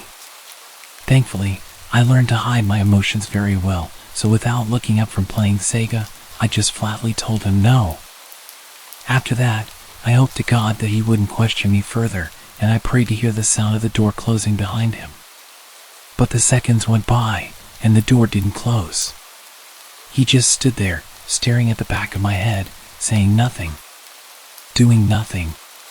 When he asked me if I was sure, I just kept my eyes locked on the screen and gave him the most nonchalant denial I could muster. Those were some of the scariest few moments of my whole life, and even when the door finally closed, I was terrified that he'd be standing there waiting to have a private talk with me. He wasn't, which was obviously a huge relief, but as I got back to my game, I started to wonder if he had actually taken me at my word. Then, like a bullet between the eyes, it hit me. Some minor detail from almost 2 years ago came rushing back into focus. After the dread got too much for me, I just shoved the photos back into the wallet. What I hadn't done was rearrange them back into their original order. Someone who really knew those photographs, someone who put them together, would know exactly which order they were in. This was obviously a huge problem for me, but as I continued to think on it, I realized something. He couldn't actually accuse me of looking at the pictures. He couldn't just outright accuse anyone because if they weren't the guilty party, they'd know that he'd been hiding something. That little detail was the only thing that saved me from God knows what, for years. With time, the whole thing kind of faded into the background. It was always still there. But the idea of my mom finding out about the pictures, of seeing all the heartbreak and the shame in her, I just couldn't let that happen. Don't get me wrong, I was in almost constant terror of my dad hurting us, but with each day that passed, it grew easier to reassure myself that we were fine. The next time the photos seriously got into my head, I was in my second year of college. I was on the opposite side of the country, studying at USC as far as my grades could take me. Moving away came with a fresh helping of guilt. I felt like I abandoned my mom and sister to whoever my dad truly was, or at least used to be. I just couldn't do it anymore. I'd spent 6 years swinging between anxiety and depression, and it had been years since he found out someone had found his little hidey hole, as I call it. If he was going to murder us all in our sleep, I figured that he'd already done it. Without all that stress in my life, my mind started to compulsively focus on the finer details. I ended up spending hours at a time poring through news articles that detailed missing persons or dead bodies that had been found from all over the Northwest. I didn't know what my dad had actually been doing to that guy, and sometimes I wished that I'd looked at the rest of the photos so I knew for sure. But I knew the guy's face, and I knew I'd be able to recognize him if his pictures were included in some missing persons or murder news piece. On multiple occasions, I considered how utterly futile it was spending hours at a time reading through random articles that listed the victim as having an Asian-sounding last name. It must have been hundreds from the past decade or so, and I didn't actually know when the incident in the photo had taken place. I realized that I was trying to find a needle in a haystack. But then, one day on some rainy Thursday afternoon, I found my needle. I don't want to tell you the poor guy's name because I don't want any of you reaching out to his family. They've definitely already been through enough. But like I said, I found him. I recognized the guy's face from a webpage, and it was a smile I swear I'd recognize anywhere. It was burned into my brain after having stared at those secret photos. The article gave a few details regarding his last known whereabouts, but mentioned that the guy had talked about visiting a friend in the weeks before his disappearance. They went on to plead for any information, basically saying that the police had no idea what had happened to the poor guy. I'd known for years. I just didn't quite realize it. Incidentally, the answer to my fixation brought up a whole new question. What was I going to do with this information? The answer was simple: nothing. There was nothing I could do that wouldn't have a devastating effect on my mom and sister. My sister wasn't very old, definitely not the age to process the fact that her father was at the very minimum involved in the disappearance of another human being. There was nothing I could do right then. Nothing I was okay with. But now that I had my answer, I could at least plan to do something in the future. I didn't quite know when that might be, and I wasn't quite sure how I'd go about it, but I knew I was going to confront him about it at least before he died. Yet, as it turned out, it wasn't my dad's impending death that prompted me to put my plan into action. It was my mom's. 2 years after I graduated college, I was living in Charlotte, North Carolina, when I got a phone call from my little sister. Mom had cancer. It was terminal, and it was aggressive. She had a few months tops. That's what the doctor said anyway. I plan on spending as much time as possible with her during that time. When she finally passed and the truth of what my dad had done could no longer hurt her, I made my move and did something I should have done more than 10 years prior. I called my dad for the first time in what felt like forever, and I gave him an ultimatum. I told him that I knew what he'd done, that it was me who had found the pictures all those years ago. I told him the only thing that stopped me from saying anything was not wanting to destroy our family, and that I wanted Mom to live a life of blissful ignorance before I finally tore apart his legacy. I gave him 2 choices. He could turn himself into the police and do the right thing, or I'd tell them everything I'd seen and how I could link it to the missing persons case from the late 90s that I'd found. The next day, I got another call from my sister, marking the second time she'd been the bearer of bad news in less than 6 months. My dad had taken his own life. It came as a shock. I considered the possibility that he might take his own life before I put my plan into action, but decided that he just wasn't the type. I figured he'd go on the run, try to move up to Alaska and change his name or something, maybe even leave the country. I guess it showed how little I really knew him, even up until the day he died. The only thing was, the whole thing didn't die with my dad. There was still more work to be done. I went back home to check his office for the pictures, intent on handing them to the police, but they were gone. I turned the house upside down, even checked the trash for ashes or things of that nature, but I found nothing. He must have destroyed them or disposed of them somewhere. But that wasn't good enough. He must have known that sooner or later, the cops would get him for whatever he'd been a part of, so he just decided to end it all and rob his victim's family of the justice they deserved. I went to the cops anyway, told them everything, and eventually received a call back from 2 homicide detectives. They called a handful of times over the course of the next few weeks, a few questions here and there. Eventually, I realized how difficult a task they were faced with. After DNA swabs of his office yielded no matches for their victim, there was very little they could really prove.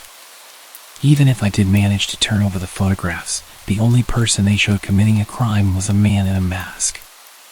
All they could do was speculate. Yet, I know it was my dad under there. In my mind, there's no reason why he'd take his own life.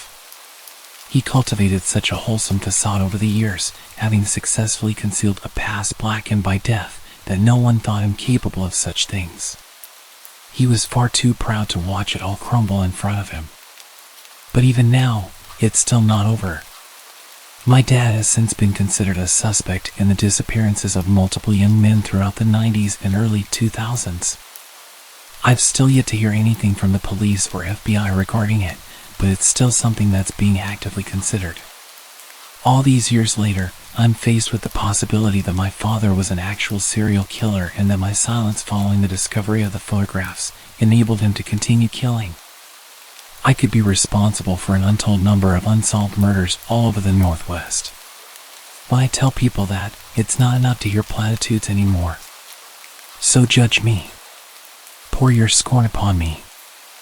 I promise you I can take it. As far as I'm concerned, I deserve far worse.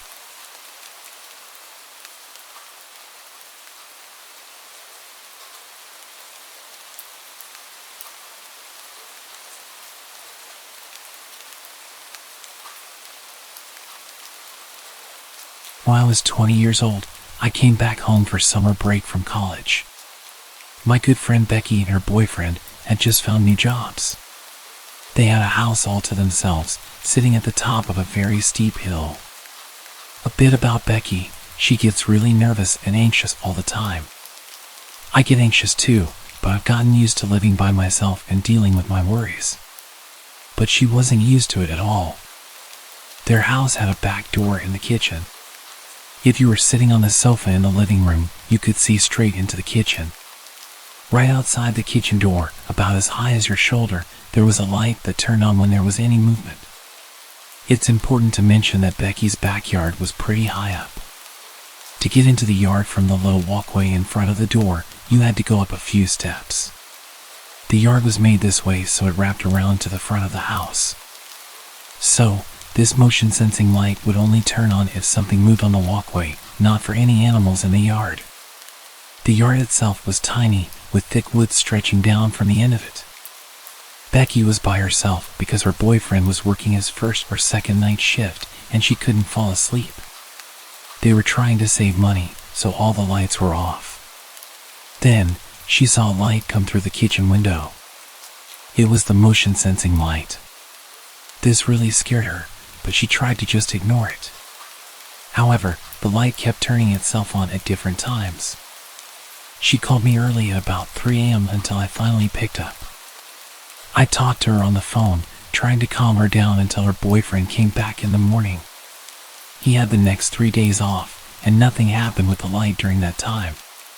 Her dad warned her to be careful, suggesting it might have been thieves checking out the house, especially since there had been some break-ins recently on a street close to hers.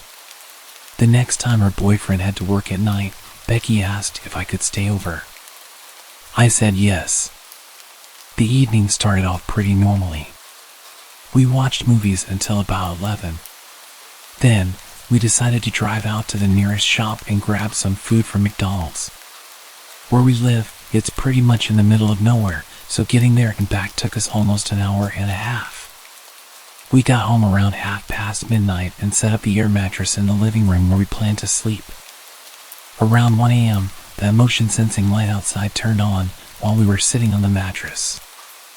I tried to calm her down by saying it was probably just an animal, maybe a bat or something flying by. Becky wasn't so sure. The light went off, but then it came on again. This time it stayed on longer. Becky decided to go upstairs and get her boyfriend's gun. We sat there, really nervous, with the window open so we could hear outside. She joked around, shouting, "I've got a gun, and I'm not afraid to use it." She was trying to make me laugh, but right after she said that, the light turned off. It stayed off for about 3 hours, as if we had scared someone away. We couldn't sleep after that. Around 4 in the morning, I went to the kitchen to get some water. When I turned around to say something to Becky, she suddenly screamed for me to come back. I spun around, and the light was on again. We saw the light turn on and off several times until the dawn began to break. Then, as suddenly as it started, it stopped. We thought about calling the police, but were worried they might think we were making a prank call and we'd get in trouble. The light never seems to act up when her boyfriend is home at night. I still feel really uneasy being alone at her place during the night. I'm sure someone was up to no good that night, whether they planned to break in and found it amusing to scare us once they realized the house wasn't empty, or if they had even worse plans. It was a terrifying experience.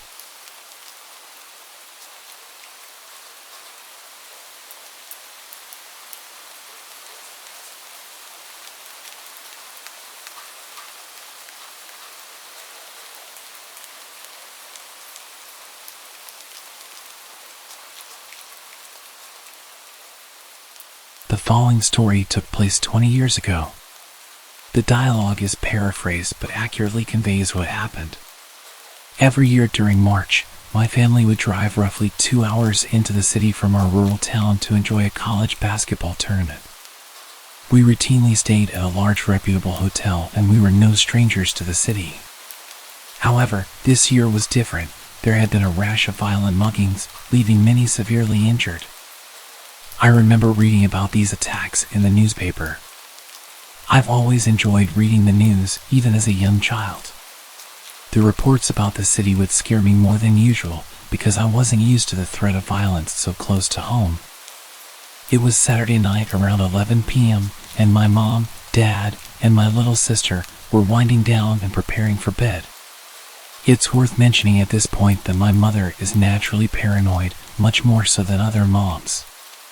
While it can be annoying at times, it often leaves us prepared for bad situations. Tonight would be one of those times. I was sitting on the second of two beds, furthest from the entrance to the room, when there was a knock at the door. "Room service," a voice called out. My parents glanced at each other, and my mom motioned for my dad to look through the peephole in the door. "We didn't order anything," said my dad, as he sized up the short, stocky male standing outside our door. He had with him a trolley with what appeared to be a meal on it and was wearing a green hotel uniform. "Are you sure?" he responded. "I've got an order here for room 4109. The guy at the door didn't sound pushy or out of place at all. In fact, if it wasn't for the recent violence in the city, we probably wouldn't have had our guard up in the first place. However, that night my parents were certainly cautious, and my father firmly told the man at the door that we didn't order any food. He left politely, without incident. We had little reason to be suspicious, and my dad wanted to chalk it up to a mistake on the hotel's behalf and get to bed. However, my mother eventually persuaded him to call the front desk to check that everything was legit. 15 minutes or so after the man had left our door, my dad got off the phone with the front desk. They have no record of us ordering food, and their room service staff were white, not green, he said grimly. I noticed my mother's face whiten and my sister looked scared. The hotel immediately sent security up to our floor to see if the intruder was still around. They checked on us and then went about searching the floor. Security came back to our room a few minutes later, telling us they had found an empty trolley in the stairwell, but there was no one to be found. With that, they departed, and we triple-checked the locks on the door before eventually sleeping. The next morning I was the first one awake. I didn't want to turn on the TV and wake my family, and there was no newspaper in the room, so I booted up my dad's laptop and checked the local newspaper's website. The first headline immediately made my stomach twist.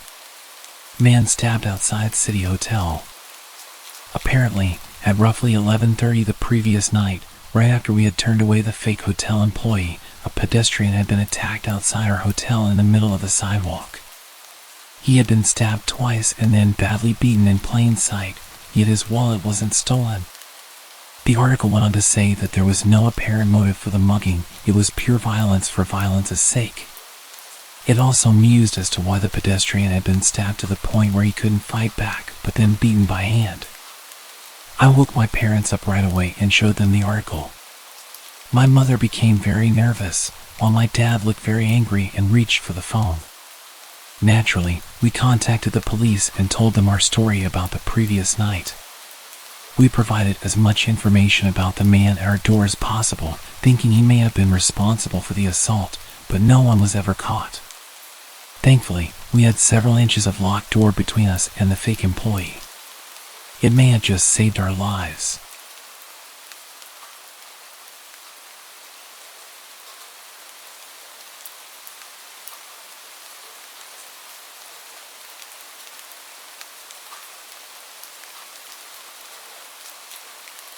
This happened to me during the summer of 2017. I was a 19-year-old girl at the time. I will be vague regarding details, country, origins of people, names of places, to avoid being recognized or causing a bad reputation to any community. While it isn't really scary, this story is still creepy, and the end is so crazy that I still can't believe it to this day. I was living in an apartment with my family. In the parking lot, there were always several guys repairing cars. I would often get home late at night and see these guys just talking. They would sometimes say good evening, and one time joked about keeping me a parking spot, but nothing inappropriate. I would just answer politely. I had noticed that one of them had a tuned-up sedan and must have been living in the same building, but used a different entrance, because in the morning the car was parked there. It was really recognizable. One morning, I was heading to work and realized this car was parked next to mine. Since he didn't live far, it wasn't that weird. But when I sat in my car, I realized the owner was actually sitting there, looking at me and smiling. Well, okay, it's 8:30 a.m., it's not completely out of the ordinary. I started to drive to work and entered a special roundabout where you have to stop inside if a car on the right is coming, so I stopped. I was looking to the right to see where I could go and realized that in the second lane, the car was there. As soon as I took the road to work, he was behind me. Even when we got close, he was still there.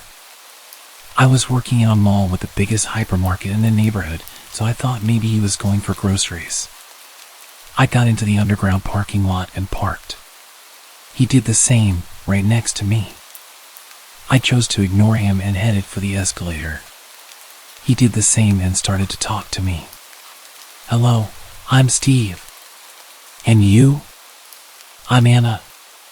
"How old are you?" "I'm 19. "I'm 27. Is that a problem?" "No, why would that matter?" "Okay, so you work here?" "We arrived at the place where I worked." "Yes." "Okay, well, see you tonight."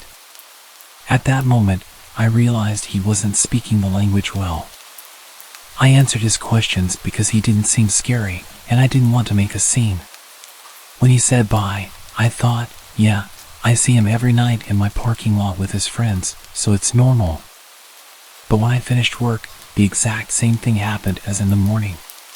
While I sat in my car, I realized the guy was right next to me. Surprised and seeing how eager he was to talk, I got out and asked, "What are you doing here?" "I have something for you." He had a big smile and approached me. "What?" "No." He gave me a red rose. Embarrassed and shocked, it was the first flower anyone had ever given me. I refused it a couple of times, but he kept insisting. I knew the only way to get rid of him was to accept, which I did, and he left. I kept the flower in my car so my family wouldn't realize something was happening, and I threw it in a trash can outside later. This was the beginning of the week, and he started to wait for me after work, giving me drinks and asking me out to the cinema or restaurant. I refused everything but ended up accepting the drinks to make him leave. During the weekend, I had a second job with late shifts at a fast food restaurant. On my first shift there, since everything happened, I was closing the restaurant with 3 other colleagues. Since it was dark and late, one of us had to leave first and drive around the restaurant to ensure it was safe for everyone. I wouldn't normally do this, but that night I had a weird feeling he might be there. So, I volunteered for the drive, and right on the spot, he was parked next to my car. It was 1 a.m. How long had he been waiting? I told him to go a bit further, otherwise, we couldn't leave, which he did. After my colleagues left, I stopped next to his car and opened the window to explain why I reacted that way. Not that I had to explain myself, but I thought maybe he'd follow me until I explained. Before I knew it, he opened his car door and got into my car. I just want to remind you that this man knew where I worked, where I lived, what my car looked like, and who my family was. And he was a neighbor, that's why I never wanted to make a scene. But at this very moment, I was scared for my life. A 27-year-old muscular guy, who I didn't really know, was in my car at 1 a.m. in an empty parking lot. He seemed talkative, and I didn't have any other choice, so I decided to listen to him. He said he arrived in the country in 2014, stayed in the capital for 2 years, and moved to our neighborhood in 2017. I did the math and realized a year was missing. I asked him about it. He answered, "I was in jail." Just imagine how scared I was. "Why were you in jail?" "Well, I didn't have papers, and I had a car accident." Okay, it wasn't that scary in the end, which did reassure me. The guy said goodnight and left. There were many times I checked the rearview mirror and saw he was right behind me. I wouldn't know since when, and even to this day, I check often to see if a car is following me. Once, during a late shift, I was washing dishes and texting friends, 2 guys, to let them know I was finishing so we could meet. I had to leave my phone, and maybe half an hour later, a colleague came to me and said, "Hey, your friend ordered at the drive-thru and asked for you." "Oh, yes," I told him I wanted to meet later. I took my phone and messaged my friends asking why they were asking for me at work. What are you talking about? At that moment, I realized that they weren't talking about the friends I had plans with. I rushed to my colleague and asked her to describe the guy in the car. It was Steve. There were so many instances of things like that happening. He followed me to my friends and would threaten to tell my dad that he'd seen me drinking with boys. Also, one of his friends, Carl, who I spotted in my parking lot, had also started following me. A friend who knew Carl told me he was married, had kids, and was 40 years old. I was so shocked. One evening, around 10 p.m., and it was already dark, I parked and saw a neighbor getting home. It had been a while since we talked, so he said he'd be back in 2 minutes so we could chat.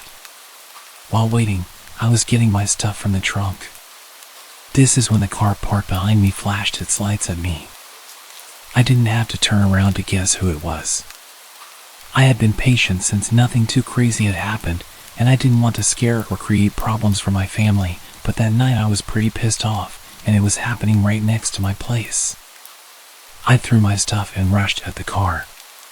Both Steve and Carl were there. I told them to leave me and stop following me. Steve didn't say a word, and Carl just smiled and said good night. I didn't answer and left. It worked because they didn't bother me for months. Steve changed his car to a black one, which was still very recognizable. He followed me a few more times, and one day he tried to talk to me with a friend who could translate what he had to say. I explained to his friend that I wasn't interested, and that was the last time I talked to him. Months later, I saw a guy in my neighborhood, and I knew he lived in an apartment near where Steve lived. The whole thing was over, but it was always in the back of my mind. I didn't really know who the guy was, and didn't know if this would start again. I was curious, and you know how curiosity is a bad thing. I started to talk to him. Hey, do you know the guy Steve that lives in your building? Oh yeah, the mechanic? No, the guy who owns the black car. Oh, you mean my dad? I froze. I have no idea how this conversation ended since it is still a big shock even to this day. I know I didn't tell him anything about his dad's behavior. I had known this kid for so many years, and he was actually the son of this guy. And he had 4 brothers and sisters. Then I realized the guy had lied about his age because the kid was about 15, and I believed him like an idiot. This is not the end of the stunning discoveries. A few days later, I met a friend who knew about these events and told her that the kid was his son. She looked at me, shocked, and said, "All this time it was this guy? What? You know him? He left his country because he stole money from powerful people and joined his family here but got jailed for suspicion of badly assaulting a woman." What? I remembered that when he followed me, he would stop when I drove in the direction of the police station. I thought it was because he still had issues with his papers. She kept talking and showed me a video. This is his wife here, and the second woman is his second wife. She was so tired of him talking to other girls that she went to their country to find a second wife. I want to clarify that my friend was from the same country as this guy, but she was born here, which is why she had this kind of information. Small community, so they kind of all know each other. I was very lucky that nothing happened to me. I still can't believe it, and I wonder how it could have gone if I had acted differently. I was young and naive back then and didn't want to be offensive to anyone's culture, but in reality I really should have reported it sooner.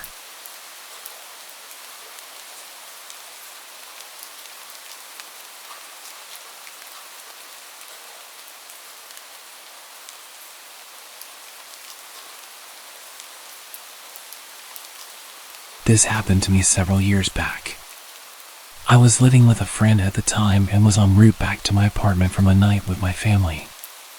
I was kind of in a foul mood and was out of cigarettes, so I stopped at a gas station on my way back home. This gas station was dingy. I mean, just absolutely run down. The sad thing is that it was built that way. It was built to be barely functional. The lights outside didn't always work, and the place always smelled of burnt rubber. It was kinda sketchy during the day, but at 10 o'clock at night, it took on a whole different air.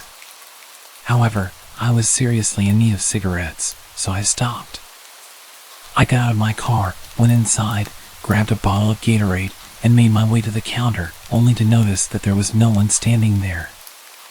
I'd stopped by this gas station before and had the same thing happen, figuring they were either in the bathroom or at their house.